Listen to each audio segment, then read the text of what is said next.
This is not a drill. And this is not just a message. This is a divine invasion. You didn't click on this by accident. Heaven pulled you in. Right now, God Himself is reaching out. Not through a prophet, not through a dream, but directly to you. Not tomorrow, not next Sunday. Now, chosen one. Don't ignore this frequency. The King of Glory is entering your space not to inspect, but to inhabit, to fill the cracks you've been silently trying to hold together, to breathe into the rooms of your life that have felt forgotten. There won't be lightning. There won't be earthquakes. But make no mistake, this is a holy arrival. He's not knocking with judgment in His hand. He's entering with mercy in His eyes. This isn't the voice of rebuke. It's the whisper of the Father who saw your silent collapse, your midnight prayers, your aching obedience when no one else clapped for it. You didn't just survive, you signaled heaven, and now heaven is responding. Something sacred is happening right now. Will you recognize it or scroll past it like nothing eternal is unfolding? When it comes, you'll feel it before you understand it. A shift, a silence, a weightless kind of glory that doesn't ask permission. Your atmosphere is about to change, and deep down, your spirit already knows why. If you can already feel it, comment 777 below, and let heaven mark your agreement. And to every soul who supported this movement through super thanks, even in secret, thank you.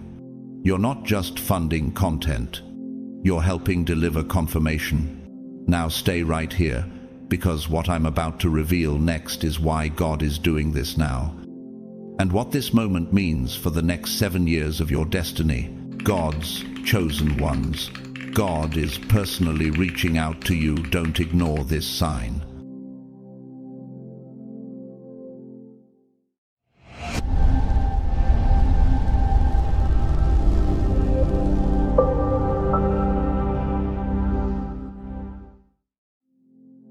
There are corners in your life that remain closed off, not because God hasn't tried to enter, but because you never thought He'd want to. These are not the well-polished rooms of your personality. They're the ones that still smell like failure, feel like regret, and echo with unspoken grief. They are not Instagram-worthy. They are raw, real, and unfinished. And yet these are the rooms He's specifically seeking. What if the very area you've avoided inviting God into was the sacred space He planned to transform first? The God of Abraham didn't wait for Abraham to be perfect before calling him. He stepped into the uncertainty, into the barrenness, into the doubts, and said, in Genesis 12:1, "Go from your country, your people, and your father's household to the land I will show you." Not the land Abraham already knew, the land that would be revealed in movement. What if the reason your breakthrough hasn't happened yet is because you're waiting for a sense of control when heaven is waiting for a simple yes from your chaos? And yes, God is not visiting your life as a passive observer. He's not peeking through the blinds of your pain. He's entering as an architect who already holds the blueprints for your healing. He's not asking for your performance, He's requesting your presence, as it's written in Revelation 3:20. "Behold, I stand at the door and knock. If anyone hears my voice and opens the door, I will come in and eat with that person, and they with me." But the knock isn't polite. It's persistent. It's sovereign. It's divine interference. Can you feel the knock getting louder in certain areas of your life, especially the ones you've tried to keep shut? He is not afraid of your mess. He's not intimidated by the unpaid bills on your counter or the echo of betrayal in your heart. He's not skipping past the room where you still grieve the version of you that never got to become. He's moving toward that space. Because God doesn't just visit temples made of stone. He inhabits the temples built from tears, scars, and silent prayers. 1 Corinthians 3:6 reminds us, "Don't you know that you yourselves are God's temple and that God's Spirit dwells in your midst?"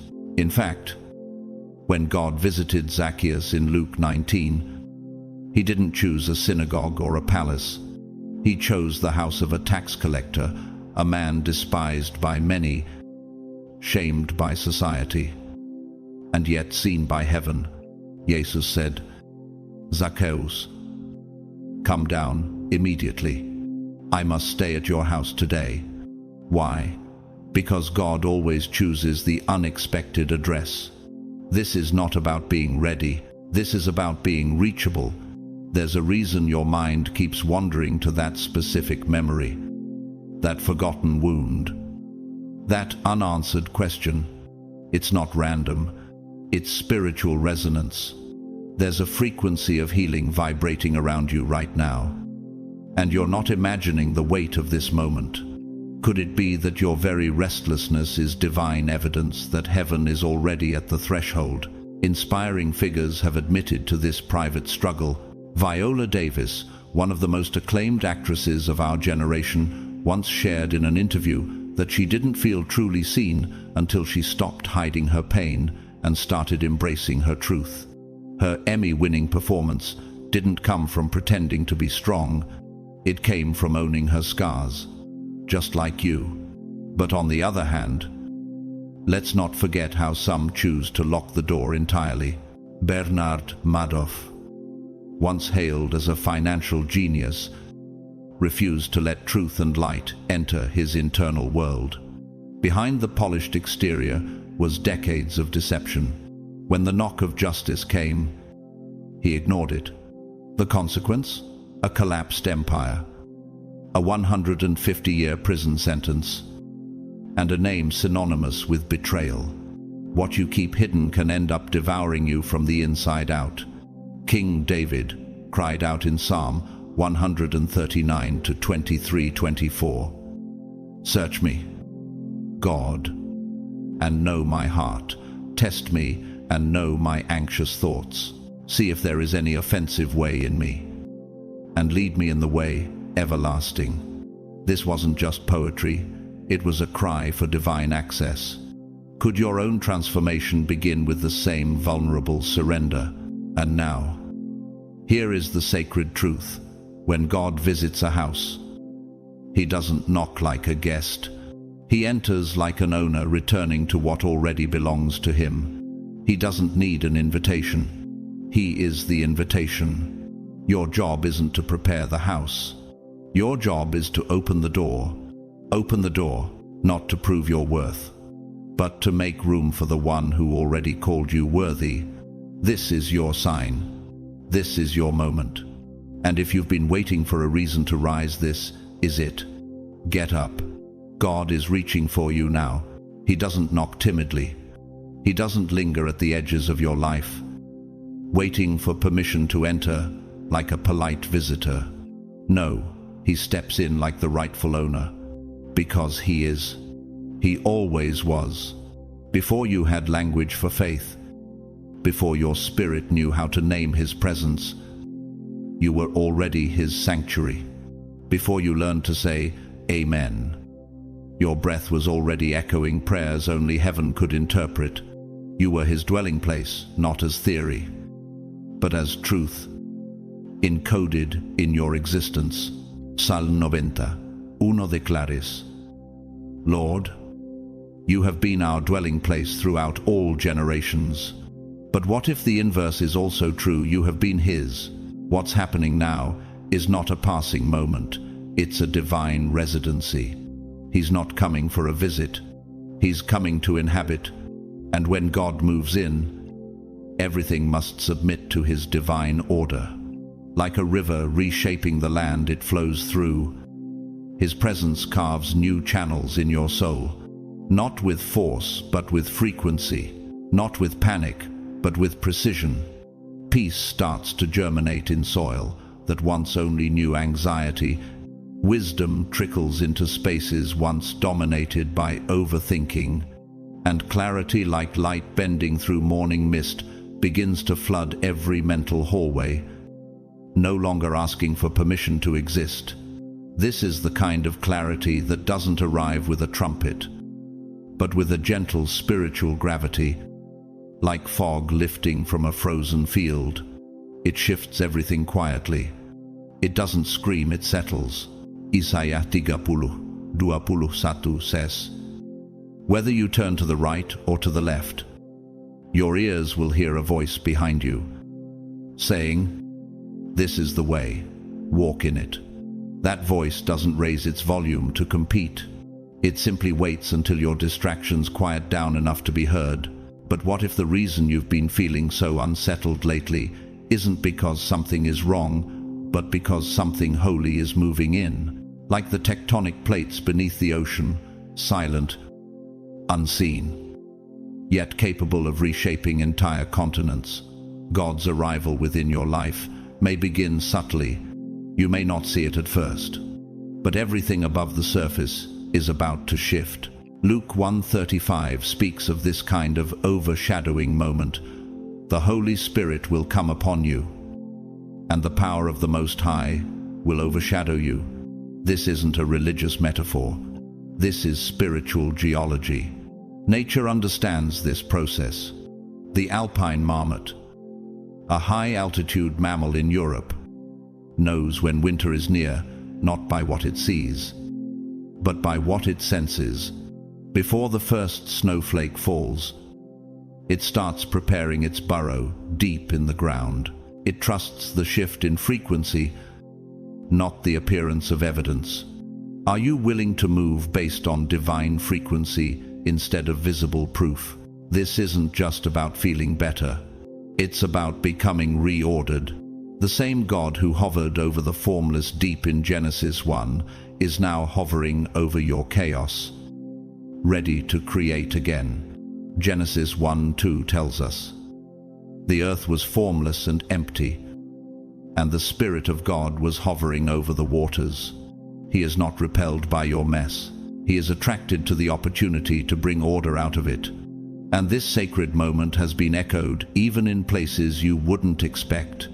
In the powerful Polish play Brat Naszego Boga, Brother of Our God, written by Karol Wojtyła, later Pope John Paul II, the protagonist, a painter turned priest, utters this line before giving up worldly glory for a divine assignment. "God has taken hold of my soul so strongly that I can no longer paint beauty without also painting pain." When God takes up residence, your perspective shifts. What once seemed separate joy and suffering, confusion and clarity now reveal themselves as part of the same holy architecture. Are you beginning to sense that the old layout of your inner world no longer fits the weight of what heaven is building inside you? God does not enter a space to admire the decor. He comes to rebuild, to repurpose, to reclaim. And yes, that means things must shift. Familiar habits may fall apart. Certain thoughts will stop fitting. Old emotional patterns will begin to itch like tight clothing. But that's not loss, it's liberation. You're not unraveling. You're being redesigned. John 14:23 makes it plain, "Anyone who loves me will obey my teaching. My Father will love them, and we will come to them and make our home with them." This is what's happening. You are becoming his home, not a pit stop, not a weekend getaway, a permanent place of divine habitation. So stand up, let him in fully. Don't rearrange your life to impress him. Surrender your life so he can transform it. What he's building in you doesn't need to look like the past. It needs to sound like obedience. Let the rearranging begin. Let the peace take root. This is your visitation hour. You'll start waking up, and without fully knowing why, you'll notice something subtle but undeniable has shifted inside you. Your thoughts no longer feel like scattered particles crashing into each other. They begin to form constellations, structured, aligned, and tethered to something higher. Your reactions stop echoing the pain of the past. Your decisions feel less like desperate leaps and more like calculated alignments. This is not merely the product of age or human resilience. This is a divine presence, integrating itself into the architecture of your mind.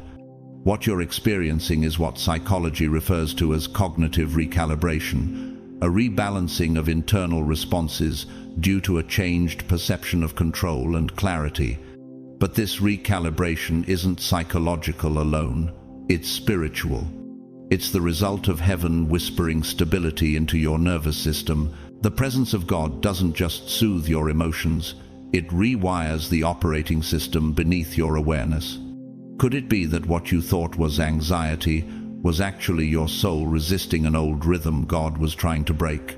And for those who've been holding their households, families, and inner worlds together with barely a thread of faith, you need to hear this.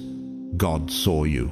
He saw how you built sacred consistency in silence, how your worship wasn't loud, but it was faithful, how your prayers weren't eloquent, but they were honest. Psalm 56:8 affirms this beautifully. You keep track of all my sorrows. You have collected all my tears in your bottle. You have recorded each one in your book. Your tired amen was never wasted. It was data. It was documentation. And heaven has been taking notes. Many of you walked into rooms you didn't want to enter, carried weights you didn't sign up for, and showed up day after day when it felt like no one noticed. And yet you stayed. You stayed when quitting felt logical. You stayed when applause was absent. You stayed when you were tired of being strong.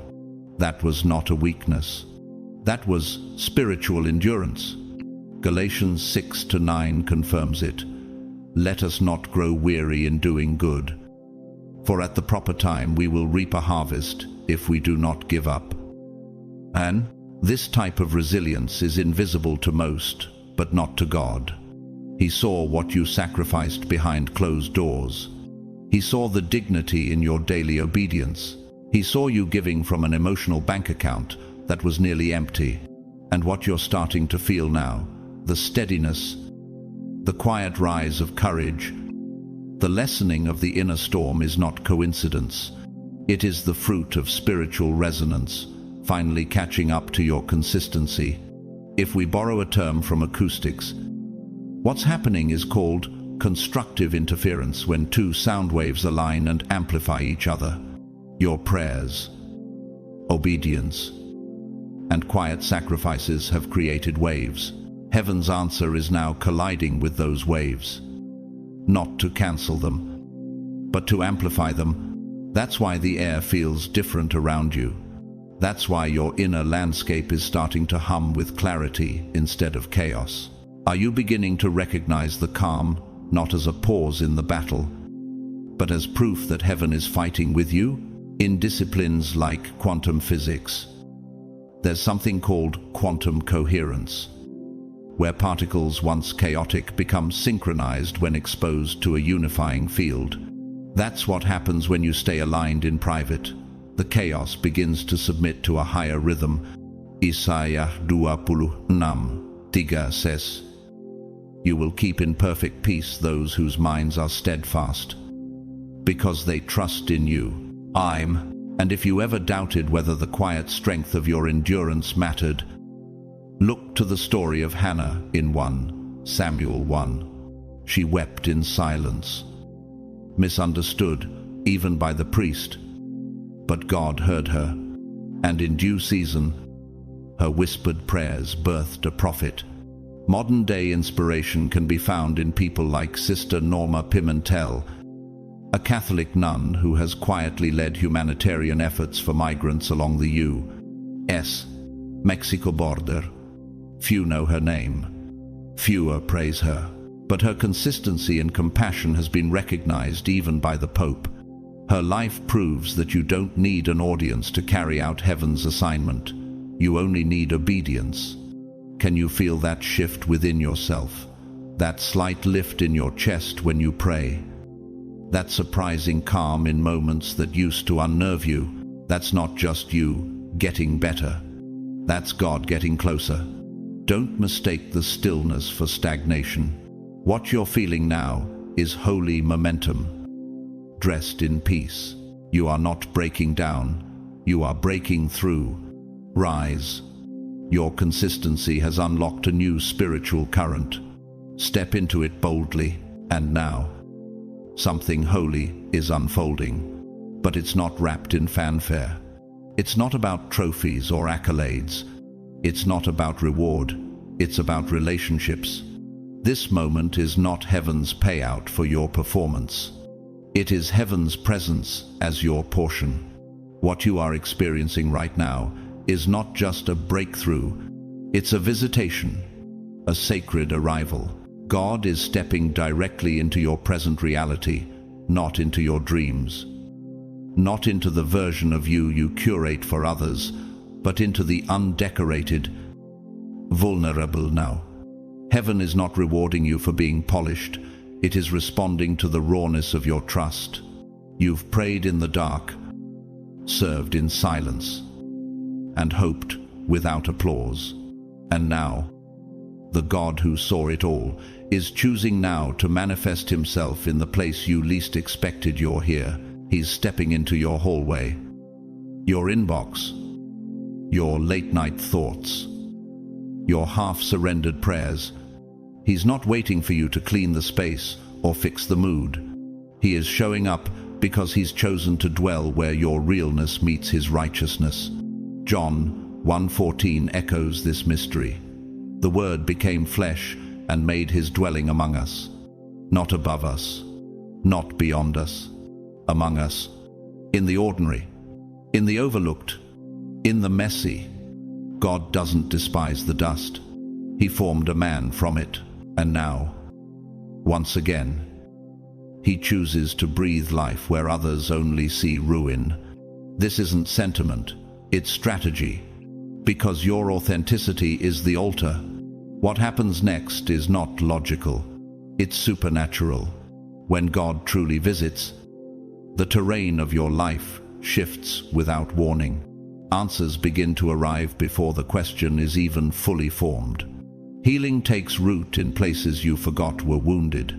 Peace settles in, not like a temporary guest, but like the new landlord of your soul. Philippians 4:7 says it this way, "And the peace of God, which transcends all understanding, will guard your hearts and your minds in Christ Jesus." Don't be surprised if you start feeling lighter without a change in circumstances. That's not circumstantial peace, that's supernatural order.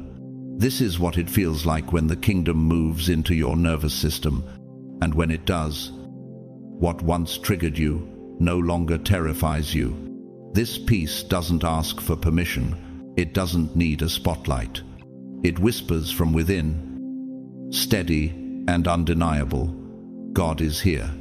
And with that awareness, everything starts to realign.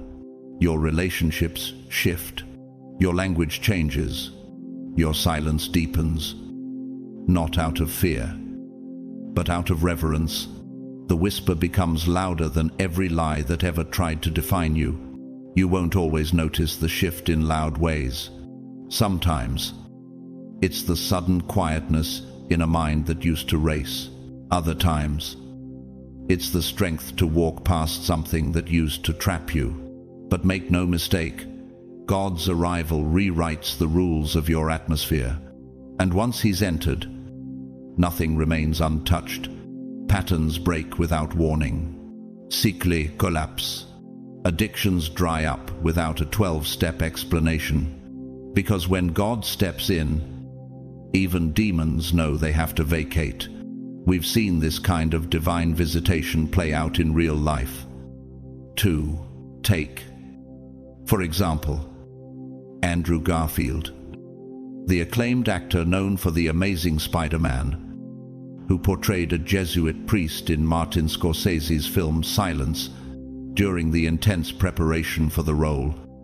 Garfield, who wasn't religious at the time, underwent months of Ignatian spiritual exercises, In his own words, he fell in love with Jesus.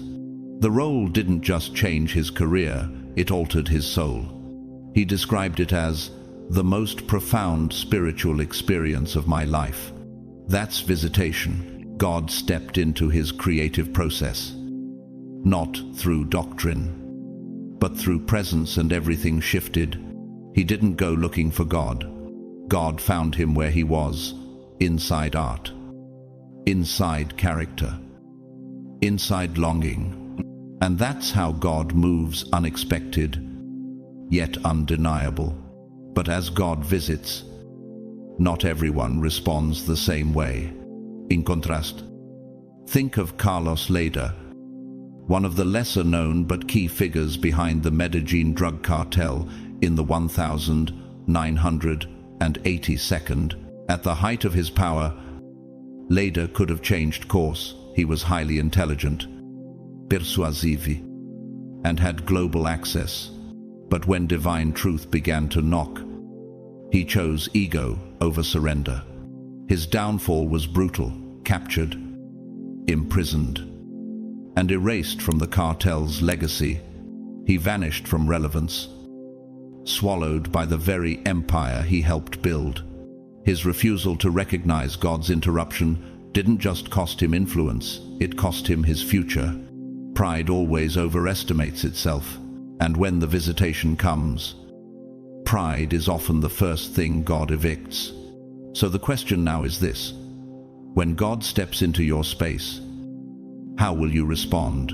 Will you recognize the subtle shift, the whisper instead of the shout, the peace instead of the platform? Because divine visitation doesn't always come wrapped in emotion. Sometimes it feels like fatigue breaking. Sometimes it's just a new thought that says, I don't need to fight this anymore. Because the kingdom doesn't always knock with a battering ram. Sometimes it breathes. It arrives gently. But when it arrives, it rearranges. And this rearranging is holy. When heaven enters your atmosphere, even your silence becomes sacred. Even your stillness becomes warfare. Even your sighs become signals. Isaiah 41:10 gives us this promise in the presence. So do not fear, for I am with you. Do not be dismayed, for I am your God. Not was, am. Present tense presence. Now, here, his presence isn't waiting for a better version of you. It's partnering with the real one right now. The visitation has already begun. Don't wait to feel ready. Your readiness is not the requirement. Your honesty is. If he's stepping into your space, it's because he's already called it sacred. Don't resist. Don't delay. Let him stay. Let him speak. Let him shift everything. This is holy ground. Rise with it. And when you rise, don't look back. The atmosphere has already changed. And so have you. If your life has been unusually quiet lately, if the stillness feels almost unnatural, you are not alone. That deep silence isn't emptiness. It's preparation. You've been sensing the tremble of something shifting beneath the surface. A divine frequency humming through your spirit. But because you couldn't name it, you've wondered if it was real. This is your confirmation. It was never your imagination. It was always God. He's coming. Not metaphorically, not distantly. He is coming to your house. And this time, he's not coming just to visit. He's coming to dwell. His presence is not pacing the perimeter. It's stepping across the threshold. Can you feel the temperature of the room changing? Even though nothing on the outside has moved. When he enters, clarity doesn't come by removing your questions. It comes because he becomes the answer. John 14:6 reminds us, I am the way and the truth and the life. No one comes to the Father except through me. He doesn't offer a road map. He is the road. He doesn't just hand you answers. He becomes the revelation. Even when the questions remain, the confusion no longer holds power. Have you noticed how peace doesn't always come from knowing the outcome, but from knowing who walks beside you in the unknown? Here's something rarely said but eternally true. God doesn't wait for your life to be Instagram-worthy before He shows up. He's not looking for curated perfection. He steps into the chaos while the dishes are still dirty and your doubts still linger. He doesn't arrive with critique. He arrives with calm authority. Romans 5-8 captures this divine paradox. But God demonstrates His own love for us in this: while we were still sinners, Christ died for us. He didn't wait for humanity to be holy. He entered the mess to make us whole. Think of the cave swiftlet, a small bird in Southeast Asia that nests in complete darkness, unlike other birds. It navigates using echolocation sound instead of sight. It thrives in places where light never reaches. You too have been learning to navigate by faith, not sight. Your spiritual instincts have been sharpening in the dark. The silence wasn't punishment, it was preparation. What if your hidden season has been your training ground? This divine pattern echoes through the story of Moses. Exodus 3:3 hat peton says, "My presence will go with you, and I will give you rest." God didn't send Moses into the wilderness with a spreadsheet or schedule. He sent him with presence. And it was that presence that brought clarity, guidance, and identity in the most chaotic terrain. Is it possible that what you've been calling a delay has actually been a sacred redesign? You're not behind. You're being positioned. He is not waiting until your house is pristine to arrive. He is the one who brings order with His arrival. The chaos doesn't intimidate Him, it attracts Him. He comes not to critique the ruin, but to reveal His glory through it. Isaiah 61:3 says, He gives beauty for ashes, the oil of joy for mourning, and the garment of praise for the spirit of heaviness. Mari. In modern art, this sacred tension is expressed in unexpected places. In the French Christian film Jésus de Montréal, 1989, a group of actors attempts to reinterpret the Passion of Christ through a radical, modern lens. What begins as performance turns into personal transformation. One line from the protagonist lingers long after the screen fades. God does not arrive to fix what we built. He comes to rebuild us entirely. Could that be what's happening to you right now? Not a touch-up, a total transformation. And if that's true, if He's really coming into your story, into your atmosphere, into your brokenness, what would change? Would you still try to clean up before He walks in? Or would you finally open the door, just as you are? This is not a delay. This is a divine entrance. He is not coming to observe. He is coming to overturn, to restore, to transform. Let the silence welcome Him. Let the questions make space for Him. The door has already been opened. Rise up, because the presence has entered. And when God enters, nothing stays the same. The very areas of your life that feel too disordered, too private, too raw, those unfiltered spaces you've silently labeled off limits to God, those are the exact places He is stepping into right now. Not with wrath, not with rebuke, but with radical compassion. He is not arriving like a drill sergeant demanding alignment. He is coming like a father, unafraid of the dust, the disarray, or the depth of your doubt.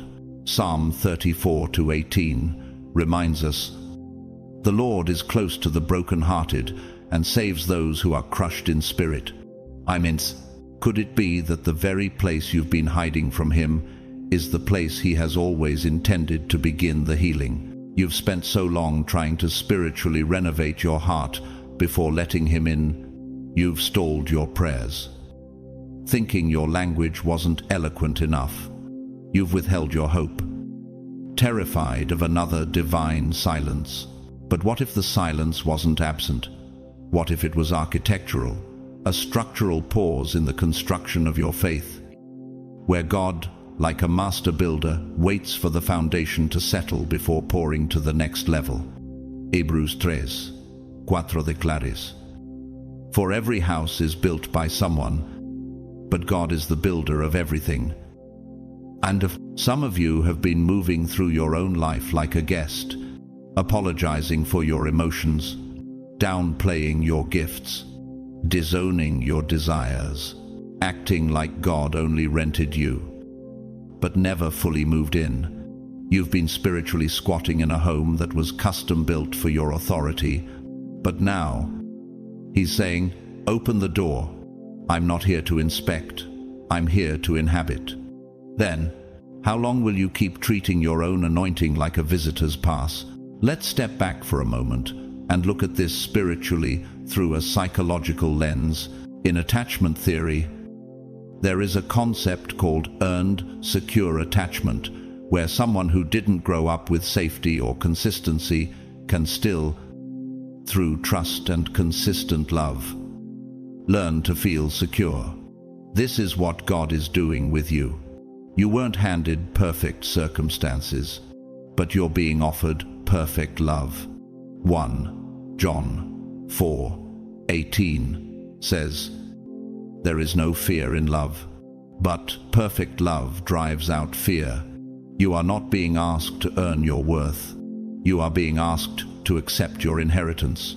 And there's a reason you feel the tension between wanting to expect more and fearing it might collapse. That tension is called cognitive dissonance, the psychological friction that happens when two competing beliefs try to occupy the same space. You want to believe God is good, but your experiences whisper otherwise. You want to believe you're worthy, but your wounds still sting. But God is stepping into that very dissonance, not to force an answer, but to become the anchor. Romans 15:13 declares, "May the God of hope fill you with all joy and peace as you trust in Him, so that you may overflow with hope." Oh, this kind of holy visitation doesn't erase your humanity, it validates it. It says, "I know what broke you, and I still chose to enter." That kind of love disarms self-defense. It silences shame. It speaks of healing into habits that were rooted in survival. Are you ready to live like the home He designed you to be? A profound reminder of this can be found in the life of Zain Asher, a CNN international anchor and author of Where the Children Take Us.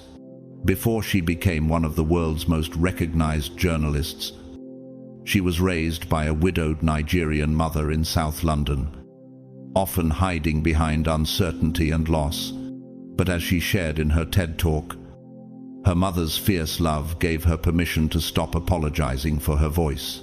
Zain said, "My mother convinced me that I belonged in any room I entered, even if the world said otherwise. That is what divine presence does. It restores ownership over rooms you once tiptoed through. So what if you stopped walking around your own destiny with hesitation? What if you stopped whispering in rooms where God has called you to speak with authority? You are not a visitor in your own calling. You are the owner of it. God isn't waiting for you to finish cleaning up. He's bringing the blueprint, the materials, and the miracle. Open every door. Let Him stand in the middle of your mess. Let Him rebuild what shame tried to shut down. The house is not abandoned. It's being prepared. And this time, it's personal. Rise and receive Him fully. But when God enters your house, your life, your mind, your emotions, everything shifts. It's no longer about surviving in someone else's blueprint. It becomes about reclaiming the sacred space within you that was always meant to be His dwelling. God doesn't visit to observe. He arrives to co-reign. He's not interested in being a guest you tidy up for. He's here to partner with you in ownership over your thoughts, your speech, your peace. 1 Corinthians 6:19 reminds us, "Do you not know that your bodies are temples of the Holy Spirit, who is in you, whom you have received from God? You are not leasing holiness, you're housing it." You were never created to drift spiritually homeless through the world, hoping someone else would validate your worth. You were not designed to treat peace like a temporary vacation. Peace is not a weekend retreat, it's your spiritual inheritance. Isaiah, tulen telen tusso, totsen promises. My people will live in peaceful dwelling places, in secure homes, in undisturbed places of rest. And now, he's reminding you, you don't need to chase his presence. You were built to host it. Could that be why you've felt so spiritually restless? Because you've been running toward what you were always meant to carry. Some of you have been walking through your own identity like it belongs to someone else, like you've rented your voice, like your purpose is a borrowed coat that doesn't quite fit. But now, heaven is declaring, own the space. Speak like you belong in the room. Walk like peace is your normal, not your exception. Romans 8:17 makes it clear. Now, if we are children, then we are heirs, heirs of God, and co-heirs with Christ. That inheritance is not theoretical. It's transformational. This holy interruption isn't just about a feeling, it's about a reset of function. When you know the Spirit resides in you, you stop negotiating with fear. You stop apologizing for your presence. You stop shrinking to fit into spaces that were never assigned to your calling. Is it possible that the enemy's greatest weapon against you has been convincing you to play small in a territory God already gave you permission to occupy? And it's not just a spiritual principle, it's visible in the lives of real people who embraced their divine identity. Maria Teresa Kumar, the Colombian-American founder of Voto Latino, known for her fearless advocacy in the political realm. She once said, "If you don't speak up for yourself, someone else will speak over you." For years, she remained behind the scenes, strategizing, organizing, but eventually realized God had placed something in her mouth not to hide but to declare. Her life proves what happens when someone stops renting their identity and starts ruling in it. But not everyone responds that way to holy interruption. Elizabeth Holmes, former CEO of the now disgraced startup Theranos, for a time, she was hailed as the next Steve Jobs, praised for innovation and promise. But behind the scenes, deception, manipulation, and control dominated her decisions. Instead of hosting truth, she hosted a fabricated version of success, and when the truth came knocking, everything collapsed. Her trial and conviction weren't just legal judgments, they were a public dismantling of what happens when you build an empire around a lie, instead of opening your heart to presence. So, what kind of house are you building now, with your habits, your language, your self-perception? And if the Spirit is already dwelling in you, how would it feel to stop asking for permission to take up spiritual space? This isn't performance. It's posture. You're not being called to impress God. You're being called to align with Him. He's already inside. Now it's time you started living like it. John 14:23 confirms the intimacy of this moment. Anyone who loves me will obey my teaching. My Father will love them, and we will come to them and make our home with them. His presence isn't passing through, it's setting up residence. Let this moment become your spiritual ownership ceremony. The house belongs to you. The peace belongs to you. The voice, the authority, the promise belongs to you. Stop apologizing for where God has placed you. You are not the guest. You are home. And from this moment forward, walk like it, speak like it, live like it, rise You will no longer make decisions from a place of fear. That season has expired. The reflex to overthink, overplease, or overreact is loosening its grip. Why? Because you now recognize who's in the room. The weight you used to carry on your shoulders, the pressure to figure it all out, the quiet panic behind your choices, all of it begins to dissolve. You know now, God is in the house. And when God dwells within a space, peace is not a visitor, it becomes the dominant atmosphere. Isaiah 26:3 says, "You will keep in perfect peace those whose minds are steadfast, because they trust in you." This peace isn't shallow. It doesn't depend on mood or circumstance. It infiltrates the very architecture of your soul. It becomes the way you breathe, speak, decide, respond. You're not forcing discernment. It's becoming second nature. When distractions try to tap you on the shoulder, they don't land like they used to. What once derailed your emotions now barely stirs the surface. Have you noticed how certain things don't rattle you anymore, not because they changed, but because you did? This is the silent training of the Spirit. No syllabus, no manual, just divine presence restructuring you from within. Romans 12:2 speaks to this exact metamorphosis. Do not conform to the pattern of this world, but be transformed by the renewing of your mind. God doesn't always change your scenario. Sometimes He changes your sensory system, how you perceive, interpret, and process what's already around you. It's like the glass frog of Central and South America. This creature is nearly transparent, its heart, organs, and bones visible through its skin. But what makes it unique is how it camouflages, not by hiding, but by blending into light. You too are becoming transparent in the Spirit, not exposed in shame, but refined in presence. The more time you spend with God, the less you perform and the more you reflect. Could this new stillness you're carrying be the sign that divine transparency is working through you? You just wake up and notice. You're less reactive. You're more grounded. You're not clinging to confirmation anymore because clarity has become a resident. John 14:26 confirms it. But the Advocate, the Holy Spirit, will teach you all things and will remind you of everything I have said to you. The Spirit doesn't need to shout. It gently rewires you until what used to confuse you now confirms His presence. You're no longer fighting to be still.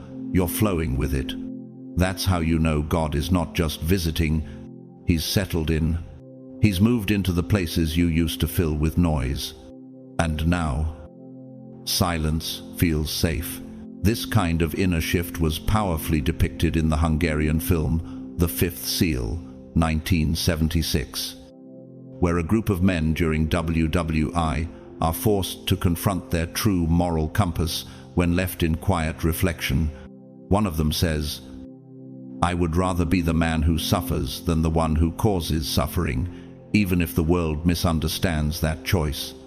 That is what the presence of God does. It trains you in conviction over reaction, even when no one else sees the change. Psalm 46:5 assures you of this spiritual shift. God is within her. She will not fall. God will help her at break of day. This isn't poetic imagery. It's the new protocol of your life. You're not waking up and choosing chaos anymore. You're waking up and staying calm. Because calm is no longer an act, it's an extension of presence. So what does this mean for your next decision? What would shift if you stopped asking, "What if I fail?" and started asking, "What if God already built this moment into my victory?" Because that's what's happening now. This is the aftermath of divine habitation. The storms may still come, but your anchor has been reset. The winds may blow, but your roots are deeper. You no longer live in reaction mode. You live in revelation mode. This is what it looks like when God makes himself at home inside of you.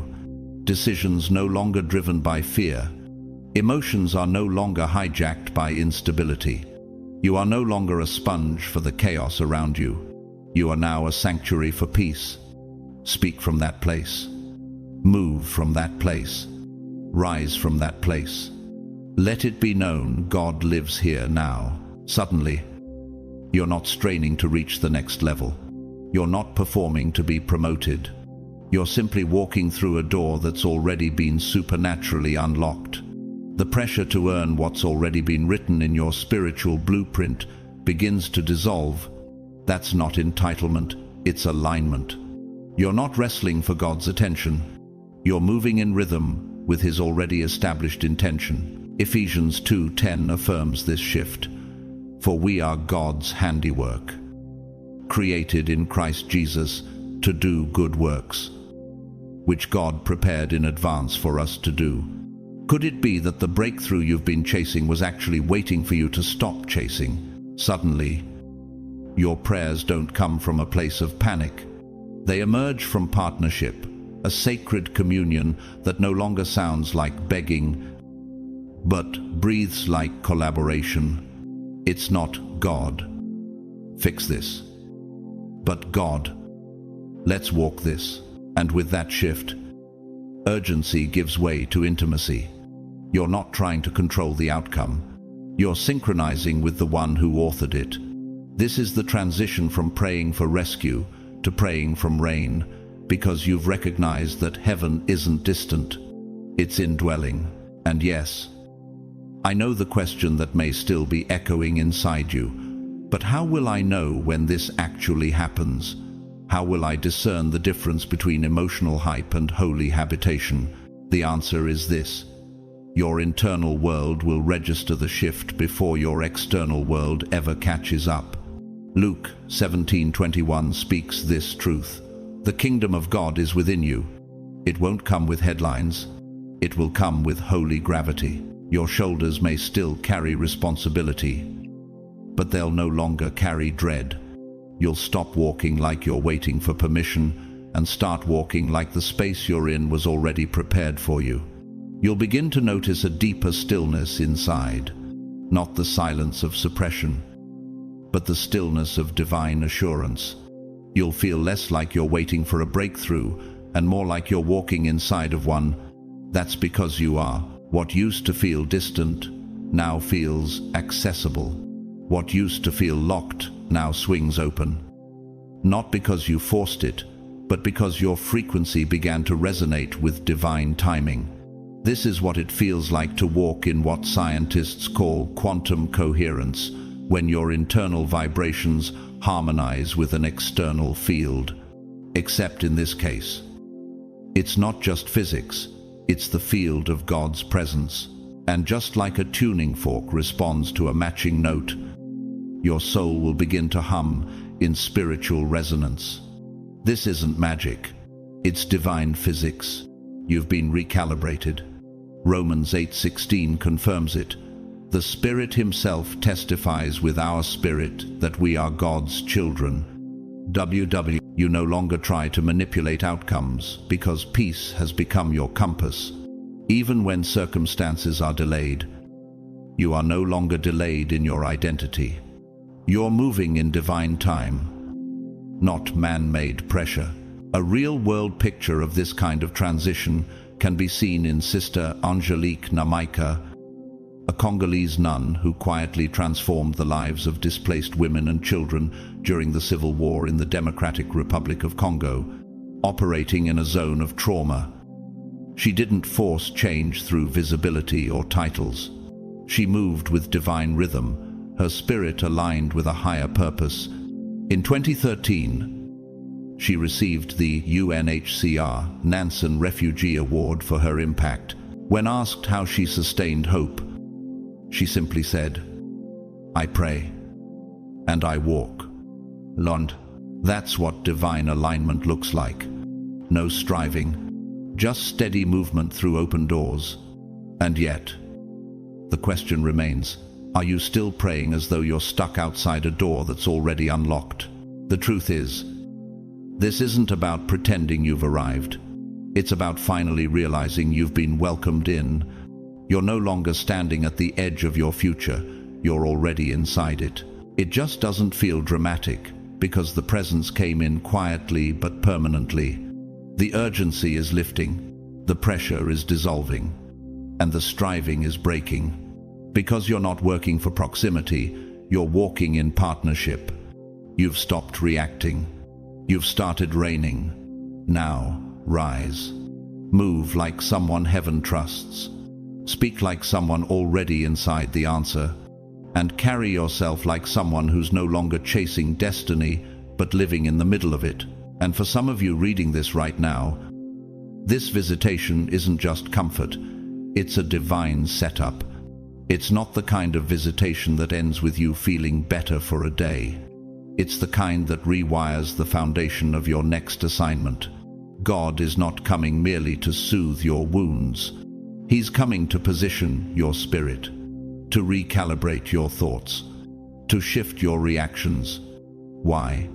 Because there's something ahead, something specific that He's going to ask of you, and it's not going to require perfection. It's going to require peace.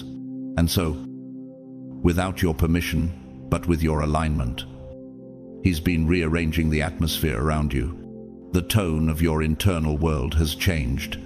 You've been feeling that strange disinterest in old distractions, that subtle distance between you and certain people, not because you're cold, but because you're being called.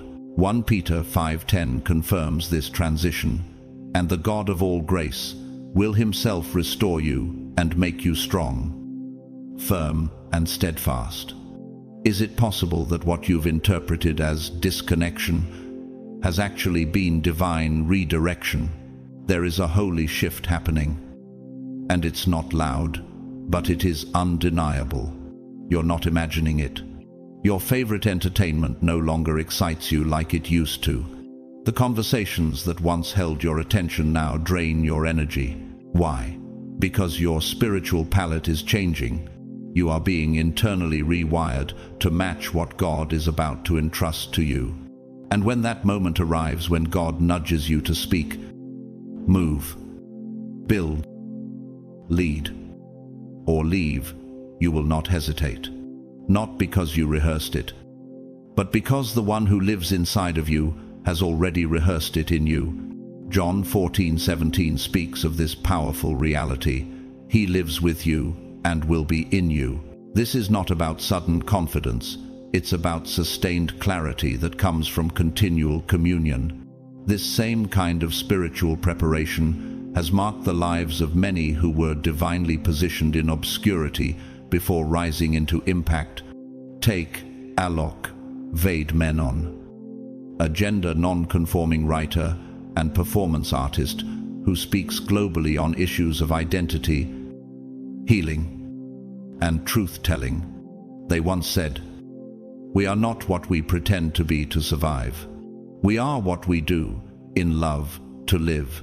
Their quiet seasons of suffering became sacred soil for global influence, not because they forced themselves into visibility, but because they stood in truth, even when it cost them. And this is your moment to be prepared, not for applause, but for assignment. But contrast that with the path of James Arthur Ray, once a widely praised motivational speaker and self-help guru featured in The Secret. At the peak of his influence, he orchestrated a spiritual retreat that ended in the tragic deaths of 3 participants due to extreme conditions in a sweat lodge. Investigations revealed negligence, ego-driven leadership, and denial of responsibility. His refusal to listen to divine boundaries led not only to imprisonment, but to the collapse of his credibility. What began as influence ended in indictment, because the vessel was not prepared for the weight it carried. Preparation without surrender is dangerous. But preparation with surrender, that's destiny.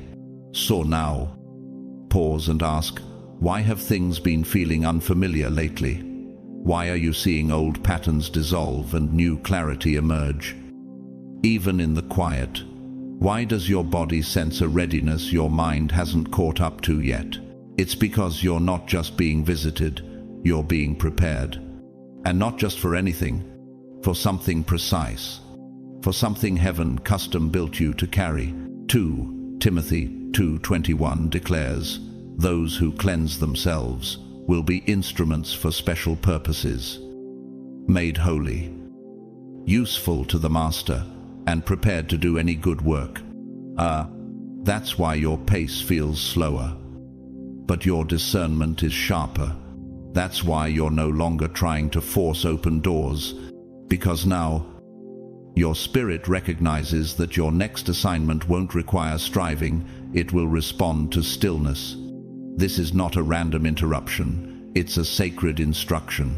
You're not being delayed, you're being drafted. Don't mislabel the silence. Don't misjudge the distance. God is getting you ready for the moment. And when it comes, you won't freeze. You won't flinch.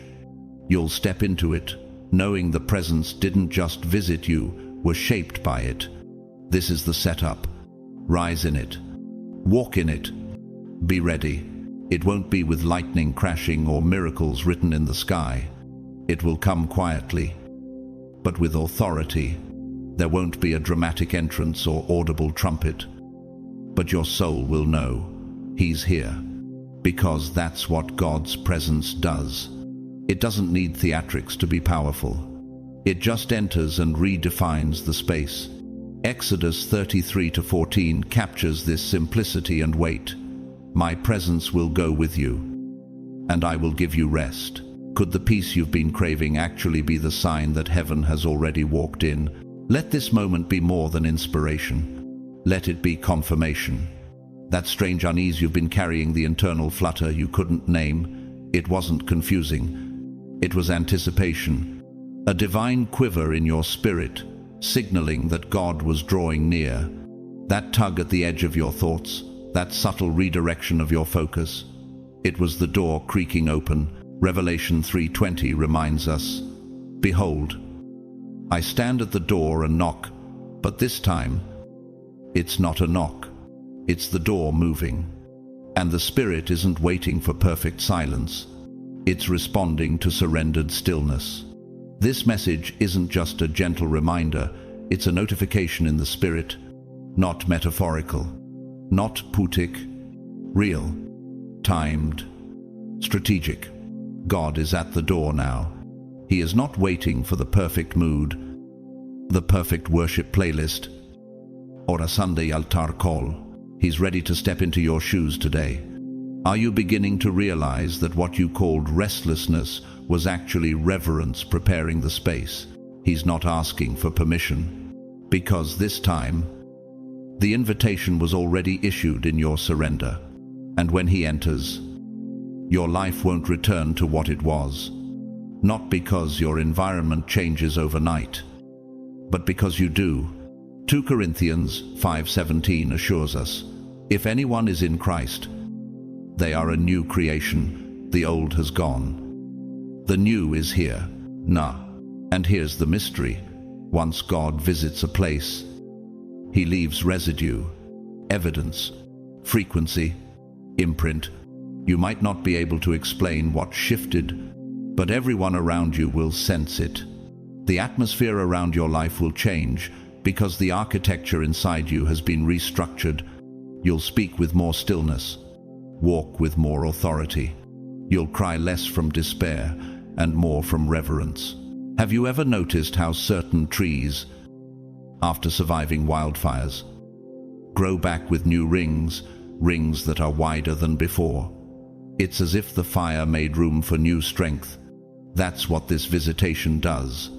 You won't look burned, but you'll walk broader, stronger, rooted deeper than before. And your eyes, they'll give it away.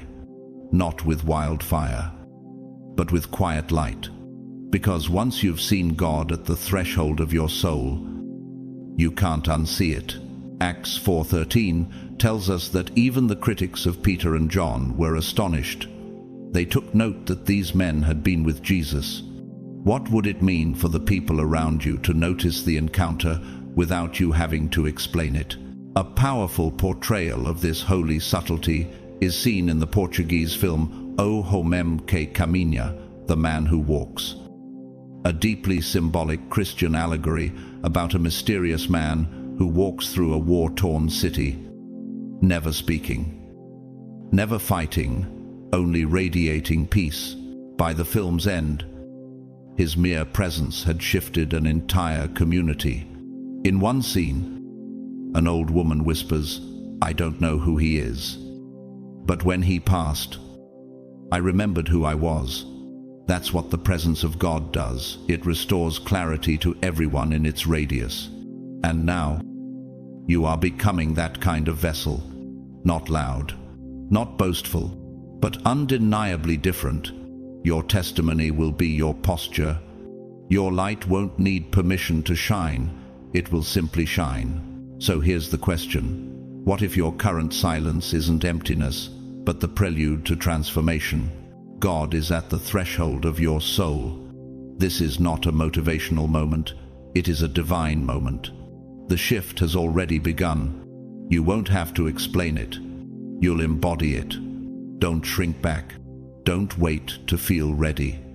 Step into it. Rise with reverence. Because once the presence enters, your entire reality will reflect what's been reborn inside you. They'll hear it in your voice. Not because you're louder, but because you're anchored. They'll notice it in your tone, not sharpened by defense, but softened by divine weight. And they may not know how to articulate it. There may be no vocabulary to capture it, but they will know. Something sacred lives here now. There's a new cadence in how you carry yourself. A stillness that's not empty, but full. A silence that's not avoidance, but presence. Could it be that your shift will speak louder than any sermon you ever preach? And they'll be right. Because God came to your house and he never left. His presence didn't fade with the emotion of the moment. It settled in. Psalm 132:13-14 declares, "For the Lord has chosen Zion. He has desired it for his dwelling, saying, 'This is my resting place forever and ever. Here I will sit enthroned, for I have desired it.'" This is not visitation anymore. This is habitation. That's why you speak less, but your words carry more. That's why your walk is quieter, but your presence is heavier. You are no longer broadcasting for validation. You are now resonating from revelation. What would change if you truly believed that the presence that came stayed? This kind of transformation doesn't need to be dramatic to be permanent. In neuroscience, there's a term called neuroplastic consolidation, the way new patterns become permanent through quiet, repeated reinforcement. That's what has happened inside of you. What began as a divine interruption has now restructured your spiritual blueprint. The old defaults are fading.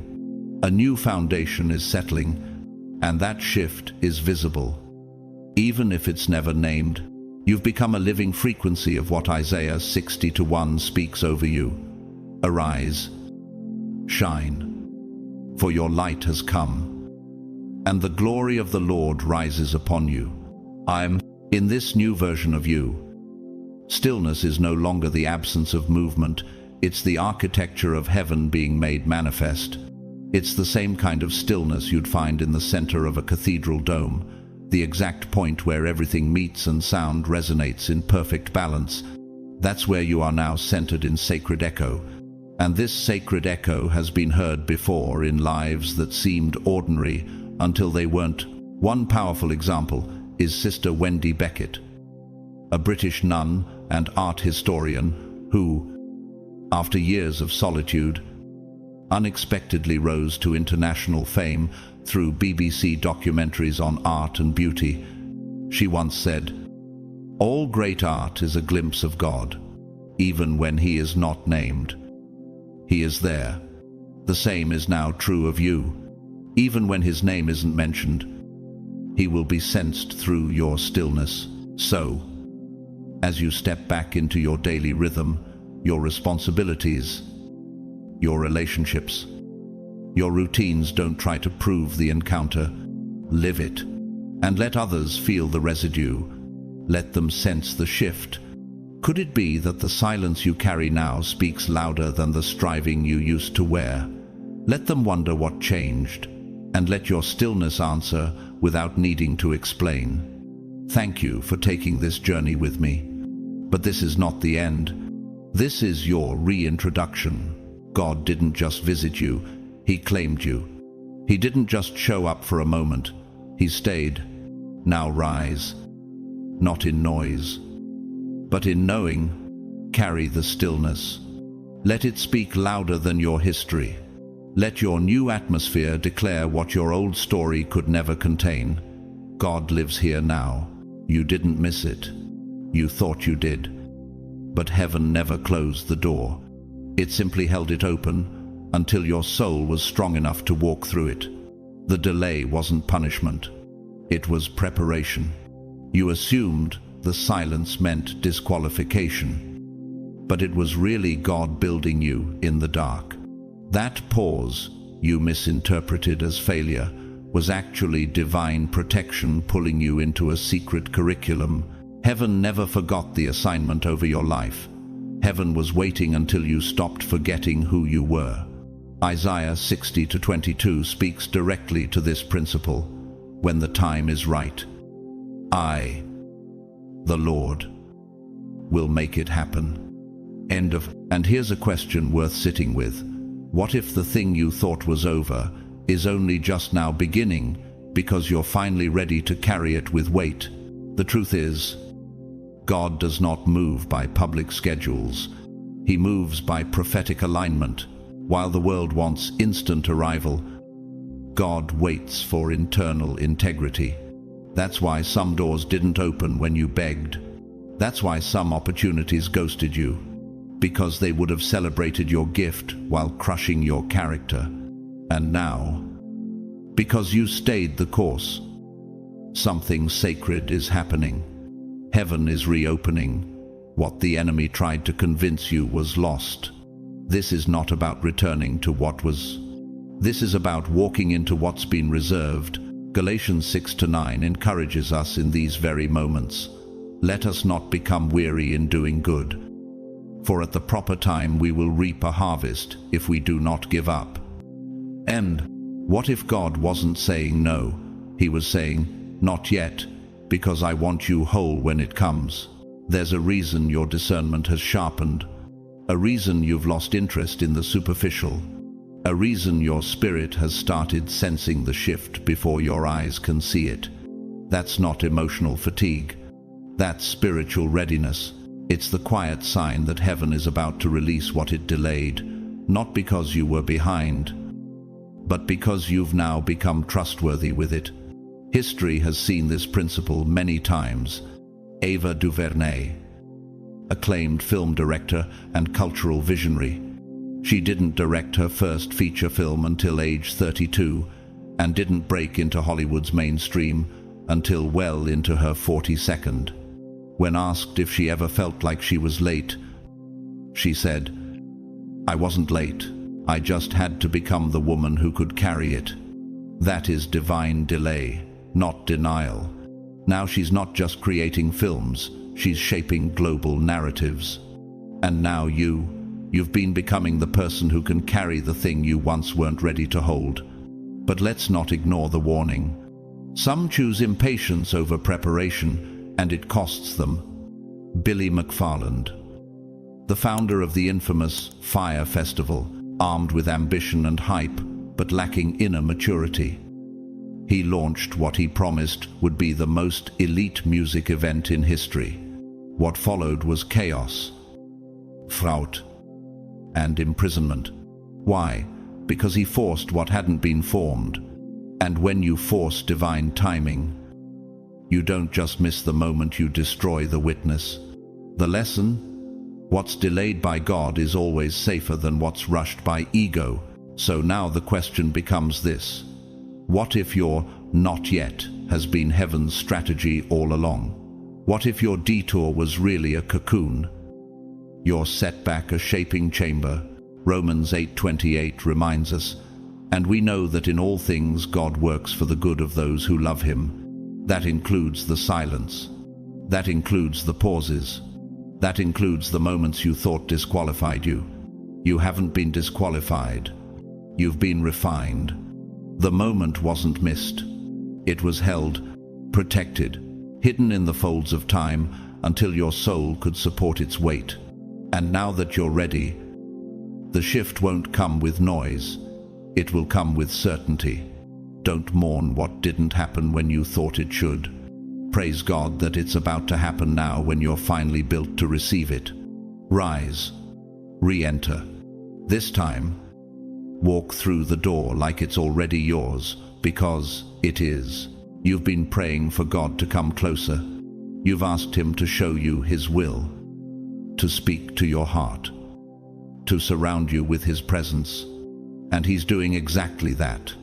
But what you didn't expect was what he'd start removing in the process. Because when God truly reaches for you, he doesn't just stretch out his hand to bless. He moves to clear the way. He begins to unclutter the path, not to hurt you, but to heal you. He doesn't just add, he also subtracts. John 15:2 makes it clear. Every branch in me that does not bear fruit, he takes away, and every branch that does bear fruit he prunes, that it may bear more fruit. And here's a sacred question. Could it be that what's being removed from your life isn't punishment but precision? This is why certain people faded quietly. Why habits that once comforted now feel hollow? Why doors that once felt promising suddenly shut without explanation? It's not chaos. It's consecration. God is cutting off what can't carry the weight of your next assignment. You didn't lose them. He lifted them. And what felt like rejection was actually refinement. In nature, this is evident. The Himalayan blue poppy, one of the rarest flowers in the world, won't bloom if surrounded by dense weeds. Its roots need breathable, mineral-rich soil to thrive. In certain altitudes, even a shadow cast by the wrong species can delay its blooming for years. Could your delay have been caused not by your lack of readiness, but by environmental congestion? Heaven is now removing. God's reach is never neutral. When he enters a space, disorder is disrupted, and sometimes we mourn what we thought was holy, but heaven calls it expired. Just because something brought you peace in one season doesn't mean it's allowed to travel with you into the next. Isaiah 43:18-19 reminds us, "Forget the former things, do not dwell on the past. See, I am doing a new thing." So what if what God is removing is actually his way of preparing room for what's been delayed? It's not personal, it's prophetic. Your capacity is being cleared. Your atmosphere is being sanctified. You're not losing support. You're gaining space for glory. This process may not feel gentle, but it's sacred. He cuts to heal. He wounds to seal. And when he clears a space, he does so not to leave it barren, but to fill it with himself. Psalm 51:10 echoes this divine exchange. "Create in me a clean heart, O God, and renew a right spirit within me."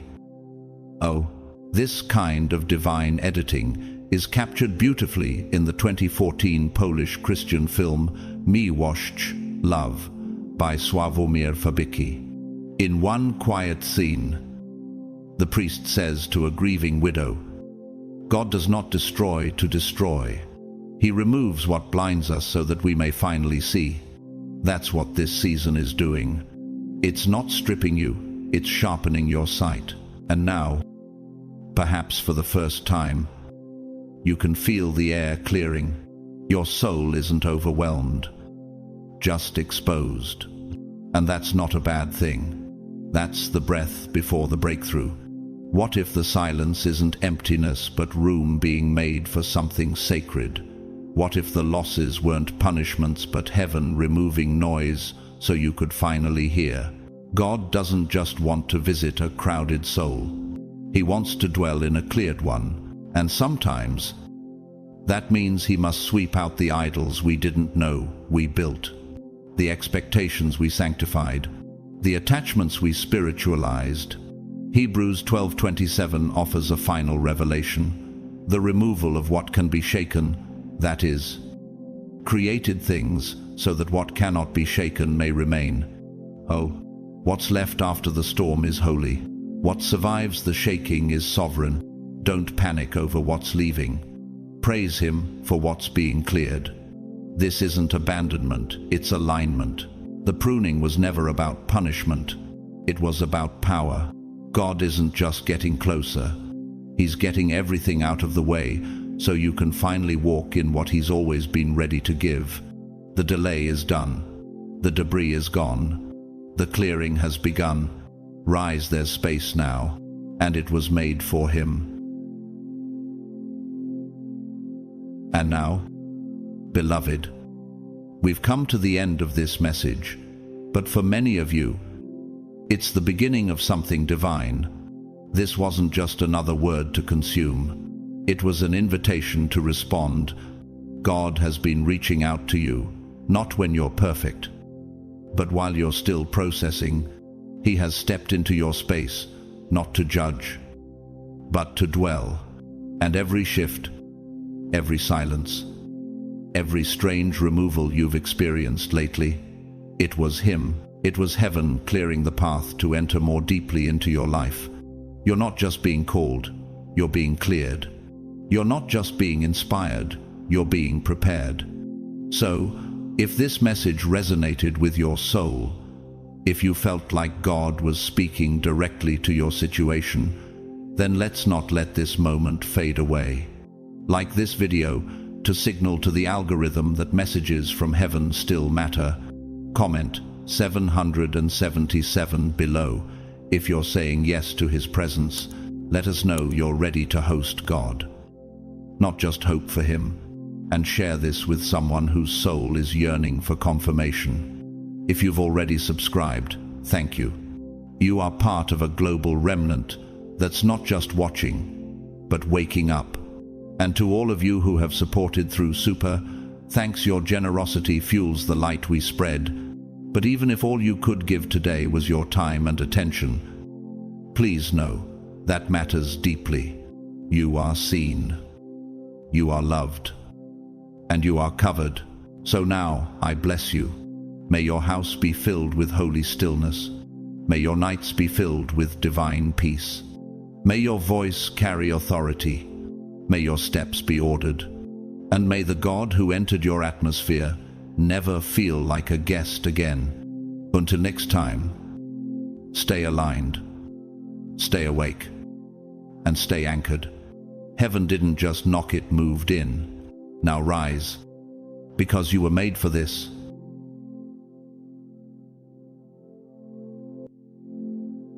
What if I told you, the very person who tried to destroy you is now being silently dismantled by God himself piece by piece, and you don't even have to watch it happen while you were crying in secret? Heaven was building a case while they laughed behind your back. God was drafting their judgment, and now without warning, the gavel is coming down. They thought they broke you. They thought walking away without apology meant they got away with it. But what they never saw coming was that your silence became your weapon, and your surrender gave God full permission to step in and do what no human revenge ever could.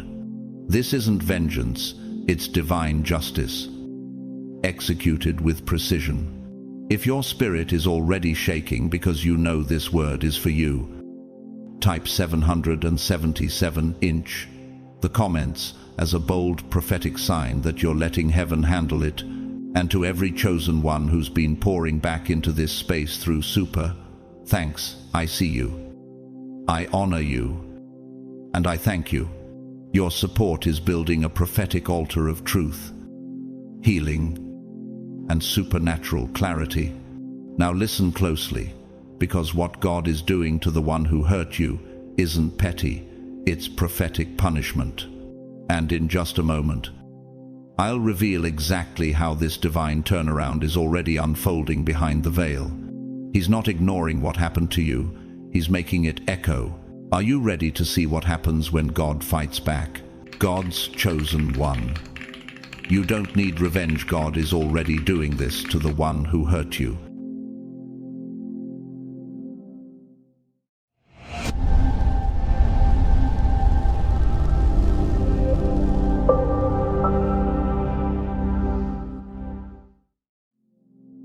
There's a divine law written not just on tablets of stone, but etched into the very fabric of the universe.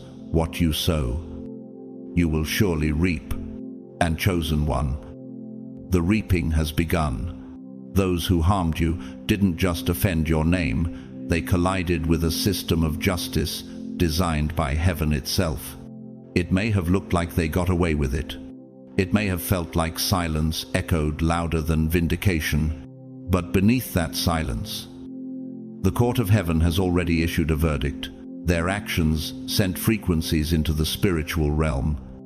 And now, a righteous wave of consequences is returning to them with calculated precision. The Bible speaks this truth clearly in Galatians 6-7. Do not be deceived. God is not mocked. For whatever one sows, that will he also reap. There are no escape clauses in spiritual law. No matter how loud their lies, no matter how bold their manipulation, the harvest always comes. Sometimes it arrives quietly, sometimes violently, but it always arrives. But here's the question that stops people in their tracks. What if the delay you're seeing is not denial, but preparation for a public reversal so exact it silences every lie spoken against you? Imagine God not just dealing with your enemies privately, but making their exposure part of your elevation. Psalm 23:5 confirms this divine principle. You prepare a table before me in the presence of my enemies. God doesn't just bless you, he stages your breakthrough in the presence of those who thought you were broken. Take the example of Amanda Gorman, the young poet who rose to international fame after her stirring poem at the 2021 U.S. Presidential Inauguration. At one point, she was followed and harassed by a security guard who claimed she didn't look like she lived in her own building. Instead of retaliating, Amanda responded with grace, tweeting, "This is the reality of black girls. One day you're called an icon. The next day, a threat. That day, the world saw her dignity." And her story became a spotlight on racial profiling. The one who tried to diminish her only amplified her influence. That's what happens when God flips the script. But what about those who tried to rise by stepping on others only to fall harder than anyone imagined? Carlos Ghosn, the former CEO of Nissan, once celebrated as a corporate savior.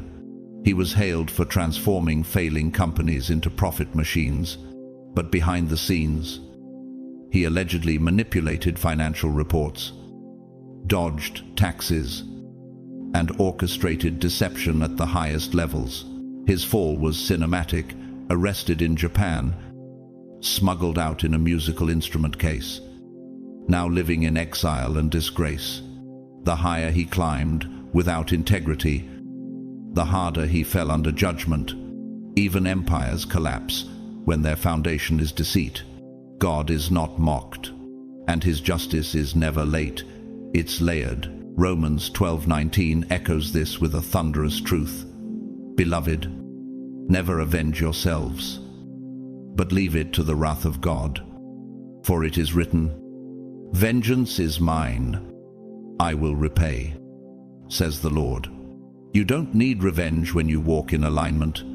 Divine retaliation is far more accurate than emotional reaction. And here's another question that may resonate deep within you. What if the very pain they caused you is the portal God used to unlock your elevation? Remember Joseph, betrayed by his brothers, sold into slavery, falsely accused, imprisoned, yet in Genesis 50-20, he declares, "You intended to harm me, but God intended it for good to accomplish what is now being done, the saving of many lives." What they meant to destroy you actually positioned you. You are walking proof that pain does not have the final say, purpose does. So when betrayal shows up dressed in charisma and opposition arrives through familiar faces, don't lose your peace. You are not defenseless, you are divinely surrounded. Isaiah 54-17 is not just poetic, it's prophetic. No weapon formed against you shall prosper, and every tongue which rises against you in judgment you shall condemn. Their schemes may have formed, but they will not flourish, because the blessing on your life has already sentenced their plans to failure. And here's one last truth that many ignore. What if heaven is using your restraint as the courtroom evidence that proves your spiritual maturity and exposes their immaturity? Sometimes, the loudest verdict is the one where you say nothing, when you choose silence over scandal, obedience over outrage. Heaven records it, and hell recoils. Chosen one. Don't waste your energy plotting revenge. Heaven is already executing justice on your behalf. What was whispered about you in secret is being countered by divine thunder. Rise. Keep your hands clean and your focus forward. Your vindication will speak louder than their betrayal ever did. And when the smoke clears, you won't just survive, you'll shine. Get ready to walk into rooms their lies tried to lock you out of. Your rise is already in motion. Focus on you, not in selfishness, but in sacred alignment. You've been summoned into a divine process that doesn't just grow you. It reveals you. You are not behind. You are not lost. You are becoming. This isn't random. This is a holy recalibration. Your path has been personally tailored by the Creator to strip away illusion, silence noise, and awaken the deep fire within. What you're carrying is not ordinary. It is encoded with divine frequency. But here's the question that stops many in their tracks. Why is it that the closer you get to clarity, the louder the distractions seem to get? That's no coincidence. The warfare intensifies as your perception sharpens. The resistance rises when your roots go deeper. Hebrews 12:1 reminds us, "Let us throw off everything that hinders and the sin that so easily entangles. And let us run with perseverance the race marked out for us." The distractions aren't random. They're specifically designed to drain your focus, to slow your forward momentum. But your mission is too sacred to be interrupted. You're not just moving forward, you're moving upward, like the spiral growth of a sunflower that twists toward light, regardless of how many clouds pass by. In nature, we see this pattern called heliotropism, where even young plants bend persistently toward the sun. Your spirit is doing the same, and while others may bend toward drama or shadows, you're leaning into illumination. That's why you feel different, because you are. Psalm 37:23 declares, "The steps of a good man are ordered by the Lord, and he delights in his way." Each obstacle isn't meant to break you, it's permission to rise. Even your failures, even your missteps, were woven into a divine syllabus designed to strengthen your spiritual muscle and elevate your discernment. Just like how volcanic ash enriches the soil after a fiery eruption, what once burned, you may actually become the foundation of your bloom. And now you're beginning to see it, aren't you? That every painful moment was part of your preparation, not your punishment. The very things that seemed like setbacks were actually secret upgrades. James 1:2, -4, instructs us to consider it pure joy whenever you face trials of many kinds, because the testing of your faith produces perseverance. You are being sculpted into someone who can carry weight without collapse, truth without trembling, and fire without fear. And here's another soul-stirring question. Could it be that your reaction to adversity is the very evidence heaven uses to determine your readiness for greater influence? Imagine if each time you resisted retaliation, refused to engage the petty, and chose peace over performance. Heaven recorded that moment as proof of your maturity. That's why your restraint is sacred. It is not weakness, it's wisdom. One of the most haunting lines from the French Christian film Of Gods and Men, Des Hommes et des Dieux, whispers this truth. I was not afraid of death. I was afraid of what would die in me before death. This echoes the cry of many chosen ones. What if the real tragedy is not the loss, but what you allow to harden in you because of it? But not you. You're choosing peace. You're choosing elevation. You're choosing to stay soft in a world that's tried to make you bitter. Isaiah 26:3 promises this. You will keep in perfect peace those whose minds are steadfast, because they trust in you. And that's what you're doing, walking with a mind stayed on God, with eyes fixed on destiny. Every distraction is losing its grip. Every delay is becoming divine training. And every hardship is shaping you into a force darkness can't touch. The eagle knows when to stop flapping and start soaring. It senses the shift in wind patterns and locks its wings. You, chosen one, are in that phase. No more striving to prove, no more reacting to noise. You're rising with stillness, held up not by effort, but by divine wind. Now is the time to walk with sacred confidence. Don't shrink back. Don't descend to the chaos that tried to pull you out of purpose. Stay aligned, stay sharp, and stay in motion. You are not just surviving, you are ascending. You are on a mission to make the unseen visible, the broken healed, and the impossible real. Rise now, because what's ahead needs the healed, focused version of you. Do you ever feel like unseen forces are working overtime just to pull you down, as if the brighter your spirit shines, the darker the shadows around you become? This isn't your imagination. For those carrying divine purpose, your spiritual light doesn't just illuminate your path, it exposes the darkness in others. And that exposure often provokes resistance. John 1:5 says, the light shines in the darkness, and the darkness has not overcome it. But make no mistake, darkness will try. It's a tragic irony.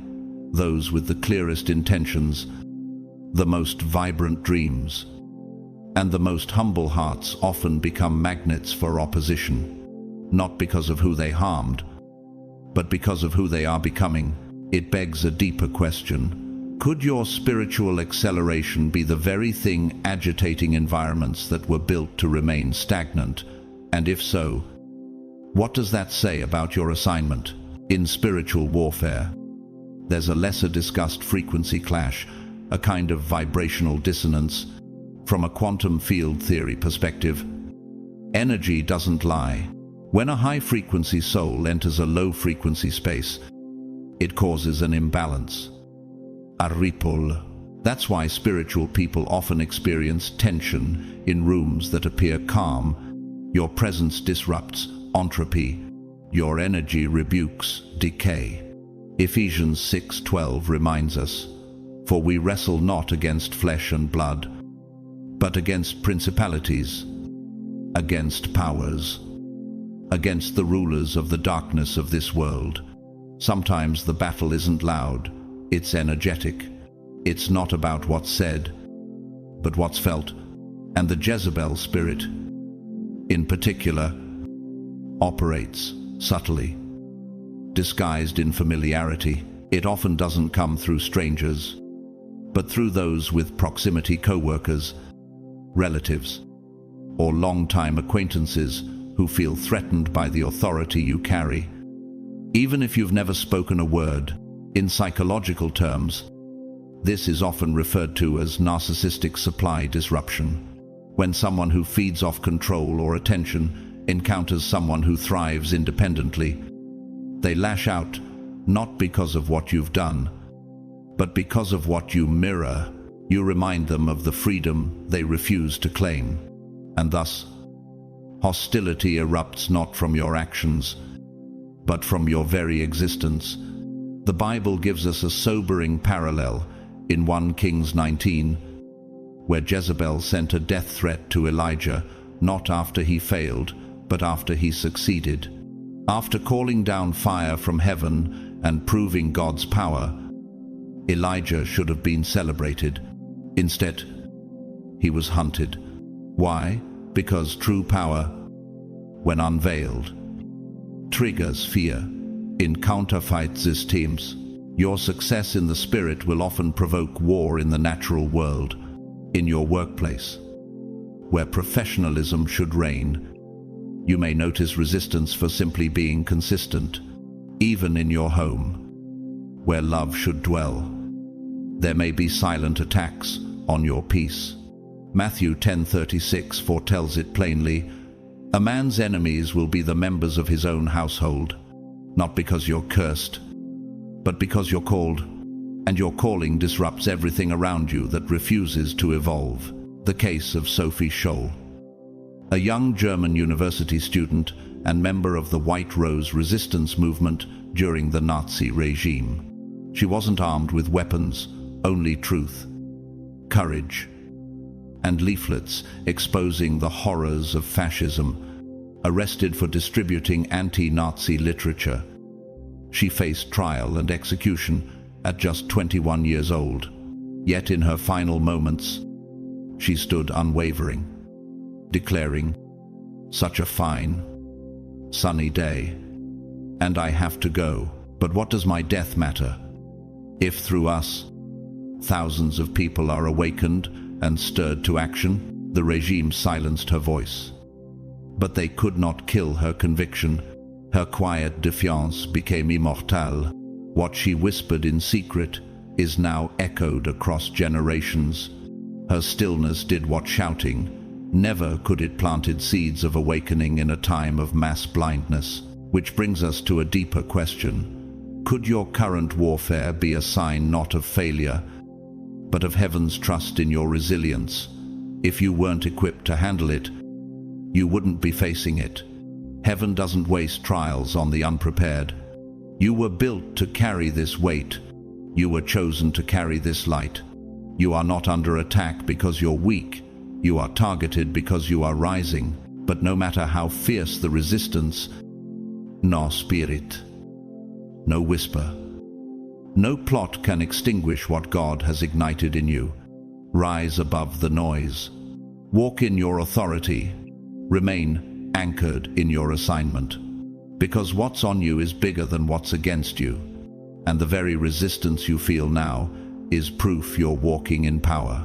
There's a force that doesn't just dislike your light, it actively seeks to dim it. This force, ancient and persistent, specializes in discouragement. It whispers in the quiet hours. It surrounds you with chaos, hoping you'll forget who you are. But here's the divine reversal. The pressure you're under isn't proof of your failure, it's evidence of your calling. The very attacks you face are a confirmation that you're disrupting something dark with something divine. Isaiah 41:10 assures us, "Do not fear, for I am with you. Do not be dismayed, for I am your God." You're not walking into battle alone. You're surrounded, not by enemies, but by angels. You're shielded by something. No curse, no lie, no betrayal can penetrate. That's why you're still standing, even when it looked like everything around you was falling apart. But ask yourself this: Could it be that your resistance is a sign of divine recognition, that heaven sees you as strong enough to handle what would have broken someone else? Spiritual warfare doesn't show up when you're off track. It shows up when you're getting close. The closer you move toward alignment, the more intense the interference. It can come from familiar places, in forms that once felt safe relationships, careers, even old versions of yourself. But don't be fooled. Psalm 34:19 says, "Many are the afflictions of the righteous, but the Lord delivers him out of them all." Not some of them, all of them. There comes a sacred moment when you decide to walk away from what's hurting you, not out of anger but clarity. When you step out of the job that constantly drains you, when you leave the relationship that confuses your spirit, when you finally say no to the cycles that delayed your growth, something supernatural happens. You're not just making room, you're declaring to the universe that you are ready to rise. And in doing so, you become a target, but also a threat. We see this mirrored in the story of Jesus in Matthew 4, just after his baptism, before any miracle, before the crowd, before the cross came the temptation. Satan didn't attack Jesus in weakness, but right after heaven declared him beloved. Why? Because identity always draws interference. But Jesus didn't waver. He resisted. And because he did, the enemy fled. That same tension plays out in the modern world. A powerful example is Erin Gruwell, the American teacher and author who transformed the lives of inner-city students in Long Beach by believing in their potential when no one else did. Her unorthodox teaching style met enormous resistance from her superiors, and she was nearly fired for refusing to lower expectations. Yet her perseverance birthed the Freedom Writers, a group of students who overcame racism, violence, and poverty and became published authors. Erin didn't run from the pressure. She walked through it and turned resistance into revolution. But not everyone facing moral tension chooses the path of righteousness.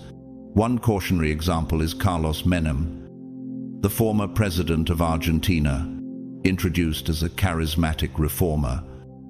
Menem promised hope and recovery during a time of national crisis, but beneath his charm lay corruption, including illegal arms deals, bribery, and suppression of truth. Years later, he was convicted, disgraced, and sentenced, his legacy permanently tainted. His desire for unchecked power drowned out the voice of conscience, and what began as a promise ended in public ruin. That's why this moment you're in matters so much. Could the discomfort you're feeling be the final push before your breakthrough? Could this very season of rejection, of loss, of conflict be God's way of pruning you for greater capacity? John 15:2 says, "Every branch that does bear fruit he prunes, that it may bear more fruit." The separation you chose wasn't abandonment, it was alignment. So when you choose to walk away from what dishonors your calling, you're not running, you're returning to your identity, returning to the path God marked out for you before the foundation of the world. Romans 8:28 assures us, "All things work together for good for those who love God and are called according to his purpose." Evan, you were never called to shrink. You were called to shake systems. Every attack you've survived was proof of your endurance. And every step forward is a declaration that you are still chosen. Now, rise boldly, fully, and without apology. The attacks didn't break you. They confirmed you. What you've walked away from is nothing compared to what heaven is walking you into. It can be one of the most painful awakenings, the moment you realize that not everyone who walked with you was walking for you. Their words may have sounded supportive, their smiles may have seemed genuine, but the energy beneath it told a different story. And the hardest part, these aren't always strangers. Sometimes it's the people you once trusted, prayed with, or even defended. Psalm 41:9 captures this grief perfectly. Even my close friend, someone I trusted, one who shared my bread, has turned against me. But even in that betrayal, a gift is hidden. When you see the truth of someone's spirit, especially when it contradicts what you hoped for, you are not losing peace, you are gaining clarity. It begs the question, could your current heartbreak be heaven's way of freeing you from false alliances that would have fractured your future? It's not just a loss, it's a divine filter. In nature, we find a similar pattern in the life of a caribou. During migration, a caribou herd will shed weaker members who can't handle the changing terrain. It's not cruelty, it's survival. The ones who cannot adapt to the elevation shift simply cannot go the distance. And so too in your life. Elevation will always provoke separation. As your purpose sharpens, your circle will shift. This is what the spiritual path requires, not just faith in God, but faith in His process of revealing. These revelations may feel brutal, especially when they come from people you once called family, but they are sacred. Romans 16:17 warns us, watch out for those who cause divisions and put obstacles in your way that are contrary to the teaching you have learned. Keep away from them. Sometimes, walking away isn't bitterness, it's obedience. Here's another question to reflect on. What if their betrayal is the confirmation that you've outgrown the version of you they were comfortable with? The moment you stopped playing small, you became a mirror they couldn't handle. Their discomfort isn't your condemnation, it's their conviction. You've become a walking contradiction to the roles they expected you to stay in. Jesus faced this disillusionment in John 6. After performing miracles and teaching truth, many of His followers turned away, saying, "This is a hard teaching. Who can accept it?" And just like that, they walked. Not because He failed, but because He was too real for their religion. His light made them choose. And this brings us to a tender, soul-stirring truth. Could your isolation be your invitation into alignment? Because when people leave, truth enters. When facades fall, foundation forms. When fake voices fade, God's voice becomes thunderously clear. This very theme is explored in the Italian Christian film Il Vangelo secondo Matteo, The Gospel according to Matthew, 1964, by Pier Paolo Pasolini. In one powerful scene, Jesus turns to His disciples and says, "Whoever loves father or mother more than me is not worthy of me." The scene lingers on the faces of those struggling to let go. The cost of truth is often personal, but so is its reward. Proverbs 13:20 says, "Walk with the wise and become wise. For a companion of fools suffers harm, as painful as it is. Separation is sometimes salvation." When God removes people from your life, He is also removing the blockages to your next breakthrough. Like a tree shedding dead branches in spring, your soul is making room for a richer harvest. There is no shame in pruning. John 15:2 says, "He cuts off every branch in me that bears no fruit." This isn't rejection, it's refined. It's not the end, it's alignment. So rise up, not bitter, but better. Let the scales fall from your eyes. Let the false voices fade. What you've just lost cannot compare to what you're about to gain. The people who walked away were never your foundation. God is. And those who remain, they are the ones destined to walk with you through the next glory. This clarity is not your curse. It's your crown. Now rise into it. There is an unspoken law woven into the very code of creation. Everything eventually returns to balance. Every word spoken in deception, every act rooted in malice, every betrayal done in silence, none of it escapes divine accounting. But while the world shouts for revenge, heaven whispers something higher: release. Not because you're weak, but because you're aligned with something far more powerful than retaliation. Ecclesiastes 3:1 reminds us, "To everything there is a season, and a time to every purpose under heaven. The ones who wounded you will meet their own mirror in due time." That's not your burden to carry. Your task is to release and rise. What if the heaviness you feel isn't from what was done to you, but from what you haven't yet released? Carrying old bitterness is like trying to walk across a glass bridge with bricks in your backpack. Every step becomes harder, not because the path is fragile, but because you're overloaded. The emotional physics of resentment is simple. It weighs more than you think, and it distorts your ability to perceive the blessings already in front of you. When you choose to let go, something miraculous happens. Not only do you lighten emotionally, but spiritually, you become more buoyant. Isaiah 43:18-19 echoes this. "Forget the former things, do not dwell on the past. See, I am doing a new thing." Release creates room. Forgiveness frees frequency. Joy begins to return, not because circumstances shift, but because your soul is no longer chained to what was. This concept has been explored in frequency resonance theory, a branch of quantum science that shows how certain frequencies repel or attract depending on what they're exposed to. Emotion functions the same way. When you hold on to negativity, your frequency repels newness. But when you recalibrate through gratitude, forgiveness, faith, you attract environments, people, and encounters that are aligned with your peace. Philippians 4:8 instructs us clearly, "Whatever is true, whatever is noble, think on these things." Could the reason you're still stuck in that old cycle be because your heart is still tethered to people God already removed from your equation? The math of spiritual alignment is precise.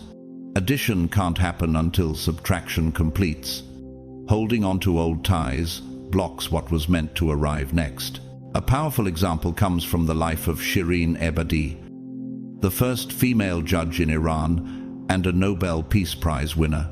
After the Islamic Revolution, she was demoted, silenced, and targeted, but she refused to become bitter. Instead of seeking revenge, she turned her attention to human rights, eventually establishing groundbreaking legal reforms under impossible conditions. Her resilience wasn't loud, it was lawful. She once said, "The rights of women and children are the cornerstone of peace," and through her peace, she shifted policy. The same principle is reflected in Romans 12:21. "Do not be overcome by evil, but overcome evil with good." The higher you climb spiritually, the more silent your warfare becomes. You begin to realize that letting go isn't passive, it's prophetic. It's not about forgetting what happened, it's about refusing to be controlled by it. In architecture, there's a term called tensile integrity, used to describe structures that hold tension in perfect balance, using both push and pull forces to remain stable. That's what your soul is doing now. God is building in you an inner architecture where joy and pain, past and promise, are not fighting each other but supporting you simultaneously. It's not the absence of pressure that makes you strong, it's your ability to stay centered in it. What would your life feel like if your spirit finally matched the freedom God has already released over your future? You don't have to stay in bondage to what tried to break you. You are not defined by the hands that dropped you, but by the one who still carries you. Psalm 30:5 promises this. Weeping may endure for a night, but joy comes in the morning. Morning isn't a time, it's a decision. The moment you release what was, you step into what is. Now is your moment. The chains of bitterness have no legal claim over your next chapter. You've mourned, you've wrestled, you've endured, but now it's time to rise. Release the dead weight. Walk forward in lightness. Let joy return, not as a feeling, but as a frequency, because when your spirit is free, your future is unstoppable. Change is holy, but it often feels lonely. When you begin shifting your life, healing from what broke you, or daring to dream bigger than your surroundings, don't be surprised if the very people closest to you respond with silence, sarcasm, or suspicion. Sometimes the absence of applause is not about your failure, but about their fear of losing the version of you that made them comfortable. Luke 4:24 reminds us, "Truly I tell you," Jesus continued, "no prophet is accepted in his hometown. Even the Son of God faced rejection from those who knew his name, but not his purpose. And yet, there's a strange beauty in divine alignment. The support you longed for from the familiar may arrive through the unexpected, a stranger's comment, a distant friend's message, a quiet supporter in the crowd. Have you ever wondered why encouragement often comes from those who owe you nothing and silence from those who should cheer the loudest? It's because spiritual promotion exposes spiritual posture. Some people were never clapping for you. They were clapping for the version of you that didn't make them question their own comfort. In such moments, you are called to choose obedience over validation. Letting go of outdated expectations is part of embracing the mission ahead. 2 Corinthians 5:17 declares, "Therefore, if anyone is in Christ, the new creation has come, the old has gone. The new is here." When you release the old, you are not betraying your past, you are honoring your future. An inspiring real-life example of this is Zanele Muholi, a South African visual activist and photographer whose deeply vulnerable portraits document the lives of Black LGBTQ+ individuals, initially dismissed by critics and even shunned by parts of her own community. Muholi didn't wait for validation. She kept creating. Over time, her voice didn't just echo through galleries. It reshaped how society viewed both art and activism. She once said, "I want to rewrite a Black, queer and transvisual history of South Africa for the world to know of our existence." What began as resistance became redefinition. But not everyone rises from opposition with grace. For contrast, look at Samuel Bankman-Fried, once hailed as the cryptocurrency prodigy and founder of FTX, praised as a visionary and even called the next Warren Buffett. SBF presented an image of altruism and innovation, but behind the scenes, reckless mismanagement and deception brought his empire crashing down. Billions vanished. Trust collapsed. And now he faces multiple federal charges. His downfall is a reminder: charisma without integrity will always implode. What if the hostility you're experiencing is not a sign of failure, but a signal that you're being positioned for something greater than what your current circle can handle? Not every critic is your enemy, but not every friend is your ally either. Proverbs 18:24 warns, "A man of many companions may come to ruin, but there is a friend who sticks closer than a brother." So how do you respond when you feel unsupported? You move anyway. You bless anyway. You build anyway. The enemy's most common strategy is to discourage you just before you reach the breakthrough. But Galatians 6-9 tells us, "Let us not grow weary in doing good, for at the proper time we will reap a harvest if we do not give up. The shadows can't stop the sunrise. Even the whispers can't silence your purpose. Keep going. Not because it's easy, but because it's ordained. Don't let their silence stop your sound. Don't let their doubt dim your fire.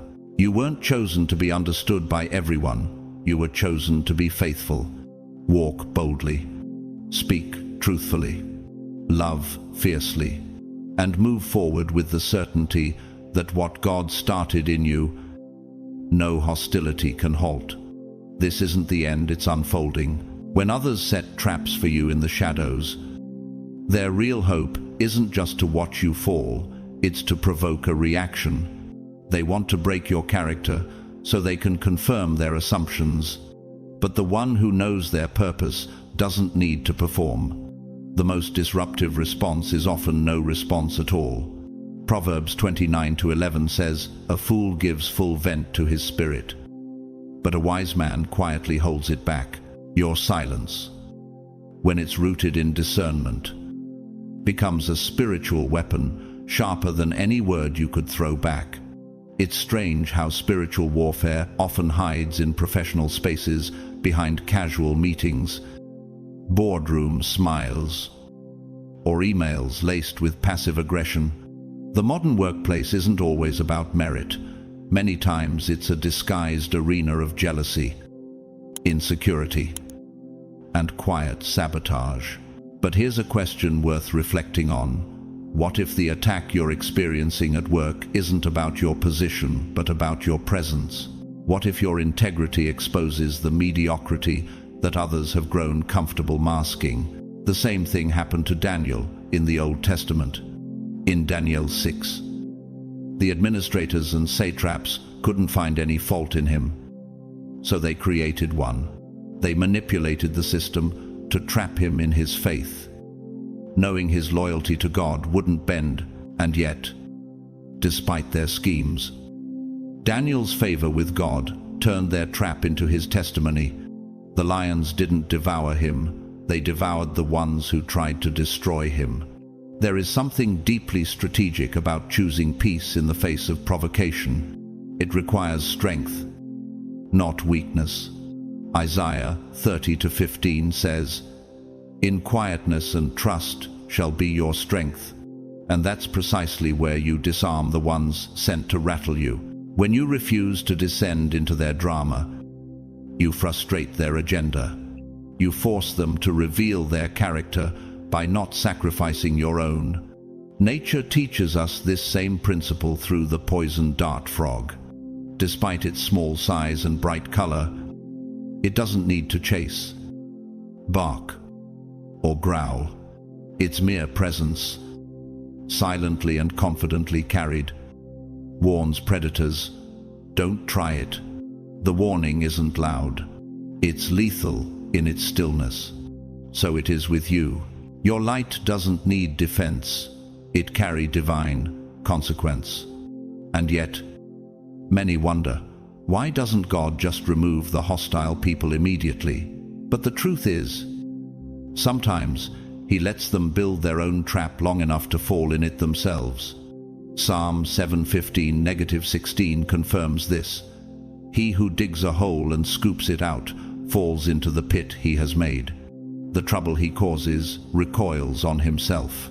And a line from the 1986 Polish Christian film Przyjaciel Wesołego Diabła, The Cheerful Devil's Friend, echoes this idea. He who dances with shadows will eventually forget how to stand in the light. The ones orchestrating your downfall are exhausting themselves, not you. And the longer you stay in peace, the more clearly their own actions unravel. Romans 8:31 reminds us, "If God is for us, who can be against us?" You are not walking through your challenges unguarded. Heaven sees. Heaven intervenes. Heaven keeps the record. What if the very battle they initiated becomes the stage God uses to elevate you beyond what you even imagined?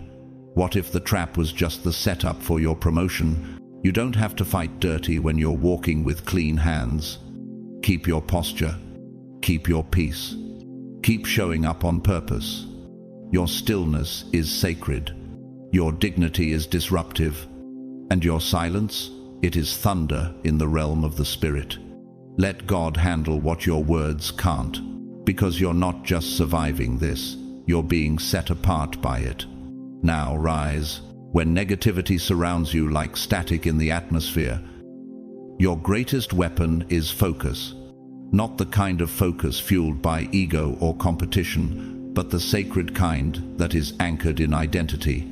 Psalm 1-3 reminds us of what happens when you stay rooted. That person is like a tree planted by streams of water, which yields its fruit in season, and whose leaf does not wither. Whatever they do prospers. Your purpose does not rely on the applause of others. It's not built on trending validation. It is sustained by divine design. Still, let's be honest. Have you ever found yourself wondering why you show up for others, but when you need help, the room empties? You're the one who stays late, who steps in when no one volunteers, who carries burdens, not your own. But the moment your soul requires support, silence greets you. That silence is not punishment, it is refinement. It is the pressure that produces power. In 2 Corinthians 12-9, the Apostle Paul testifies, "But he said to me, 'My grace is sufficient for you, for my power is made perfect in weakness.'" Sometimes God removes human support, so you will lean into divine supply. Sometimes the absence of appreciation is the architecture of ascension. When applause goes silent, purpose grows loud. And here's a deeper question. Could it be that God has intentionally designed this difficult path to train your spiritual endurance? Not because he wants you to suffer, but because he is preparing you to sustain greater influence later. The pain has purpose. It's your proving ground. From a neuroscientific perspective, this is mirrored in the concept of neuroplastic adaptation. When exposed to sustained pressure, the brain develops more efficient pathways for resilience. In other words, consistent difficulty trains your mind to operate at higher strength with less emotional disruption. Likewise, your soul is being rewired to endure storms without losing clarity. The workplace, for many, becomes a testing arena, not because of the tasks, but because of the tension. And yet, when you resist the urge to mirror toxicity and instead continue to bring excellence, integrity, and truth, you don't just survive. You change the room. Romans 12:21 declares, "Do not be overcome by evil, but overcome evil with good." What others send to break you only polishes your resilience. You may not be publicly celebrated now, but heaven has taken note. The times you held your tongue when you were provoked, the nights you carried the weight of injustice in silence, the mornings you showed up even when you felt invisible. These are sacred records. Isaiah 40-29 affirms this truth. He gives strength to the weary and increases the power of the weak. That is your spiritual recompense, divine stamina. Every time you endure, you are forming the spiritual equivalent of gravitational resistance training. The more pressure, the stronger the core. Pope Tawadros II, the Coptic Orthodox Patriarch of Alexandria, once said during an address to persecuted Christians in Egypt, "Martyrs are not made by death, they are formed by conviction.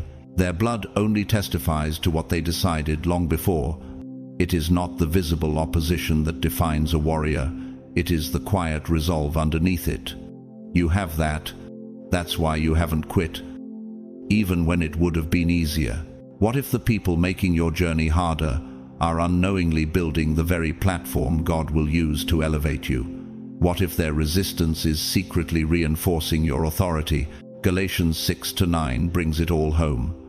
Let us not become weary in doing good, for at the proper time we will reap a harvest if we do not give up. The harvest is not a fantasy, it is a law. Sowing through hardship guarantees supernatural reaping. Keep going.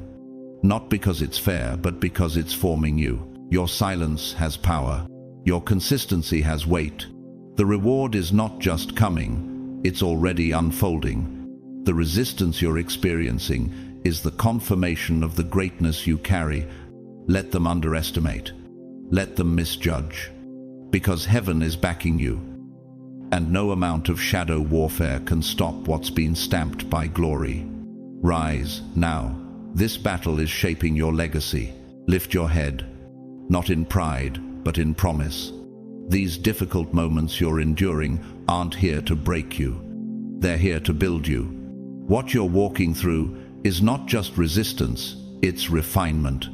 Isaiah 43:2 assures us, "When you pass through the waters, I will be with you, and through the rivers, they shall not overwhelm you." These aren't ordinary challenges, they are divine preparations in disguise.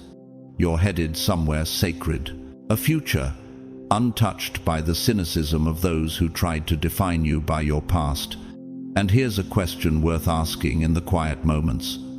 What if your current storm is the final test before you arrive in the place that darkness cannot enter?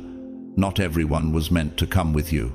Some were only meant to reveal themselves so you could let go.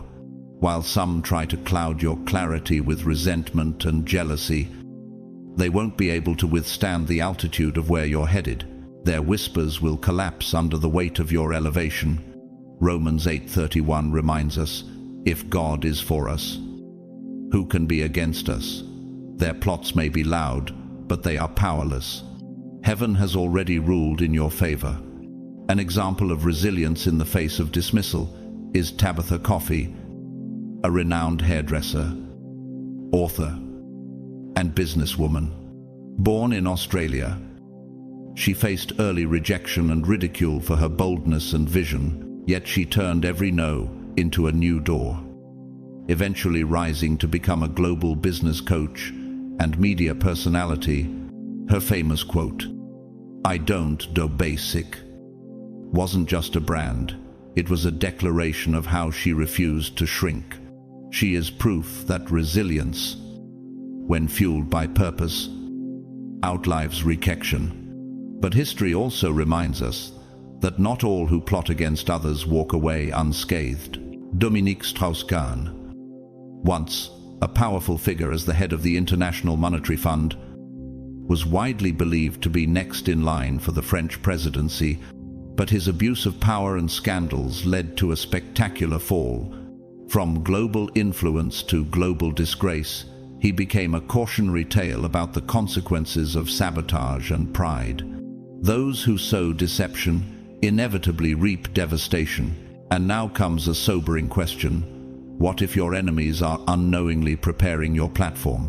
The very ones who tried to slow you down may soon find themselves left behind watching as you step into the very position they tried to block.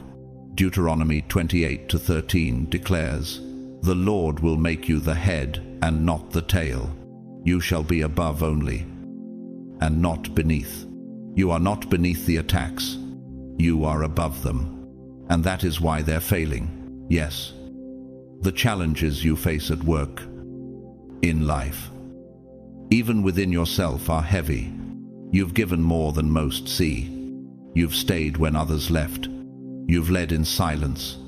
And yet, it can often feel like your efforts vanish unnoticed. But that invisibility is a spiritual disguise. Matthew Kursi, Nelia promises, "Your Father, who sees in secret, will reward you openly. What was once hidden will soon be honored." What if every betrayal was heaven's training ground to strengthen your leadership before others saw it? Every obstacle has been equipping you. Every sabotage attempt has sharpened your discernment. Every closed door has redirected you to something bigger. You are being formed for more than success. You're being shaped for legacy. Stand firm. Let them misunderstand you. Let them underestimate you. But don't let them stop you. You are not walking alone. You are walking covered. The fire they started around you will not burn you. It will forge you. And when it's done, you won't just walk out. You'll walk up. So arise now. This is your proving ground. And you are heaven's answer to the very warfare meant to silence you. In the midst of confusion, betrayal, and heaviness, there is a divine stillness that surrounds you, a quiet reminder that God is not distant. He is watching. He is tracking your steps, your silence, your tears, your triumphs, and His encouragement whispers louder than the chaos that tries to distract you. Psalm 121:8 reminds us, "The Lord will watch over your coming and going, both now and forevermore." You are not walking alone. You are being covered by eternal eyes. Yet we live in a time where arguments spark faster than reflection, where reactions are mistaken for strength, and where negativity waits like a shadow at the door of every new morning. What if the true test isn't about how loudly you defend yourself, but how quietly you keep moving forward without losing your light? The chosen ones are not loud warriors. They are luminous ones, refusing to be dimmed by darkness. Choosing peace in today's world is a sacred rebellion. When negativity rises and your emotions are stirred, the spiritual temptation is to retaliate. But Romans 12:17 says, "Do not repay anyone evil for evil." Be careful to do what is right in the eyes of everyone. You don't need to engage in every battle. Some fights are traps dressed up as justice. You've been chosen for a path that demands discipline, not distraction. There's power in knowing when to walk away from an argument that doesn't deserve your voice. Power in protecting your peace like a sacred altar. Have you noticed how much energy is lost when we chase the approval of people who never intended to understand us in the first place? Don't waste what's holy on what's hollow. Matthew 7:6 warns us clearly, "Do not give what is holy to the dogs, nor cast your pearls before swine." And this strength isn't rooted in arrogance, it's rooted in clarity. Clarity of identity, of calling, of worth. And that's where your mindset becomes your shield. Starting your day with positive intention is not a trend, it's a spiritual discipline. It's you declaring to the atmosphere, "I know who I am, I know who holds my future, and I will not be moved." We see this truth mirrored in the natural world. Take the redwood tree, for example. Despite its towering height, its roots are surprisingly shallow. What keeps it standing through violent storms is the way its roots intertwine underground with other redwoods. They support each other in hidden silence. That's how the chosen endure, not because they are loud, but because they are deeply connected to something higher and unseen. Cinema has captured this quiet strength.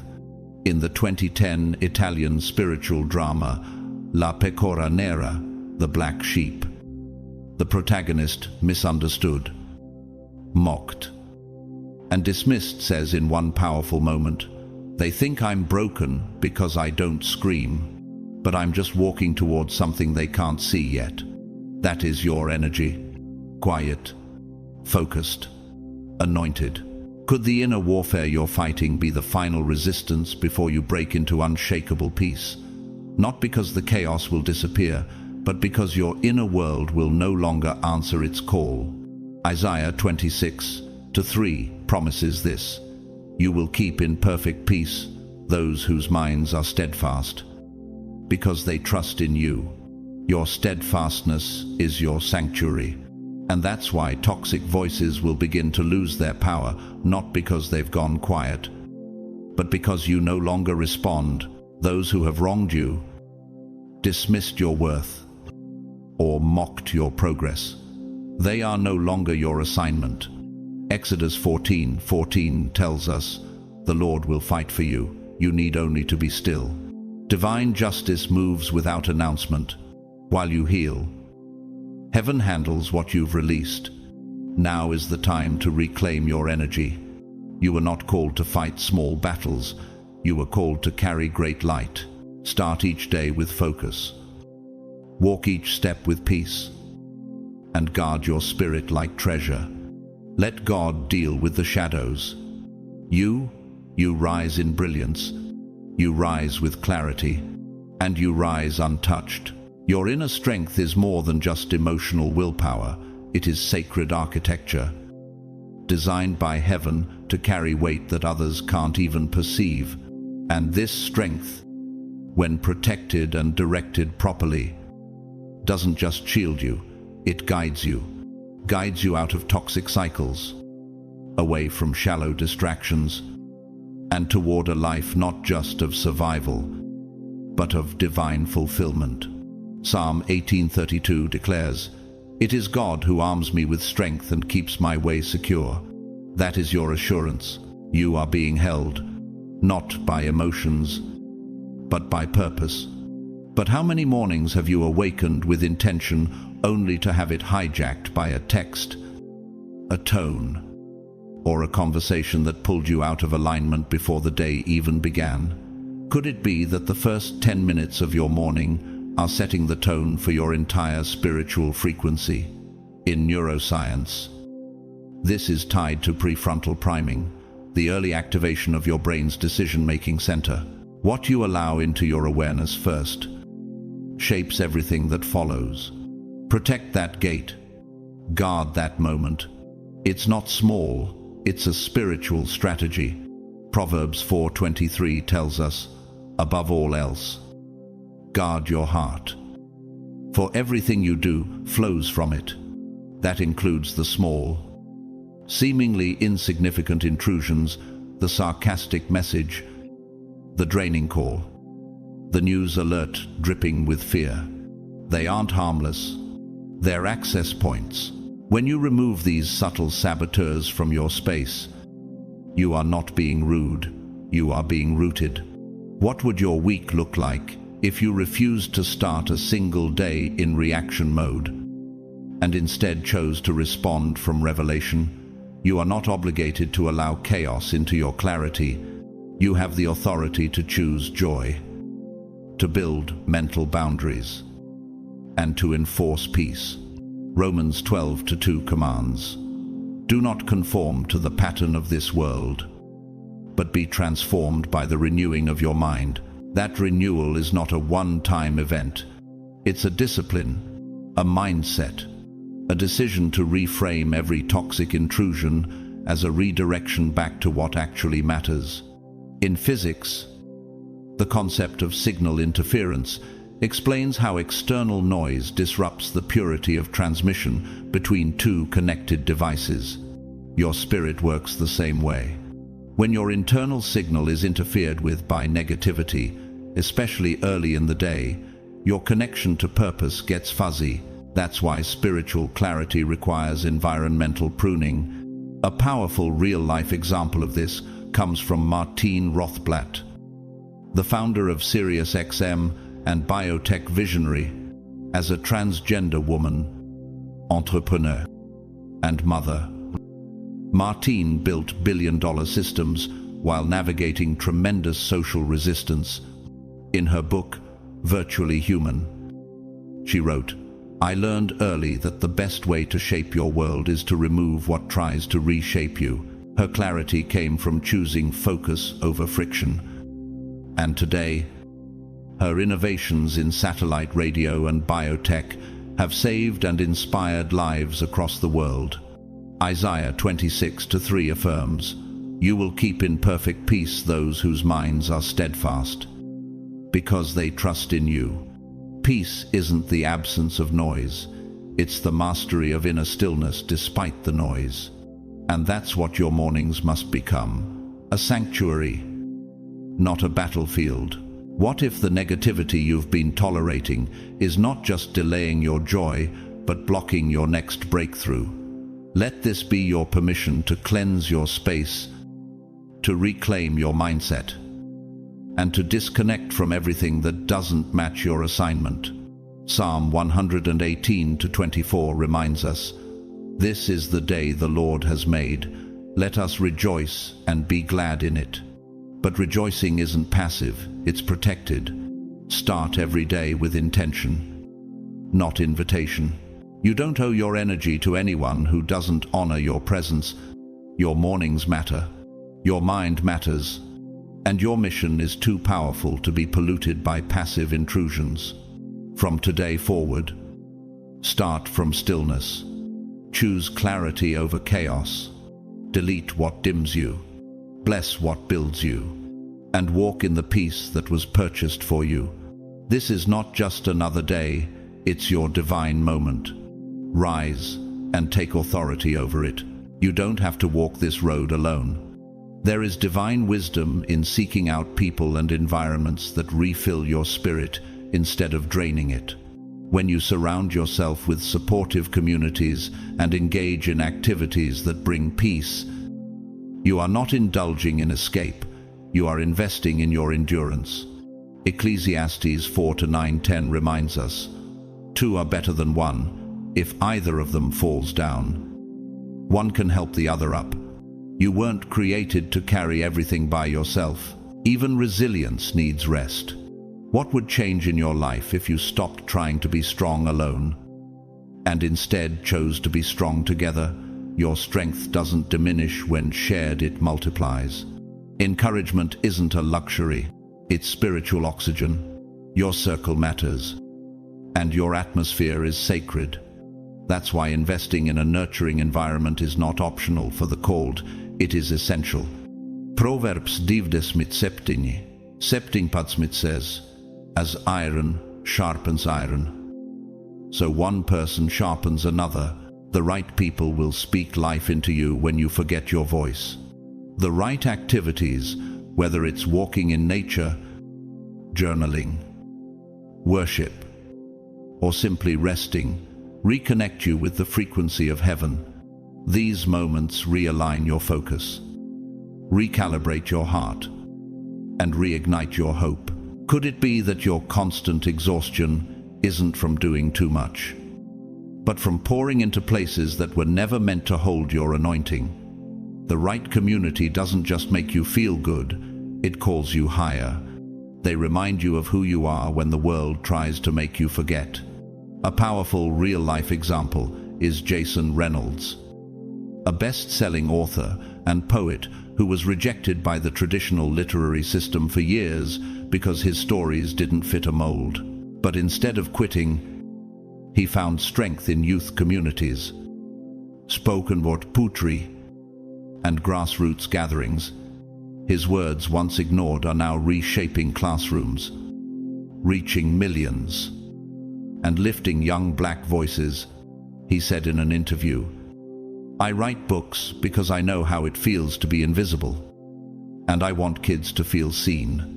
That is the fruit of staying rooted in supportive soil. In contrast, Elizabeth Holmes, once hailed as a revolutionary tech genius and CEO of Theranos, presents a cautionary tale. She isolated herself in an echo chamber of ambition, silencing dissent and ignoring wisdom. What began as a dream to revolutionize healthcare became a deception that collapsed under federal indictment. The lie caught up to the image. She is now serving time, not just for fraud, but for refusing truth and rejecting accountability. Even brilliance cannot outrun consequence. You, on the other hand, are called to walk in truth. And truth needs fuel. That fuel is hope. And hope is sustained in environments where your light is not resented, but celebrated. Isaiah 40:31 declares, "But those who hope in the Lord will renew their strength. They will soar on wings like eagles." This is the kind of strength that doesn't fade when trials increase. It is not a loud confidence, but a steady one, a confidence that refuses to give up, even when results aren't immediate. Have you ever wondered if your perseverance is the very testimony someone else is watching in silence? you're not just surviving for yourself. You are walking proof that struggle is not the end. Your consistency is a sermon. Your courage is contagious. Romans 5:3 tells us, suffering produces perseverance, perseverance, character, and character, hope. Every difficult season is forming something eternal within you. Your setbacks aren't delays, they are sacred pivots. What feels like a dead end may actually be a redirection into your next breakthrough. So rise, not just with strength, but with strategy. Stay close to those who water your soul. Speak to your days with bold intention. And if the path gets steep, don't question your calling, just realign your support. You are not behind. You are being built, and soon, the very areas of your struggle will become stages of your influence. Keep walking. Keep rising. The harvest is closer than you think. There are mornings when the weight of yesterday tries to follow you into the light of today. When you wake up with sorrow still sitting on your chest, it can feel like your spirit is trying to swim through concrete. But even in that struggle, there is grace. Lamentations 3:23 whispers a powerful truth. His mercies are new every morning. Great is your faithfulness. Every sunrise is heaven's declaration that your story is not over. And yet, how often do we hold on to disappointment as if it will one day transform into validation? What if clinging to yesterday's rejection is what's blinding you from seeing today's opportunity? The people who failed to see your worth didn't misjudge your value. They misjudged their own vision. Their blindness doesn't define your brilliance. There is a holy orchestration behind the scenes that most will never see. A divine intelligence that is protecting you from partnerships, paths, and people who would have sabotaged your growth. Psalm 91:11 assures us, "For he will command his angels concerning you to guard you in all your ways." You may not always feel it, but you are being covered. If you are in the midst of a spiritual awakening where your emotions are more sensitive, your discernment sharper, and your appetite for peace deeper, then know this: you are not going backward, you are evolving, and evolution often comes with loneliness before alignment. Can it be that your current discomfort is not punishment but preparation? That the discomfort is heaven dislodging you from what's too small for your calling?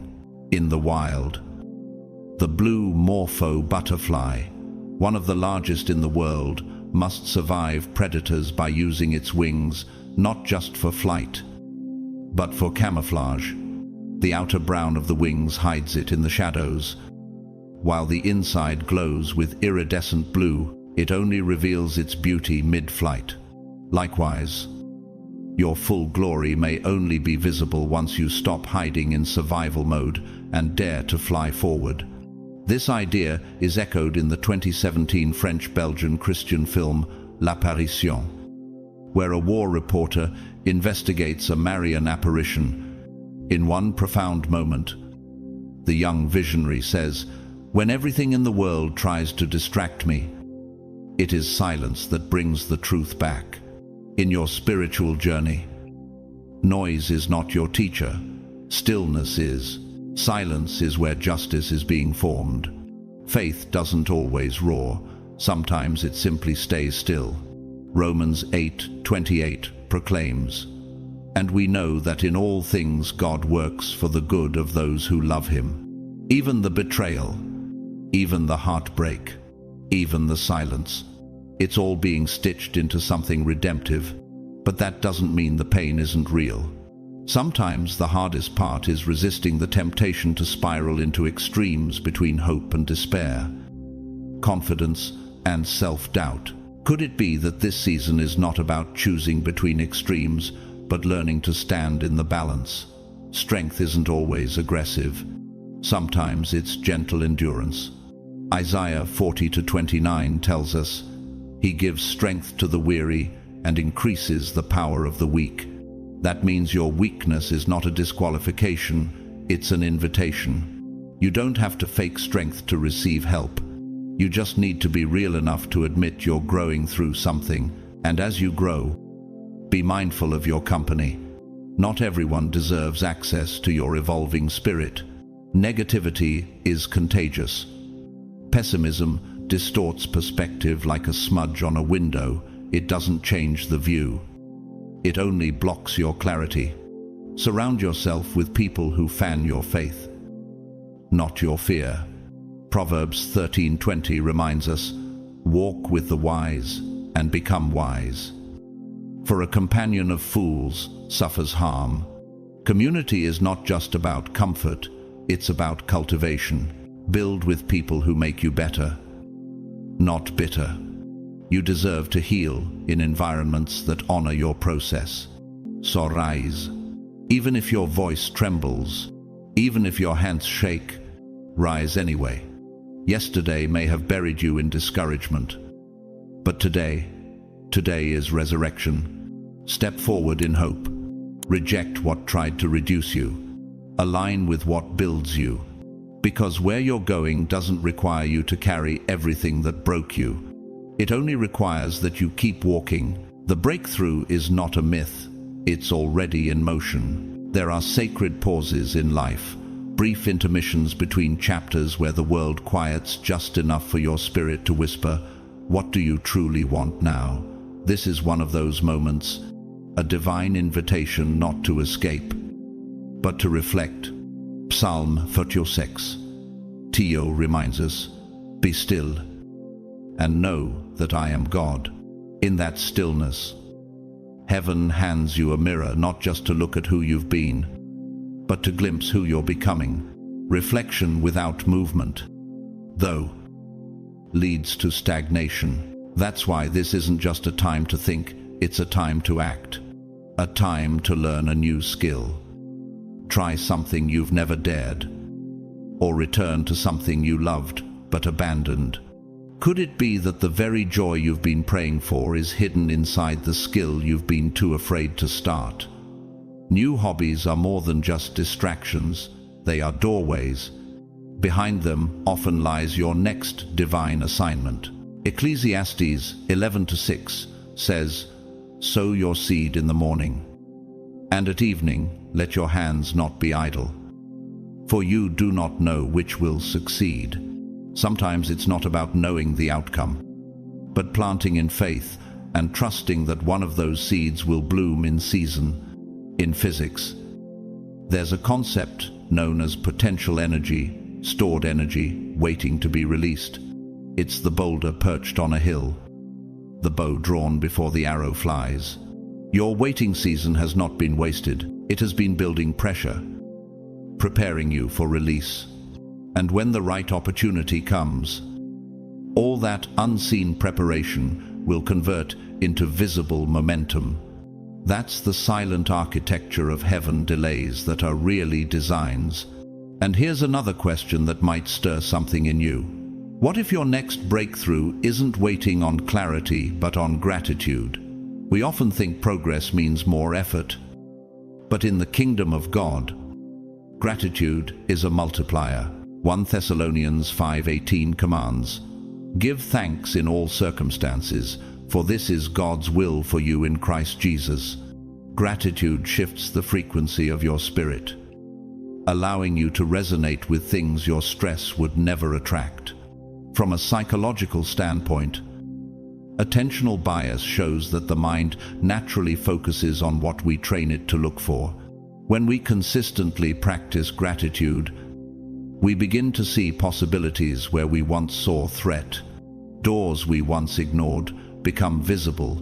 Patterns we once tolerated become unacceptable. Gratitude doesn't make life perfect.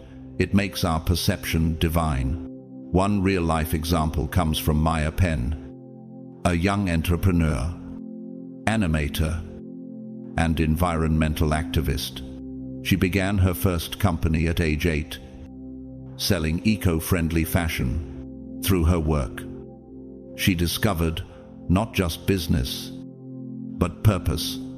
Maya once said, "Gratitude turns what you have into enough, and then enough becomes more than you imagined." Her mindset of thankfulness and curiosity unlock doors many adults spend decades trying to reach. James 1:17 affirms, "Every good and perfect gift is from above." That includes the small steps, the quiet mornings, the hobbies that seem insignificant. They are all divine brushstrokes on the canvas of your calling. The world is heavy with noise, cynicism, and fear, but your steady, hopeful posture is a protest against the chaos. Could it be that your simple commitment to remain positive in a cynical world is already changing the atmosphere around you? Proverbs 17:22 declares, "A cheerful heart is good medicine." When you live with light in your spirit, you don't just carry peace, you release it.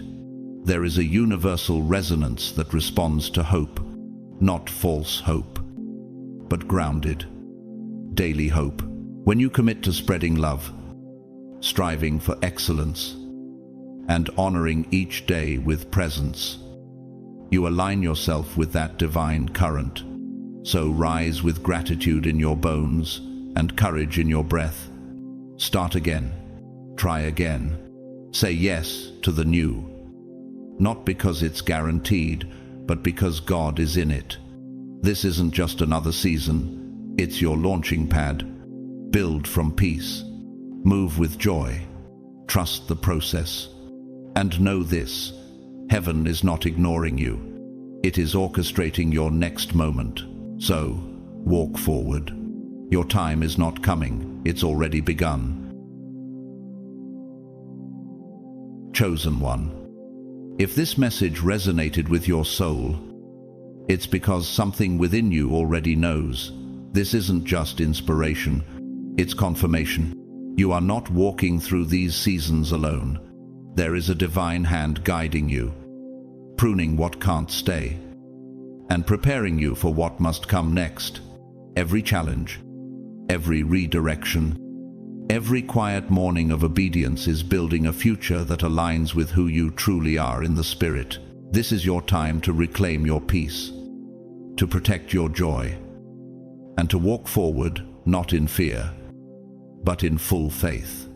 The detours were divine, the delays were developmental, and what you thought was denial was actually deep preparation. Your resilience is not just noticed, it's sacred.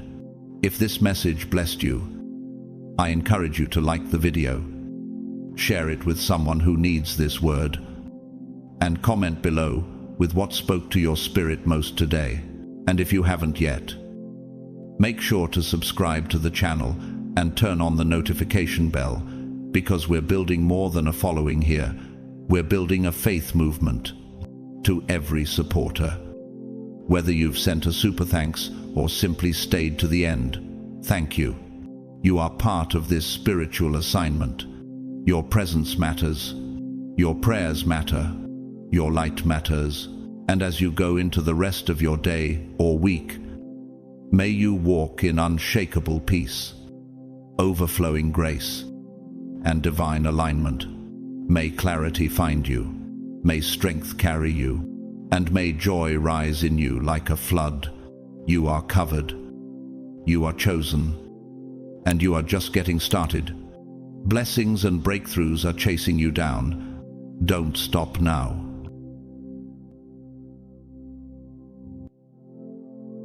Chosen ones.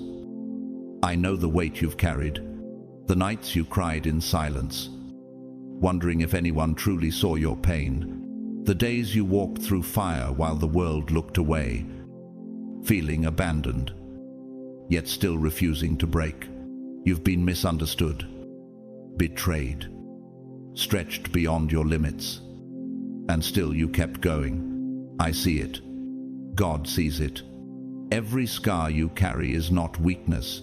It is proof that you were forged in a furnace meant to destroy you. But instead, it refined you. You are not here by accident. You are here because heaven has watched every battle, every tear, every lonely step, and now, the secret that was hidden is finally being revealed. Comment 777. if you can feel the weight of this moment in your spirit. To every one of you who has supported this channel, especially through Super Thanks, I speak my deepest gratitude, because your faith and encouragement make this message possible. You are not just watching, you are part of this unfolding prophecy, chosen ones. Listen carefully. Your life is on the brink of a seismic shift. Everything you prayed for in silence, everything you carried in pain, everything you thought was lost, God has been preparing to release it all at once. The dam is breaking, the river is rising, and nothing will stop what is about to flood your destiny. The question is, are you ready to receive what God has been holding back for this exact moment? Now, let us step into the revelation itself. God's chosen ones. Why can't God hide this secret any longer from you?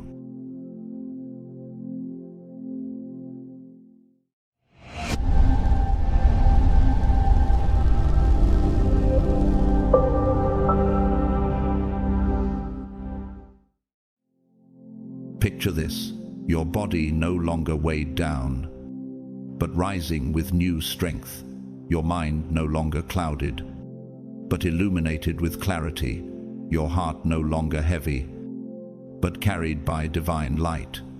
This is not the fantasy of a restless dreamer, it is the unfolding promise of God Himself. The psalmist once wrote, "Take delight in the Lord, and He will give you the desires of your heart." Psalm 37:4. Could it be that the very desires burning in you, those longings no one else understands, were planted by His own hand? They are not random, they are not accidents.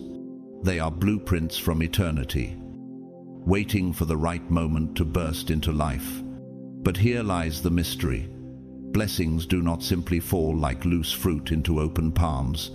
They require pursuit, faith, and the bold act of claiming them. How many chosen ones have missed their inheritance because they hesitated at the threshold? Jesus Himself declared, "Ask, and it will be given to you. Seek, and you will find. Knock, and the door will be opened to you." Matthew 7:7. Have you been knocking with persistence? Or have you grown weary at the closed doors of life? The truth is, the heavens are listening for signals, small but powerful declarations that you are ready. Even something as simple as lifting your voice, raising your hand, or aligning your actions becomes a spiritual frequency resonating with the divine. That is why today is not casual. It is a covenant. When you make even the smallest declaration, such as aligning with the number 777, a number many have recognized as carrying divine energy, it becomes more than a symbol. It becomes an act of resonance, a signal echoing back into the heavens that you are stepping into God's alignment. But pause for a moment and ask yourself, why you? Why now? Why has heaven singled out your story in this exact season? From the beginning, you were marked as different. Even in your deepest doubts, God saw light where others saw flaws.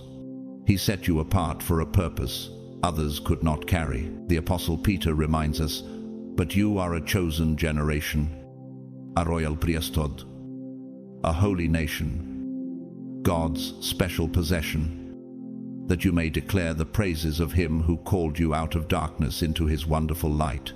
1 Peter 2:9. This chosenness is not just identity, it is assignment. The world might ignore it today, but when the blessings begin to flow and transformation sweeps your life, denial will no longer be possible. Think for a moment about Joseph, that young dreamer betrayed by his brothers, sold like an object, chained in Egypt, thrown into prison, and forgotten even by those he helped. Did despair consume him? No. He held to God's plan when every visible sign screamed otherwise. Then suddenly, in a single divine pivot, he was lifted from prison to palace, from overlooked to overall. And here is the question: if God could reverse Joseph's entire destiny in one day, why not yours? For I know the plans I have for you, declares the Lord. Plans to prosper you and not to harm you. Plans to give you hope and a future.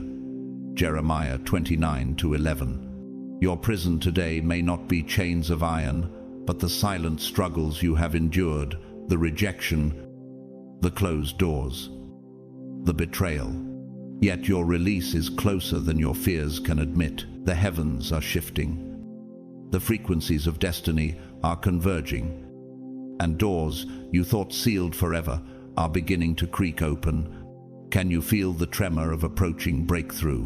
History itself echoes this truth. Michelangelo, the great Renaissance artist, once said, "The greater danger for most of us lies not in setting our aim too high and falling short, but in setting our aim too low and achieving our mark like his chisel striking marble." God is shaping you through pressure, through trials, into something no one has yet imagined. The cracks you feel in your life are not signs of weakness, but the echo of eternity carving out destiny. And yet, let us not ignore the shadows. The cautionary tale of King Saul, though anointed as Israel's first king, his disobedience, jealousy, and impatience led to his downfall. His story warns us. Chosen does not mean guaranteed. Saul's refusal to wait on God cost him the kingdom. Isn't this the same warning resounding today? What happens if impatience robs you of what was meant to last forever? To obey is better than sacrifice, and to heed is better than the fat of rams. 1 Samuel 15:22. The world is shifting even now. Energies are aligning. Kingdoms are trembling. And unseen hands are arranging divine appointments in your path. People who will elevate you are being stirred. Opportunities that once seemed impossible are forming in silence. As Jesus promised, no one can shut the door that he opens. Revelation 3:8. And just as an eagle waits for the perfect current to lift its wings, you are about to ride a wind that does not come by chance. It comes by design. Chosen one. The gates are opening. This is your season of abundance, but also your season of decision. Will you remain still at the threshold, or will you rise into the inheritance heaven carved for you? Now is not the time to shrink back. It is time to stand.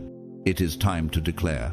It is the time to walk through the door before it closes again. Stand now, chosen one. This is your hour. The secret God has hidden is now revealed, and it is you. The secret that God has been holding back is finally breaking open. It is your time to rise. Yet the enemy will not stay silent. He whispers lies in shadows, telling you this is too good to be true, that you are not worthy, that the blessing is meant for someone else.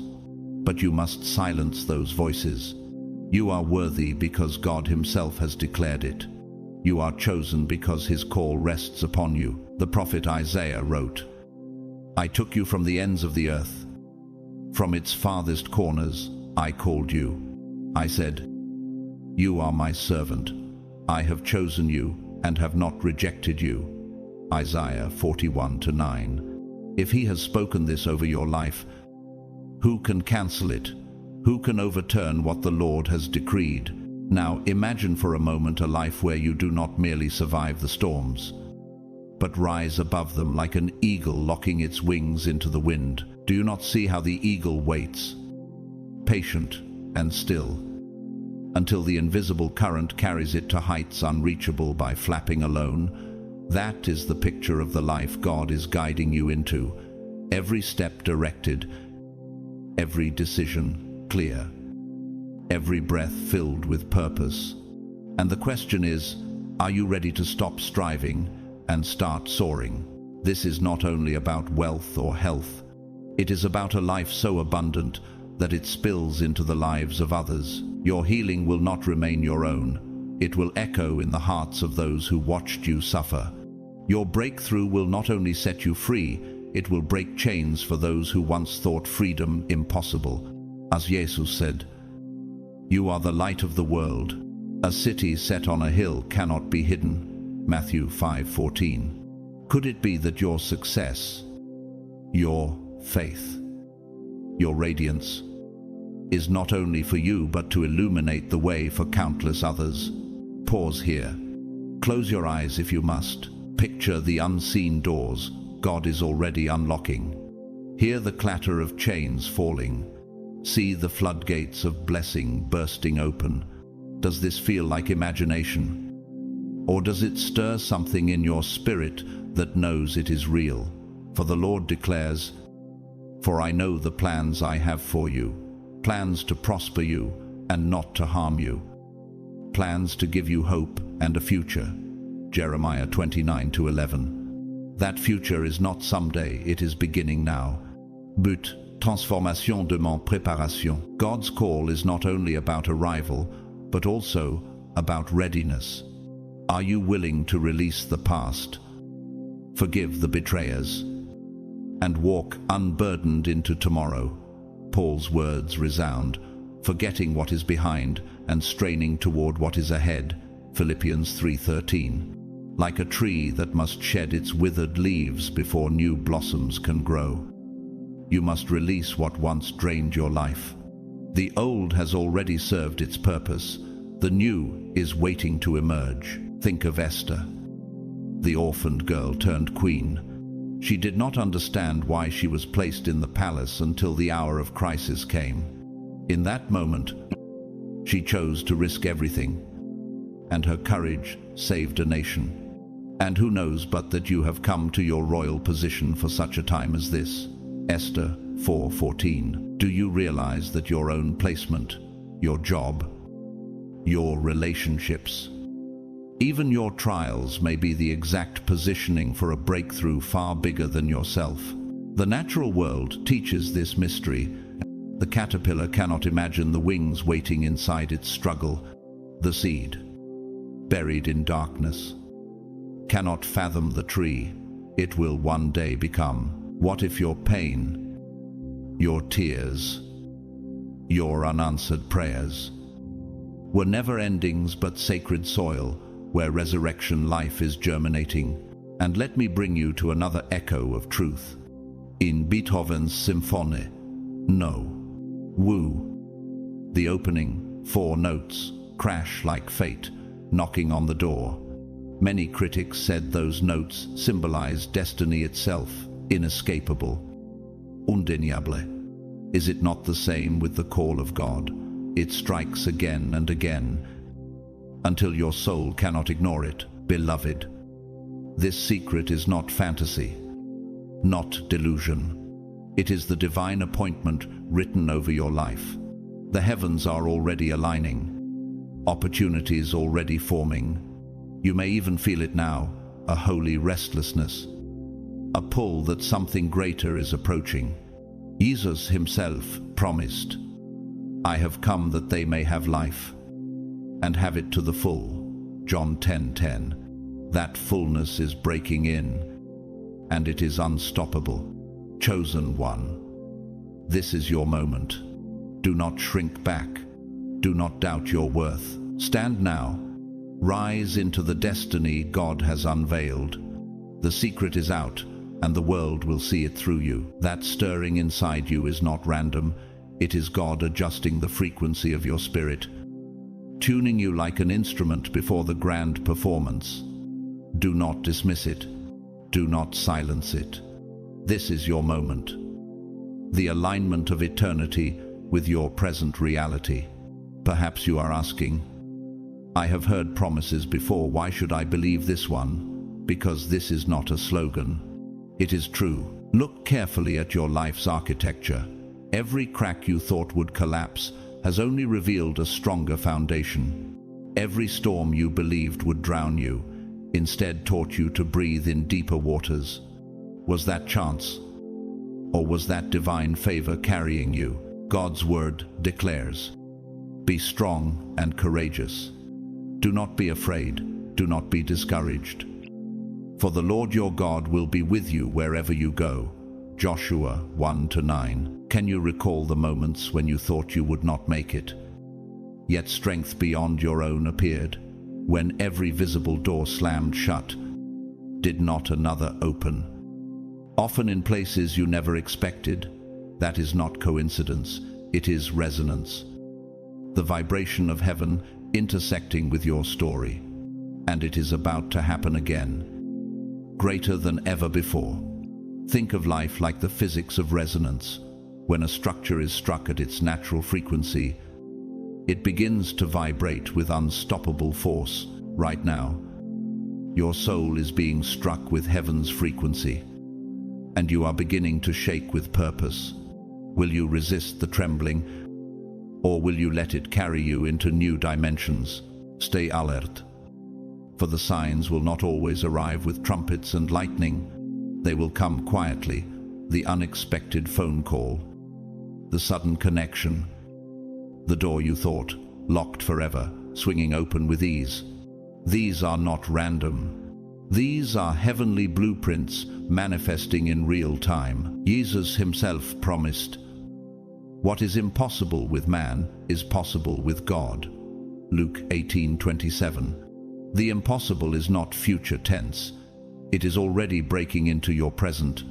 And do not overlook this truth. God is not just shifting your circumstances, He is reshaping you. Like an architect chiseling stone for a cathedral, He is not only concerned with what is built around you, but what is being constructed within you. Each trial has been scaffolding, each disappointment a blueprint line etched by the divine hand. Isn't it astounding that what once looked like rubble is actually the foundation for glory? The Apostle Paul wrote, "Therefore, if anyone is in Christ, the new creation has come, the old has gone, the new is here." 2 Corinthians 5:17.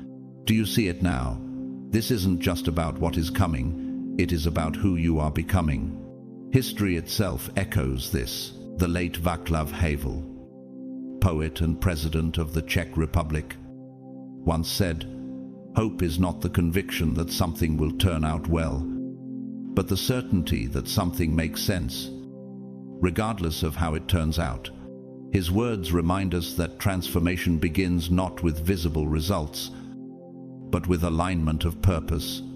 If a man who faced oppression could carry such a vision, how much more can you, chosen by God, walk with certainty in His promises? And yes, you are being called to boldness, to fearlessness, to rise like a warrior, stepping into the final minutes of a battle, not with panic, but with composure born from training. As Hebrews 3:6 declares, "The Lord is my helper, I will not be afraid. What can mere mortals do to me? And if mortals cannot shake you, how could doubt, fear, or delay possibly break you now?" So, chosen one, make your declaration visible. Comment 777 below, not as superstition, but as a covenant signal that you are aligning with heaven's timing. This number, repeated, becomes a symbol of completeness, of divine orchestration, a visible witness that you are ready for the unveiling of what has long been hidden. Stand now. Lift your head. Step forward with unshakable courage. The secret God has carried is no longer hidden. It is you, and the world is about to see it. You are stepping into a version of yourself that is not only stronger, but wiser, sharper, and more radiant than ever before. The shift will not be hidden. It will be visible for the world to see. They will notice the fire in your eyes, the confidence in your stride, the serenity in your heart. That glow will not come from self-effort alone. It will be God's work shining through you. Remember David, the shepherd boy who was ignored by his family, overlooked by men, but handpicked by God. He was not merely a boy with a sling, he was a king in formation. And isn't that the very picture of your journey? The world may underestimate you now, but heaven already recognizes the crown resting upon your destiny. But why is God shaping you this way? Because this transformation is not for spectacle, it is for purpose.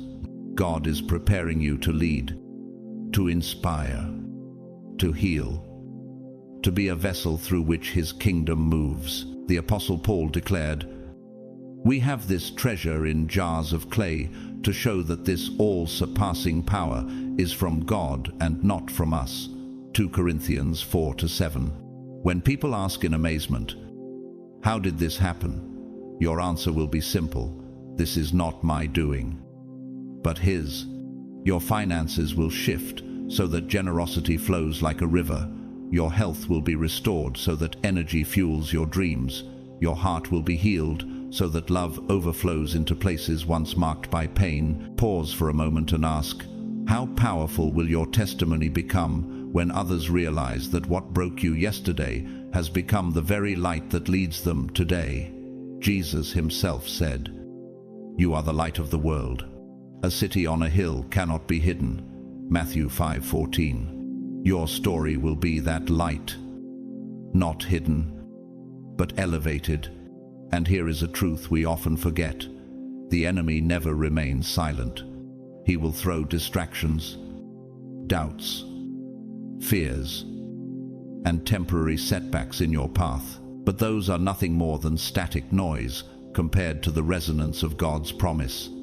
Scripture assures us, if God is for us, who can be against us? Romans 8:31. And if no power can stand against him, then what lies could ever stand against you?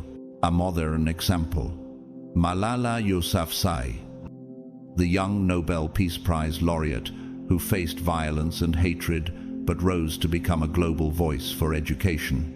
She once said, "One child, one teacher, one book, one pen can change the world." Her life shows that even what was meant for destruction can be transformed into a platform for global change.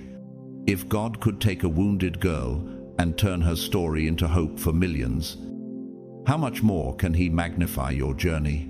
And yet, history warns us of the opposite path.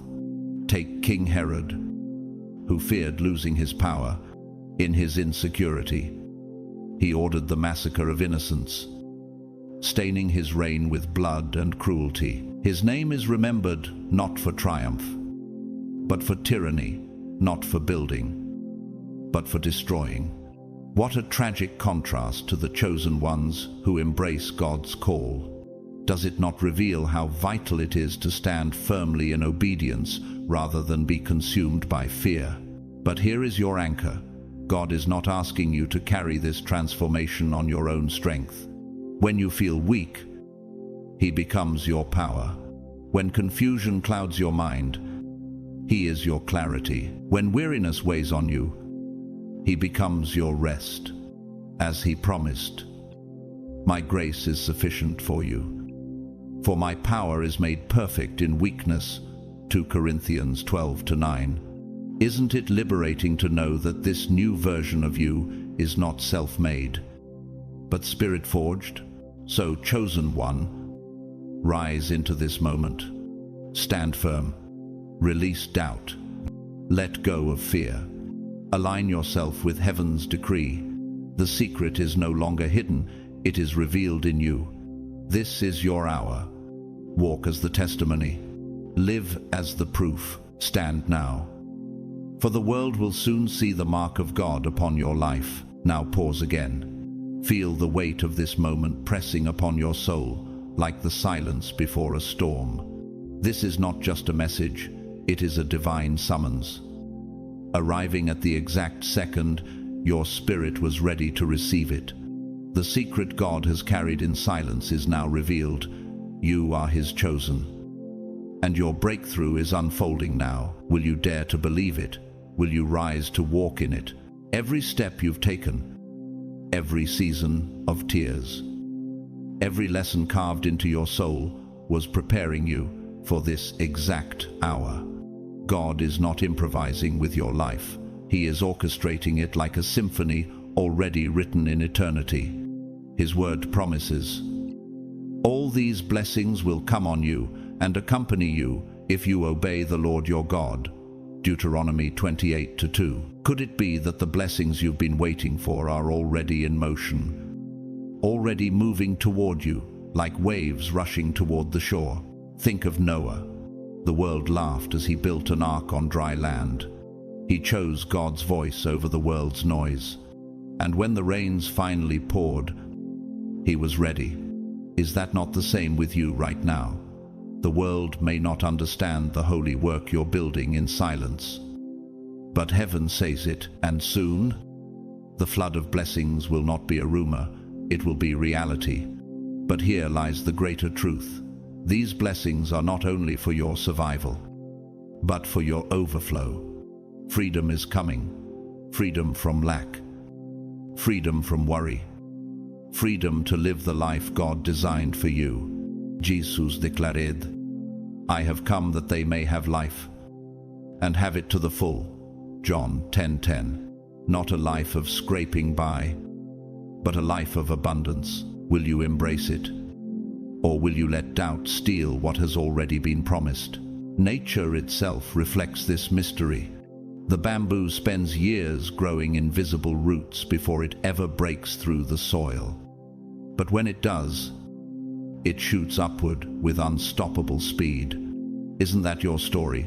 Hidden preparation, silent growth, now ready to explode into visible transformation. Though it linger, wait for it. It will certainly come and will not delay. Habakkuk 2-3. And look at the fingerprints of God around you. The unexpected phone call, the sudden opportunity, the unexplainable stirring in your spirit that whispers, "This is it." Are these coincidences or confirmations? Could it be that heaven is aligning every detail in your favor? Romans 8:28 assures us, "And we know that in all things God works for the good of those who love him, who have been called according to his purpose." No, cinema has carried whispers of this truth. In the film The Mission, 1986, we see the transformation of a man once driven by violence, who lays down his weapons to become a servant of peace. His journey from sword to cross illustrates that grace does not erase the past, but redeems it, turning shame into testimony. Is that not the same grace now working in you, reshaping your scars into sacred symbols of God's power? And here is the heart of it. You may feel unready, unqualified, not enough. But the truth is, God never called the qualified. He qualifies the called. Paul himself admitted, "I can do all this through him who gives me strength." Philippians 4:13. Isn't it liberating to know that the weight of this transformation does not rest on your shoulders, but on his chosen one? This is not the end, it is the unveiling. Soon your family will feel it, your community will see it, and your story will inspire hope that cannot be denied. Stand now. Walk forward. The breakthrough is not coming someday, it is here. And it is you, chosen ones. This moment is not just a fleeting spark. It is the ignition of a flame that will set your entire life ablaze with divine purpose. God's secret is no longer hidden. It is unfolding before your eyes, rewriting your story with precision. You are not merely standing at a crossroads. You are stepping onto a divine highway, paved by his mercy and marked at every mile with his favor. Can you sense it? The heavens are aligning like synchronized stars, preparing to pour out blessings that will reshape every corner of your reality. Look at your life as it is now. Bills may pile up. Dreams may feel like distant galaxies. Struggles may weigh on you like gravity, but God sees something else. He sees a canvas stretched and waiting for his masterpiece. Every hardship you endured, every tear you shed, every moment you thought you could not go on, were not wasted. They were brushstrokes of eternity, preparing the unveiling of His beauty in you. For we are God's handiwork, created in Christ Jesus to do good works. Ephesians 2:10. Isn't it astonishing to realize your pain was not random, but pigment for His greater portrait? This transformation is not cosmetic, it is architectural. Picture an old house, worn, broken, sinking at its foundation. Instead of patchwork repairs, God is rebuilding it from the ground up. That is you. Your finances are not just recovering, they are being restructured into stability. Your health is not just mending, it is being renewed with resilience. Your relationships are not merely shifting, they are being realigned, like supporting beams in a heavenly design. Scripture promise. Instead of your shame, you will receive a double portion. And instead of disgrace, you will rejoice in your inheritance. Isaiah 61:7. What you thought was rubble is about to reveal its double glory. Have you considered that what felt invisible was not unseen? God counted every prayer whispered in exhaustion, every cry uttered in silence. Those tears were seeds planted in fertile ground. And now the harvest has come. Those who sow with tears will reap with songs of joy. Psalm 126:5. Isn't it breathtaking that your darkest nights are yielding the brightest dawns? Science echoes this truth. In physics, resonance occurs when an object vibrates at its natural frequency and releases a power far greater than its size would suggest. Isn't that exactly what is happening to you?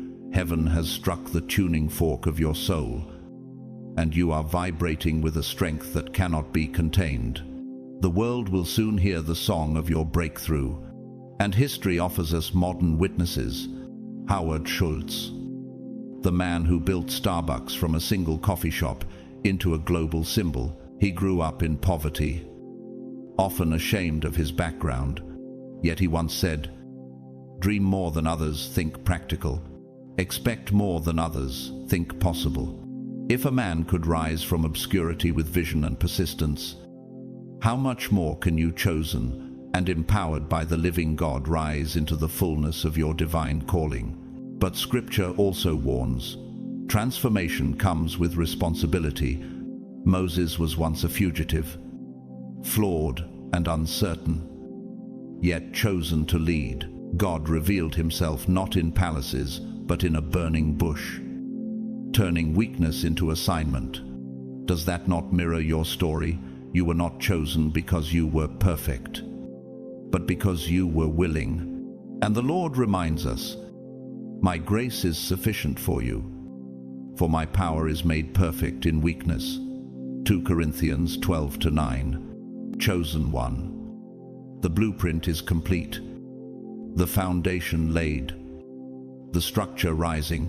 This is not the season for doubt, but the season for building. Your life is no longer a construction site. It is becoming a cathedral where His glory dwells. The stone the builders rejected has become the cornerstone. Psalm 118:22. And you, once underestimated, are now rising as a testimony carved in eternal stone. Step into the divine architecture written over your life. Stand. Chosen one, the secret is no longer hidden. It is you, and the world is about to see it. God never saw a fugitive in Moses. He saw a deliverer. When Moses stood before the burning bush, what seemed like the end of his journey became the beginning of his destiny. That's where you stand right now, before your own burning bush. This is not just a moment of inspiration, but a divine encounter shifting the trajectory of your entire life. And the question burns within, will you run from it, or will you step into it? This secret God is revealing is not simply about survival, it is about your authority. You are not here to merely drift with circumstances. You are a co-creator with God. invited to walk in covenant power. Jesús declared, "I have come that they may have life, and have it to the full." John 10:10. That fullness is not postponed for eternity. It is igniting now. Do you realize that every locked door before you is already turning at the sound of his keys? Opportunities for wealth, for impact, for joy, they are not illusions. They are waiting for your yes. And yet, doubt whispers, "I've failed. I've made mistakes. Can this really be for me?" The answer is yes. God does not build on perfection, but on willingness. Think of Peter. He denied Jesus 3 times, collapsing under pressure. Did Christ discard him? No. He became the rock upon which the church was built. Doesn't that tell you your past was never meant to disqualify you, but to prepare you? Every stumble forged resilience, every scar shaped wisdom. Now you are stronger than you've ever been. Imagine walking into a room and eyes turning toward you, not because of your appearance, but because of the light you carry. This is a favor. It cannot be bought or staged. God's presence radiating through you will draw business partners, mentors, and allies aligned with your purpose. Your presence will speak louder than words. Could it be that your life is becoming the living testimony that others have been praying to witness? This change is not temporary. It is not a patch, but a legacy. The wealth being entrusted to you is not only for your pocket, but for generations unborn. The healing you are receiving will ripple outward, inspiring others to seek the same God who raised you. The peace you are stepping into will become a calming force for those around you. Isn't it powerful to realize you are not just changing your life, but the atmosphere itself? But take heed, the enemy will not sit idle. He will throw distractions, fear, and even people who mock your rise. Scripture reminds us, our struggle is not against flesh and blood, but against the rulers, against the authorities, against the powers of this dark world. Ephesians 6:12.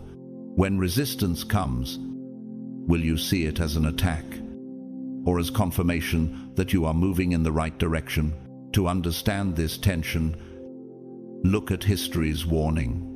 King Saul, once anointed, let jealousy consume him when David's light began to shine brighter than his own. Instead of protecting his kingdom, he destroyed his own peace, and his crown was torn away. His story is carved in Scripture as a cautionary tale. Chosen does not mean guaranteed.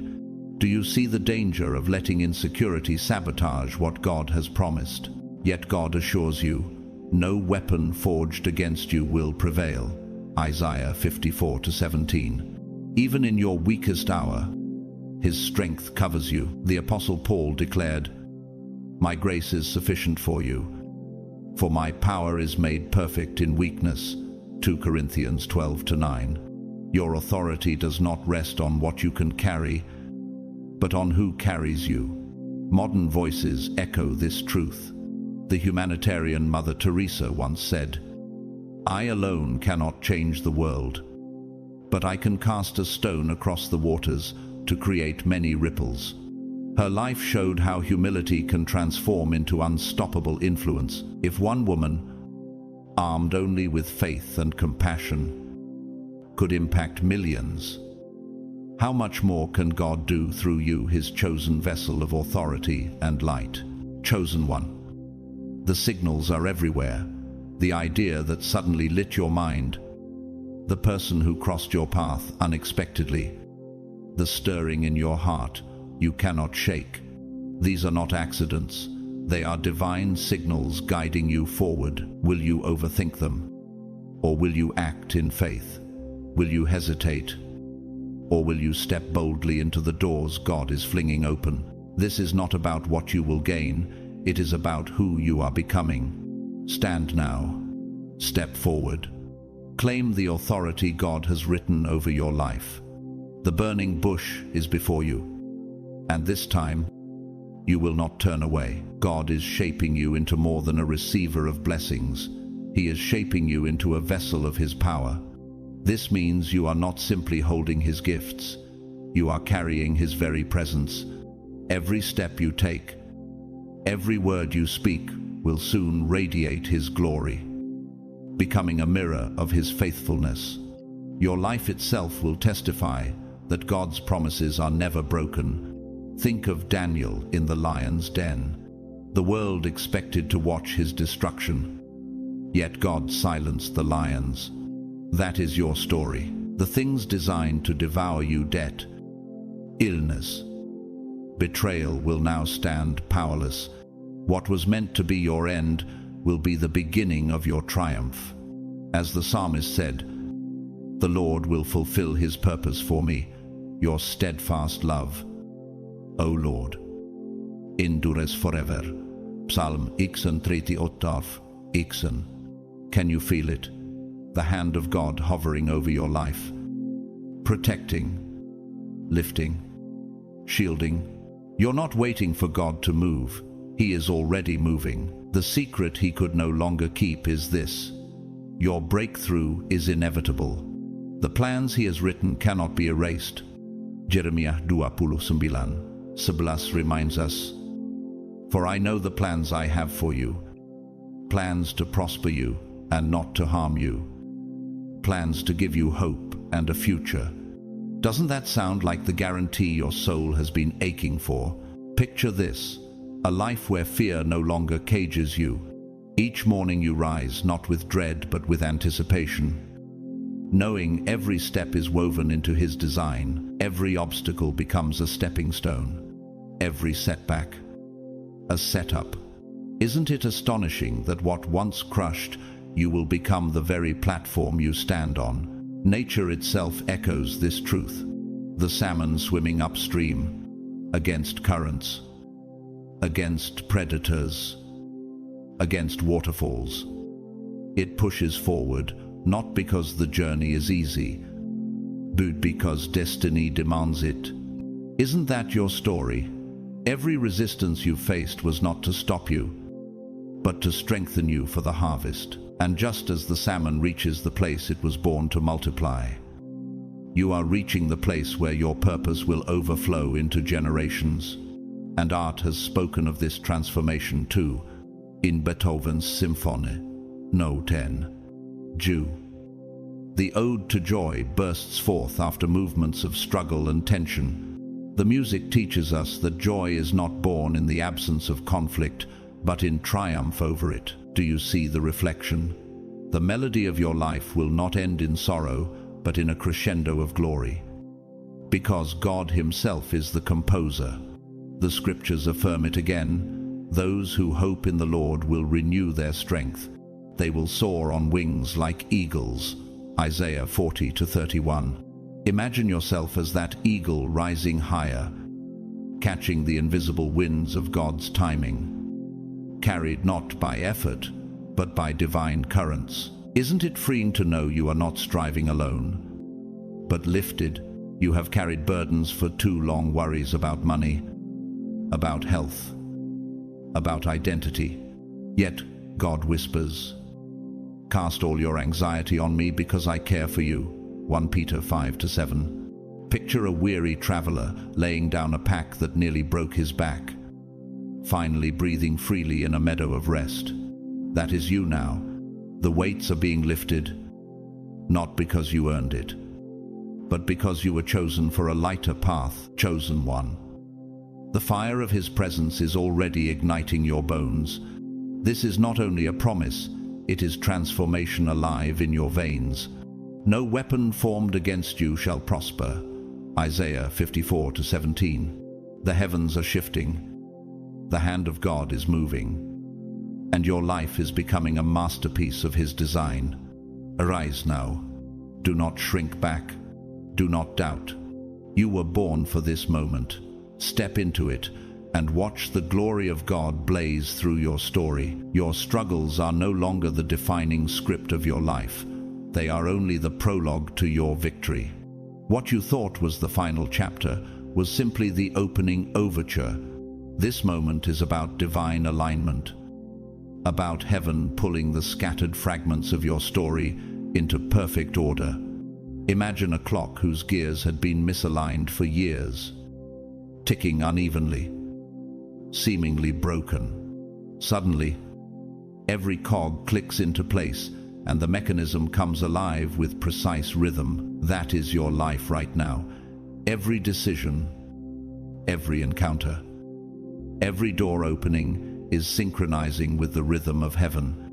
He restores my soul.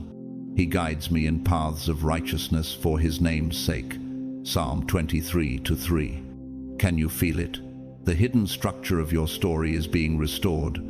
You may not see the full picture, but God is already working behind the scenes, orchestrating with the precision of a master architect the job offer you never expected, the conversation that shifted your spirit, the peace that settled in your heart without explanation.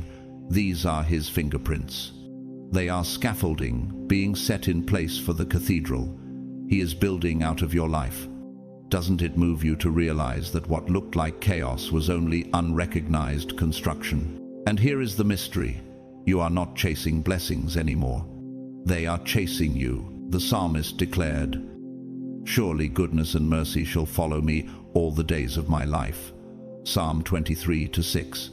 What if the very things you feared were lost forever are now running toward you, faster than you can imagine? What if the opportunities you thought were beyond your reach are already aligned in orbit around your name? This is what sets you apart. You are not only receiving God's favor, you are reflecting it. Your life becomes a mirror of his glory, refracting his light into the dark places around you. When people see you, they will not merely see success, they will see holiness. Isn't it powerful to think that your smile, your peace, your confidence are not just personality traits, but evidence of God's craftsmanship? We all, who with unveiled faces contemplate the Lord's glory, are being transformed into his image with ever-increasing glory. 2 Corinthians 3:18. Ruth's story reminds us of this truth. She lost everything: home, husband, security, yet she chose faith over despair. She followed God's lead into a field of barley, not knowing it was the exact place her destiny would unfold. Is that not your moment now? To walk in obedience even when the path looks barren, trusting that destiny is waiting in the ordinary fields of your faith. The Lord rewards everyone for their righteousness and faithfulness. 1 Samuel 26-23. Science itself echoes this divine order.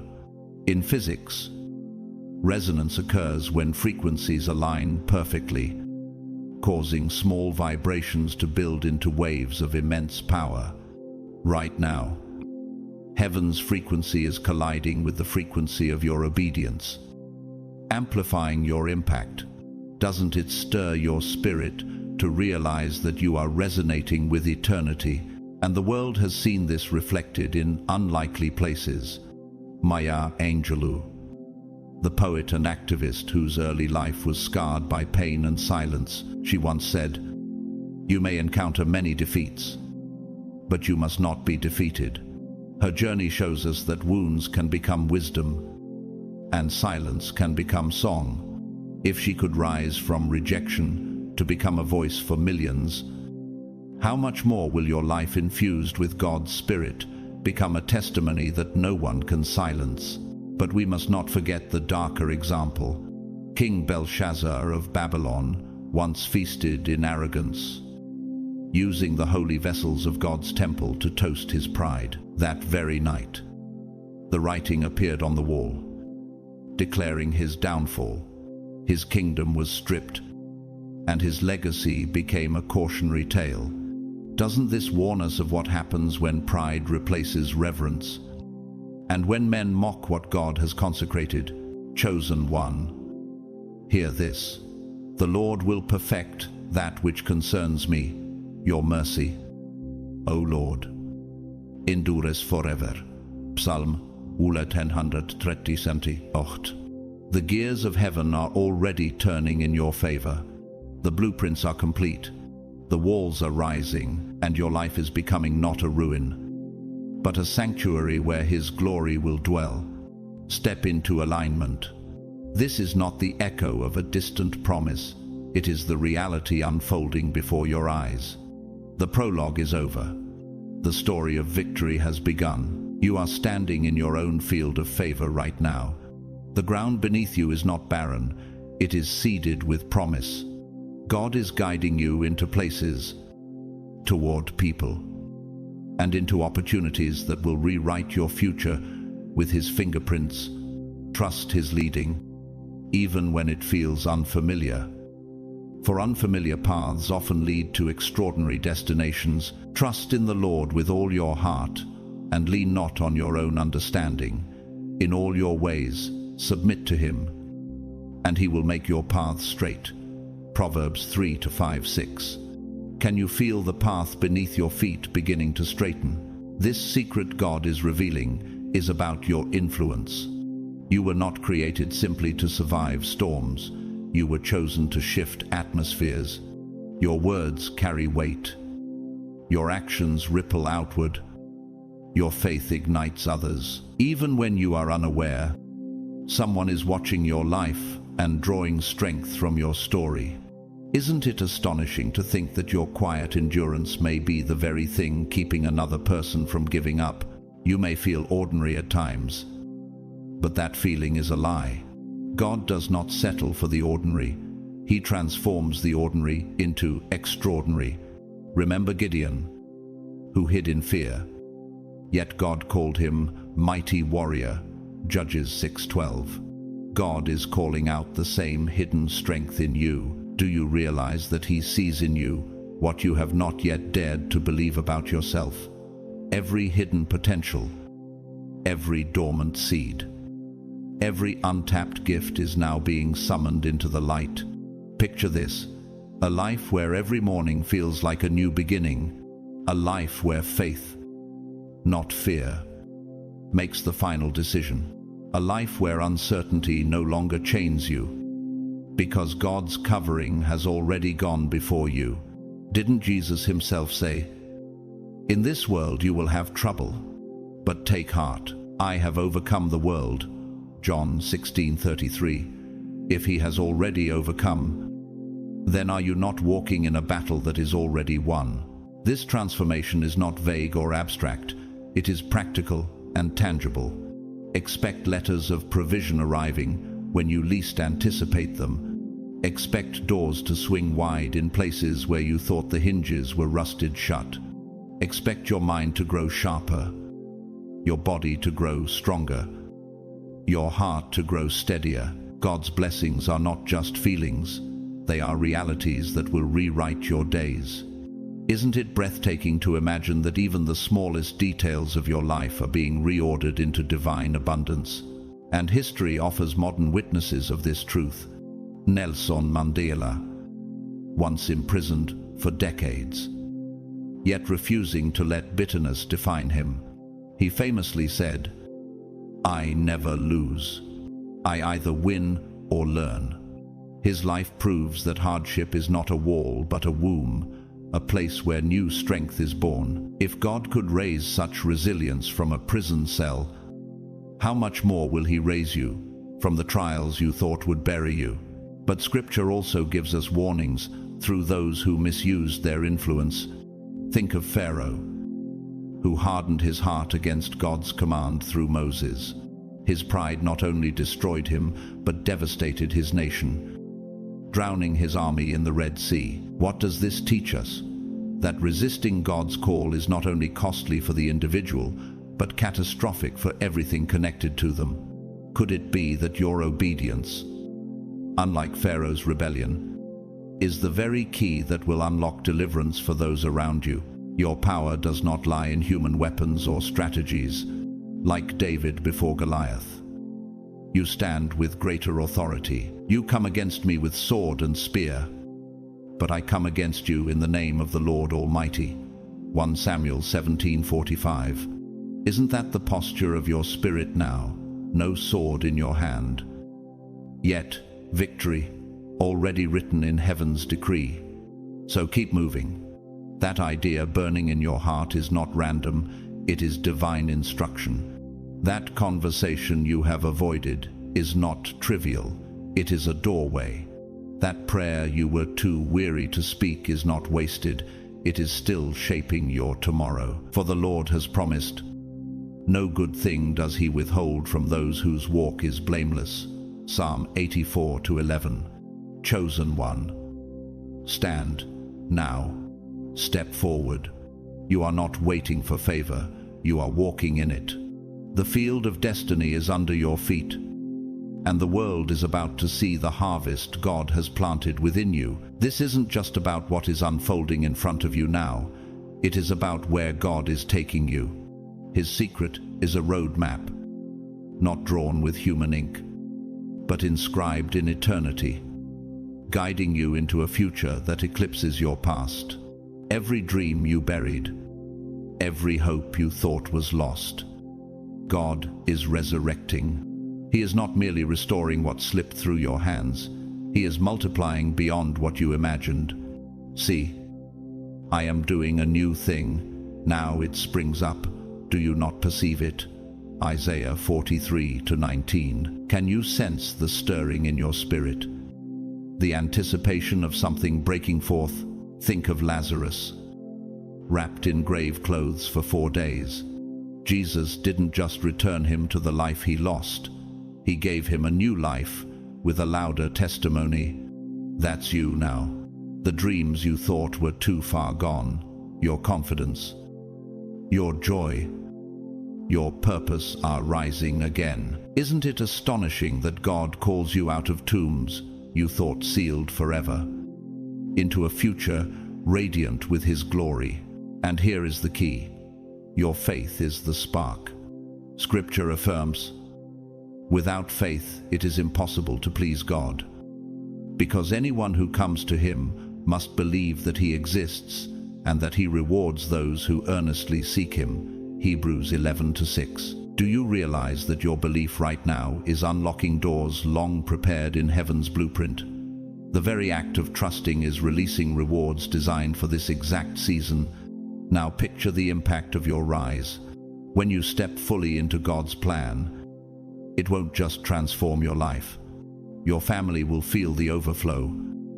Your workplace will sense the shift. Your community will witness the evidence of God's hand. You are not merely one individual, you are becoming a movement, a living testimony of what happens when a soul says yes to divine calling. Isn't it humbling to realize that your obedience will ripple through countless lives? But perhaps you ask, how do I know this is for me? The answer is in your very presence here. You are listening. Your heart is stirring. And that stirring is not chance, it is divine orchestration. As Romans 8:30 proclaim, those He predestined, He also called. Those He called, He also justified. Those He justified, He also glorified. Do you see? You are not only called, but also justified. And now you are being glorified. Nature itself speaks of this renewal. The forest after a wildfire, blackened earth, charred remains, silence. Yet beneath the ash, seeds awaken that could not germinate before. New trees rise, stronger, greener, nourished by what looked like destruction. Isn't that your life? What looked like devastation is becoming the soil of your rebirth. Unless a kernel of wheat falls to the ground and dies, it remains only a single seed. But if it dies, it produces many seeds. John 12:24. And even art has echoed this mystery. In Giuseppe Verdi's opera Nabucco, the chorus of Hebrew slaves sings Va, pensiero, a haunting melody of longing for freedom. That song, born out of exile, became a national hymn of hope for generations. Doesn't it remind you that even in your valleys, God is composing melodies of victory, that the song rising in your soul is not just background noise, it is the soundtrack of deliverance. You've walked through valleys where shadows loomed large, yet here you are still standing. Psalm 23, 4 declares, "Even though I walk through the valley of the shadow of death, I will fear no evil, for you are with me." You have not only walked through, you have walked out, and the secret God could no longer keep is this: your life is becoming a symphony, every note building toward a crescendo of power and purpose. Chosen one, Risa now, the tomb has opened. The ashes are stirring. The music of destiny is swelling. Step forward, for the prologue is over. The crescendo has begun. Maybe it was a job loss that stripped you of stability, a broken relationship that tore at your heart, or a dream that seemed to dissolve into thin air. Yet those valleys were never your conclusion. They were laboratories of the soul, divine classrooms, where resilience was hammered into your spirit. God was not abandoning you, He was building you. He was calibrating your inner architecture, reinforcing your foundation like a master builder, designs structures that can withstand earthquakes. The Apostle Paul reminds us in Romans 5:3-4, "We also glory in our sufferings, because we know that suffering produces perseverance, character, and character, hope."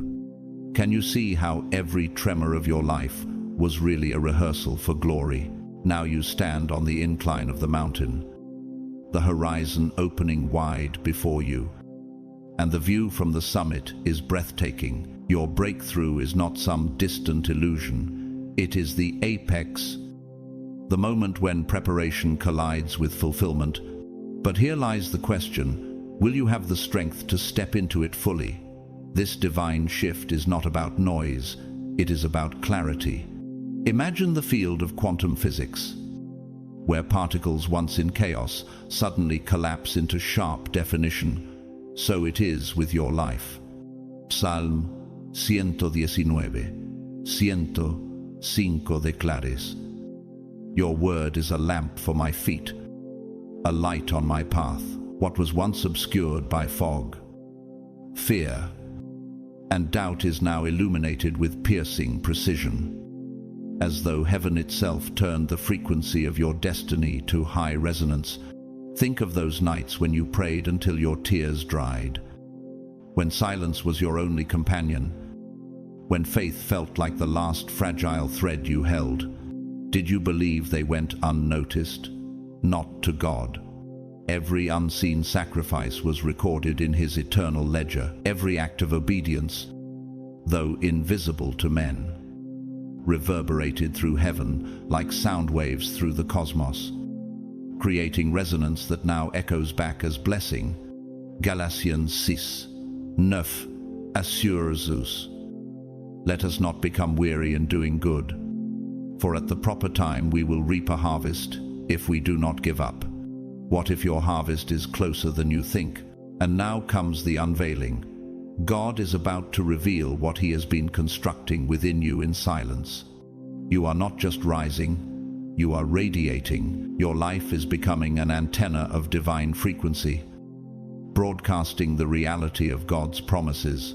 When you walk into a room, it won't merely be your presence, it will be the calm, the resilience, the sacred vibration you carry. What does it mean that your victory will not end with you, but ripple outward as inspiration for others? Just as fire sparks fire, your faith becomes the ignition point for revival. Pause here and remember Nehemiah, who stood before broken walls and disheartened people. The city was in ruins, yet brick by brick, he rebuilt. He did not falter because he carried an assignment from God. That is you. You are the restorer of ruins, the rebuilder of walls, the one who turns rubble into sanctuary.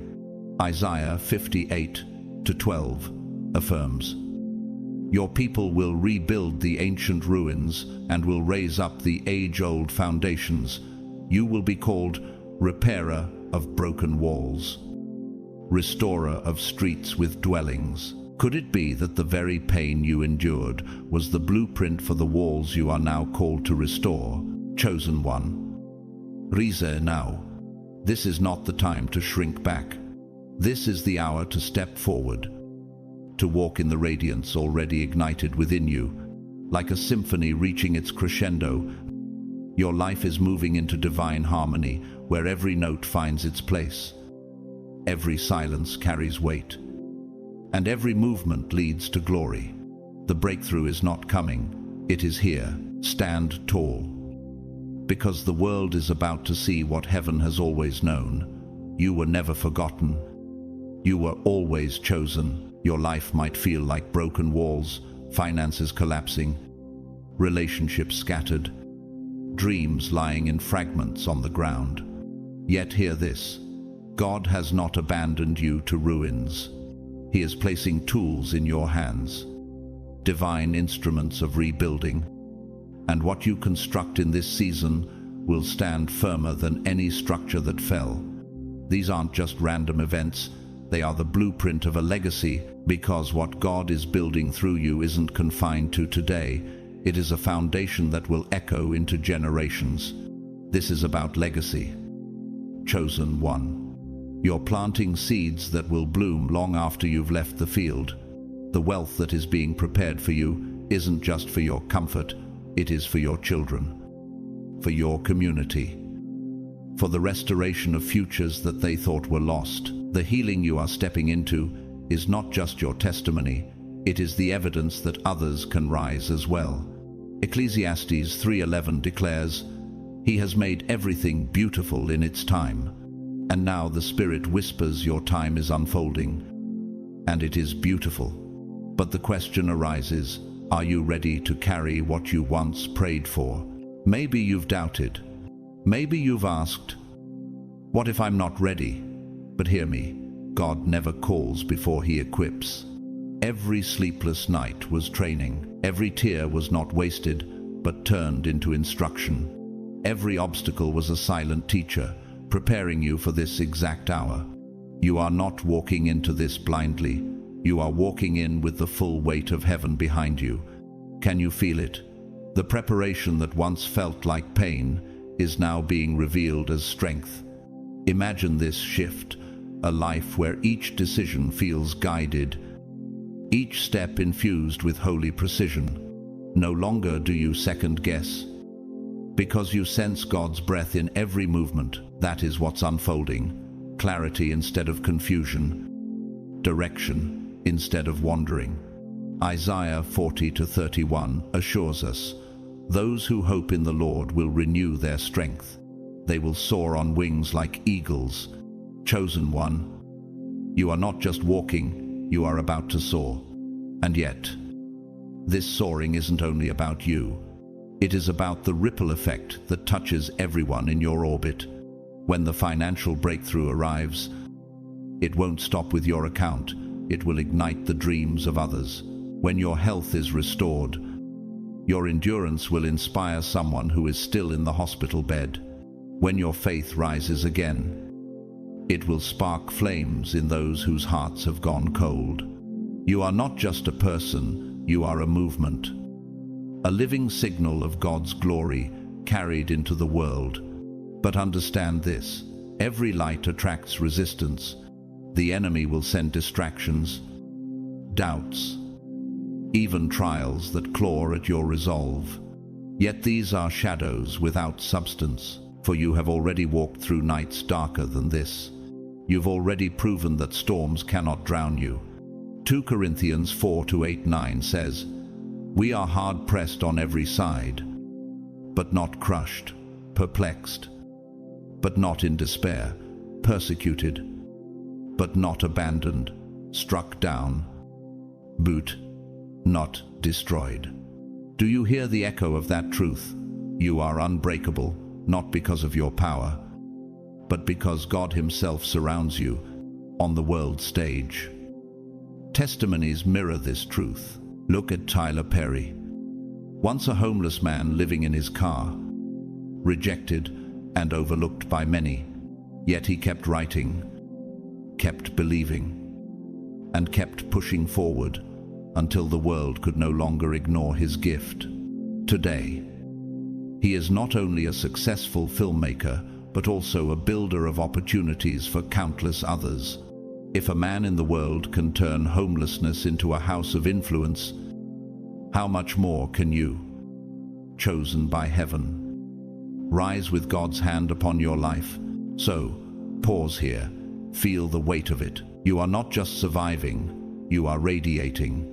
You are not just being restored, you are becoming the evidence that God's promises are living, breathing, unshakable. The room changes when you enter, because the divine frequency you carry cannot be silenced. So, what's your next move? Stay expectant. Watch for the signs. A phone call.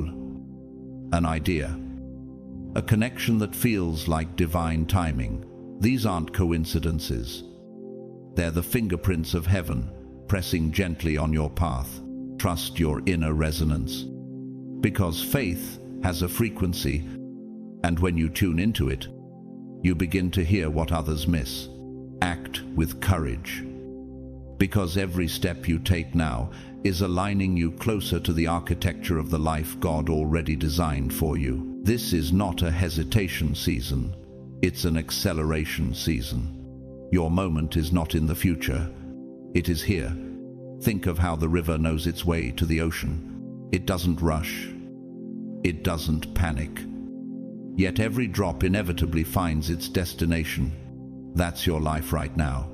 Even when the terrain seems uneven, the current of God's will is pulling you forward. Or like a tree in springtime, after a long winter of silence, buds appear almost overnight, proof that what was hidden beneath the soil was never dead, only waiting for the right season to emerge.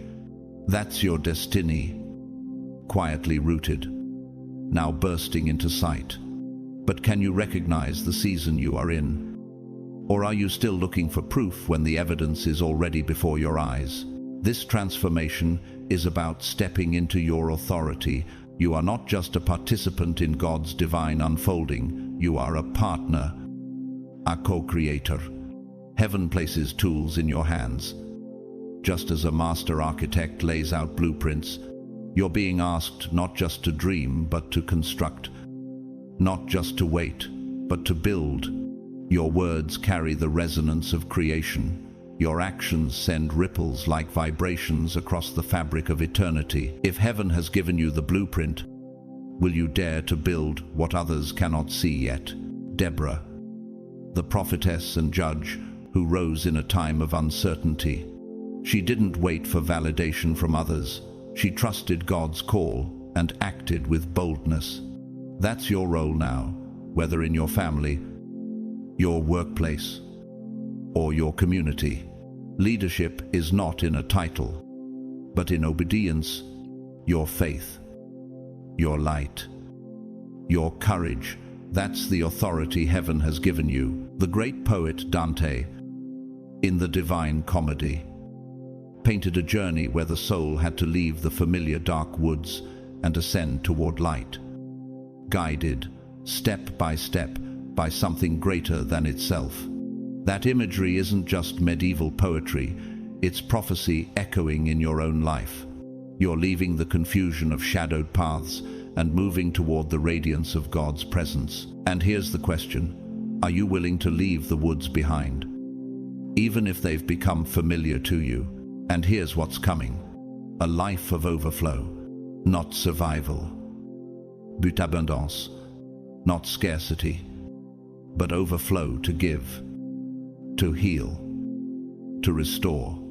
Malachi 3:10 declares, "Test me in this, says the Lord Almighty, and see if I will not throw open the floodgates of heaven and pour out so much blessing, there will not be room enough to store it." Those floodgates are already trembling open over your life. Soon you'll witness it unfold in waves. A financial shift, debts erased, doors opening, a peace so deep it feels like the still waters of Psalm 23 anchoring your spirit, relationships aligning, bringing people who carry light instead of weight. It won't come as a single flash, but as a cascade like waves, kissing the shore again and again until every part of your life is drenched in divine favor. Chosen one, God's secret is no longer hidden. It is a wind at your back, an unseen current, pushing you toward a horizon painted with promise. This isn't a fleeting breeze, it is the eternal breath of the Creator himself, carrying you exactly where you were always meant to be. It's a divine gale carrying you forward, not as a wanderer tossed by chance, but as one calibrated to heaven's exact coordinates. Think of it like resonance in physics. When two frequencies align, their waves amplify each other. That's what's happening in your spirit. You're not just stepping into the future, you're vibrating with heaven's frequency. And every step is reinforced by his unseen power. It is as though you are walking inside a living cathedral of time, every corridor designed to echo God's intent for you. You've carried questions in your heart, heavy as stone tablets. Why did this happen? Why were dreams delayed? Why did the path feel so jagged? But those questions were never meant to crush you. They were signposts in the architecture of your journey, each pointing to the moment when answers would emerge with clarity. What looked like chaos was God's geometry at work, drafting lines you couldn't see until the blueprint unfolded. This is not confusion, it is divine engineering. The setbacks have been scaffolding, preparing you for the unveiling of something too magnificent to have been rushed. This moment is about restoration. Picture a garden once overgrown, tangled with weeds of doubt and disappointment, now carefully tended. God is not just pulling out the roots of fear and pain, he's replanting the soil with seeds of joy, resilience, and wisdom. It is biology and prophecy converging. Life regenerates when the gardener touches it. Joel 2:25 proclaims, "I will repay you for the years the locusts have eaten." Those weren't wasted years, they were compressed seasons, waiting to burst forth in multiplication. You might feel like you've walked through a desert, but deserts are also laboratories of survival. Just as physicists test endurance under extreme pressure, God has tested you in scarcity to refine your inner strength. Now the equation changes. Dryness gives way to rivers. Lack gives way to overflow. Financial doors open like quantum particles, suddenly shifting state. Relationships heal like fractured atoms, finding stability. And your spirit is renewed like oxygen, flooding a weary lung. This isn't a distant forecast. It is the present tense of God's timing. He whispers, "Your season of abundance has arrived." Is not. And here's the deeper revelation: you are not only receiving, you are radiating. Your life is a beacon, like a signal tower, broadcasting invisible waves across the atmosphere. When you speak, frequencies shift in the souls of those listening. When you act, structures seen and unseen reconfigure. Psychologists call it influence, Scripture calls it authority. Either way, your presence bends the environment around you. You are no longer a spectator, you are the resonance itself. Hannah, who prayed through years of barrenness, she was not abandoned. She was being tuned for a moment that would shake history. Her persistence gave birth not just to Samuel, but to a prophetic lineage that redirected a nation. That's the mystery of delay, its impact far greater than immediate gratification. And let me offer you a real-world example. Vincent van Gogh, though tormented in mind and misunderstood in life, once said, "Great things are done by a series of small things brought together." He painted in obscurity, yet his brushstrokes became eternal light on canvas. He didn't live to see the overflow of his gift, but time revealed its radiance. In the same way, the seemingly fragmented strokes of your journey are converging into a masterpiece designed by God Himself. So pause and reflect. Could it be that what felt wasted was simply hidden construction? Could it be that the silence was not absence, but tuning? Could it be that every unanswered question was preparing you for the sound of this moment, the revelation that your life is no longer wandering, but resonating in harmony with God's perfect design? Chosen one. This is the secret unveiled. Your voice is no longer an echo. It is the trumpet. You're not meant to stay silent. Your story, your faith, your truth, they were never designed to be hidden in the shadows. They were meant to be heard, to shake atmospheres, to awaken hearts, whether it's inside your family, within your workplace, or even on the global stage. God is raising your voice as a platform. Every word you release will carry weight, not because of eloquence, but because heaven backs it. Words that inspire, words that break chains, words that light paths in the dark. You're not just chosen, you're commissioned. Yet the battle begins with doubt. How many times have you whispered to yourself, "I'm not enough, I don't have the strength, who would even listen?" But those thoughts are not your truth. God does not measure you by the yardstick of this world. He measures by the posture of your heart. Look at Jeremiah, a young man trembling at the enormity of his calling. And yet, in Jeremiah 1-5, God declared, "Before I formed you in the womb, I knew you. Before you were born, I set you apart."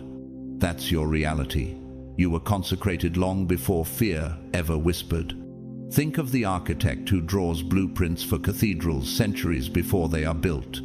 That is God's design for you. He has already drafted the resonance of your life, every curve and cornerstone, knowing that even if storms batter the structure, the foundation stands unshaken. Isn't that why you're still here?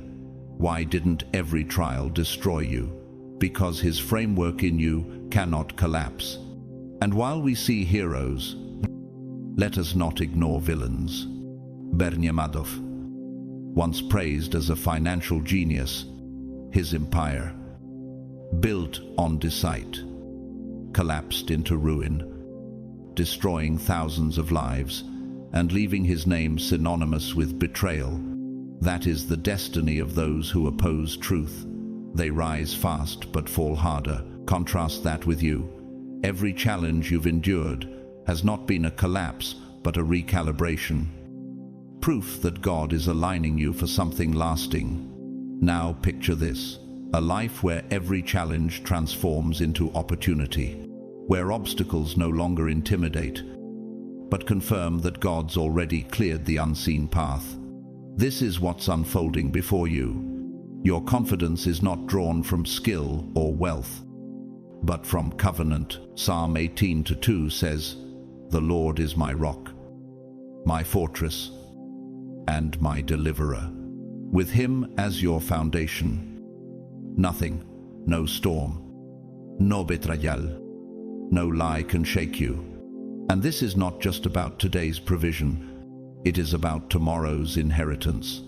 The wealth that is being prepared is not just for spending, it is for building legacies. The peace rising in your soul is not only to comfort you, it is to restore others. The strength you're gaining is not for pride, it is for lifting the weary who can no longer stand. You are not simply blessed, you are a blessing, a living conduit of God's frequency flowing into the earth. But don't be naive. The enemy will not applaud this rise. He will send whispers of doubt, unleash shadows of chaos, and sometimes disguise people to stand against you. Yet, even these are tests, designed to reveal your resilience. You've faced worse and come through fire without the smell of smoke. And remember Ephesians 3:20. Now to Him who is able to do immeasurably more than all we ask or imagine, That power, living inside you, is untouchable. So, chosen one, what do you do now? Do you shrink back into silence? Do you wait until you feel ready, or do you step forward, trembling but obedient, knowing heaven has already crowned your yes? The dream you've carried all these years is not an illusion. That step you feared taking is the doorway. The world is not waiting for perfection, it is waiting for your obedience. That prayer you've whispered, pray it louder. Like the first seed pushing through hard soil to find the sun, your voice carries life. God's movement is like the tide. It waits for you to step forward so he can carry you further than your feet could ever take you. Every act of faith is not just a step, but a ripple that turns into a wave, drawing you closer to the life he's promised. But if you stay silent now, how will you ever touch the promise already reaching for you? Don't wait. Step forward now. God's transformation is about your vision. Like an eagle soaring higher than the storm clouds, you are being lifted to see from a perspective few ever glimpse. God is opening your eyes to perceive what others call impossible. Hidden doors are being revealed. Roads no one else sees are forming beneath your feet. Where most see barren desert, you see an oasis forming. Where most see dead branches, you see green shoots ready to burst forth. This is not an ordinary sight. It is spiritual clarity. Think of Elisha, who stood on a battlefield where his servant trembled in fear. While others saw only an army pressing in, Elisha's eyes were opened to the flaming hosts of heaven encircling them. That same vision is being given to you now. Where others see obstacles, you see the scaffolding of God's design. Where others see lack, you see provision flowing like an underground spring. Art echoes this truth. In Victor Hugo's Les Misérables, Jean Valjean once sang, "To love another person is to see the face of God." That's not just poetry, it's prophecy. When your vision is aligned with heaven, even in the darkest streets, you will see the face of God in places others would miss. And that vision becomes your weapon, your compass, your authority. But if your eyes close again, what will happen to the world waiting for the light only you can reveal? This clarity is your power. It guides you to make choices in harmony with his eternal rhythm. Imagine a forest that looks silent from afar, but within it, every root and leaf is connected, carrying life through unseen channels. That's your spirit now, wired into God's hidden network, pulsing with divine instructions. And here's what's coming: a life of impact, not just surviving, but thriving in a way that rewrites legacies.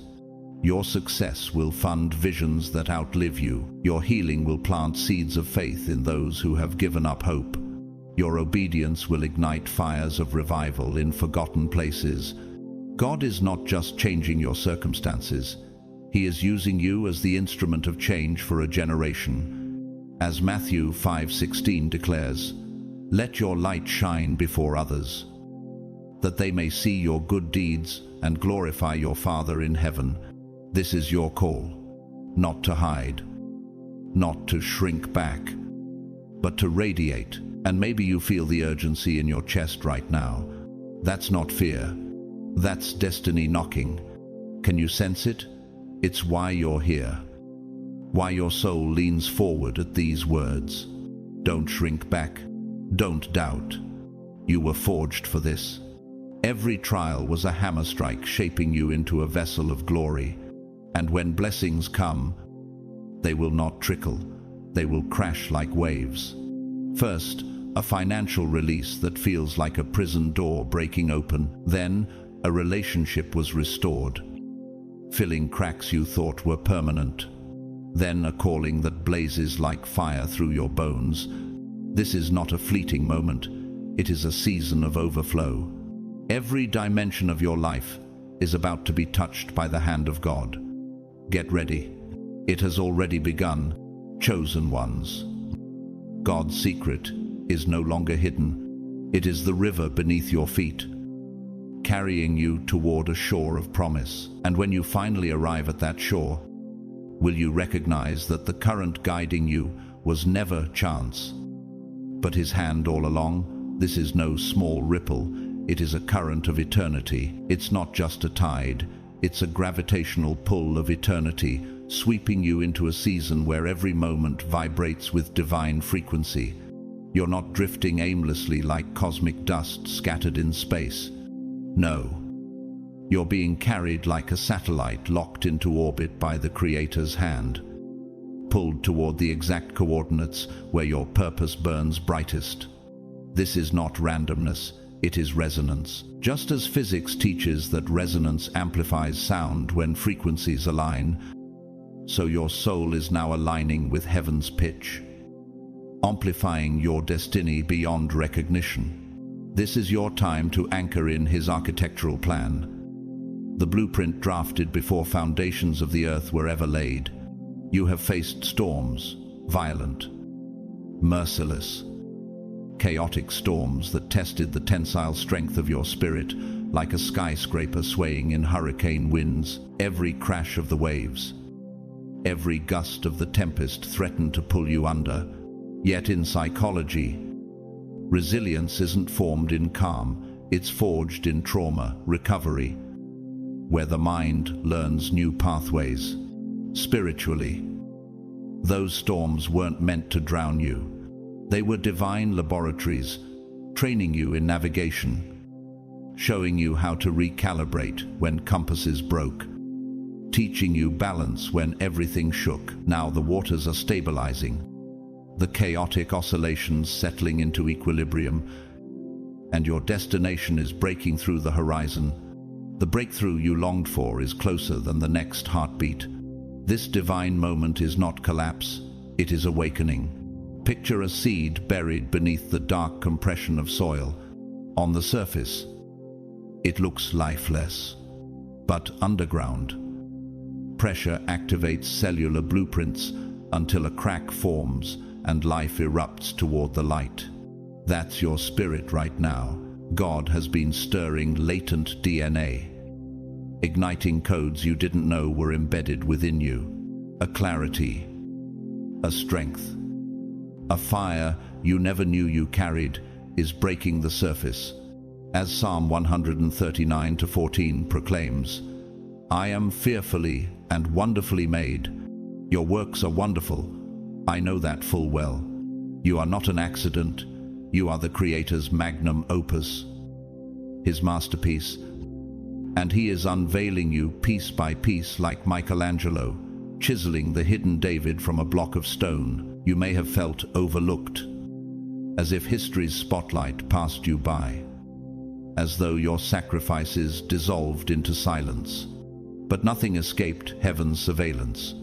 God has tracked every hidden act of obedience, every quiet midnight prayer, every sacrifice unnoticed by men. In systems theory, small inputs compound into exponential outcomes. Every unseen choice was a building block, a modular piece, and now God is stacking them into a foundation for your future, an architecture of steel and stone, unshakable, earthquake-proof, calibrated for the weight of glory He is about to place upon it. And here is the paradox that makes your rise powerful. You are not just ascending, you are amplifying.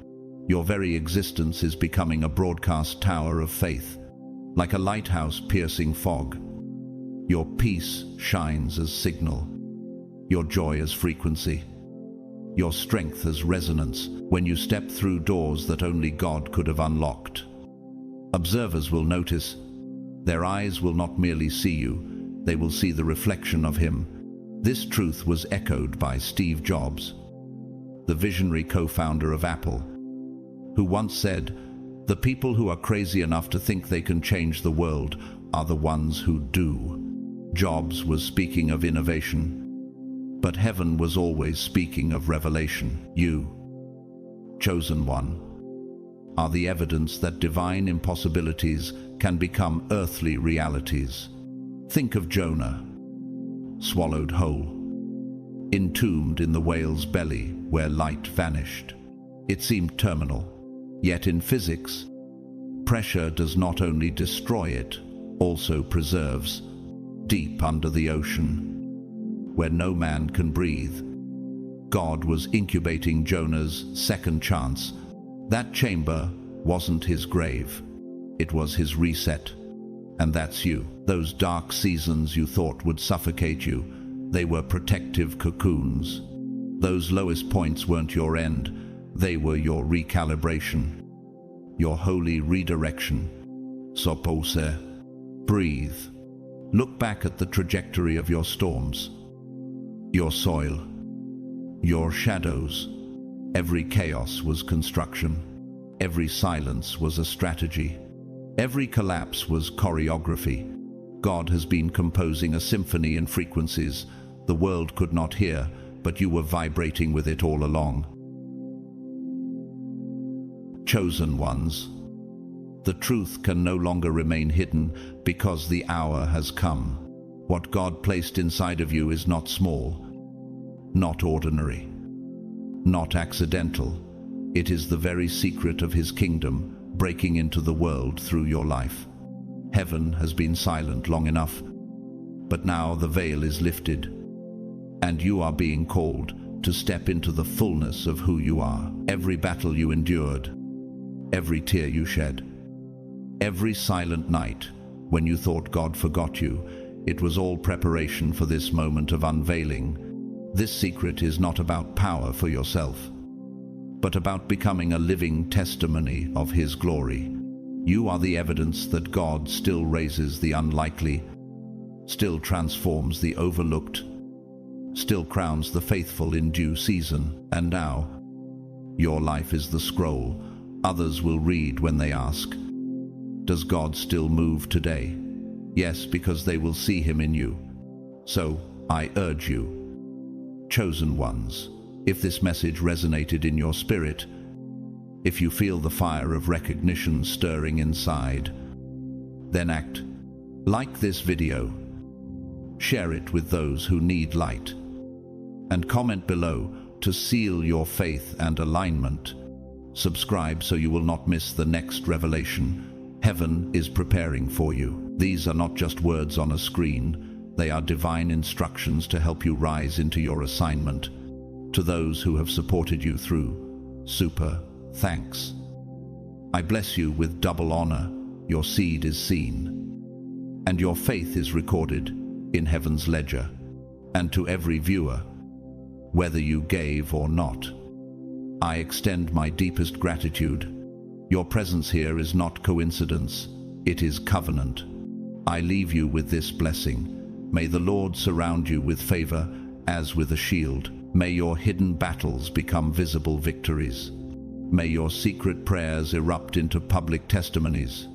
And may the God who could no longer hide His secret from you now flood your life with revelation, protection, and unstoppable breakthrough. In Jesus' name, Amen.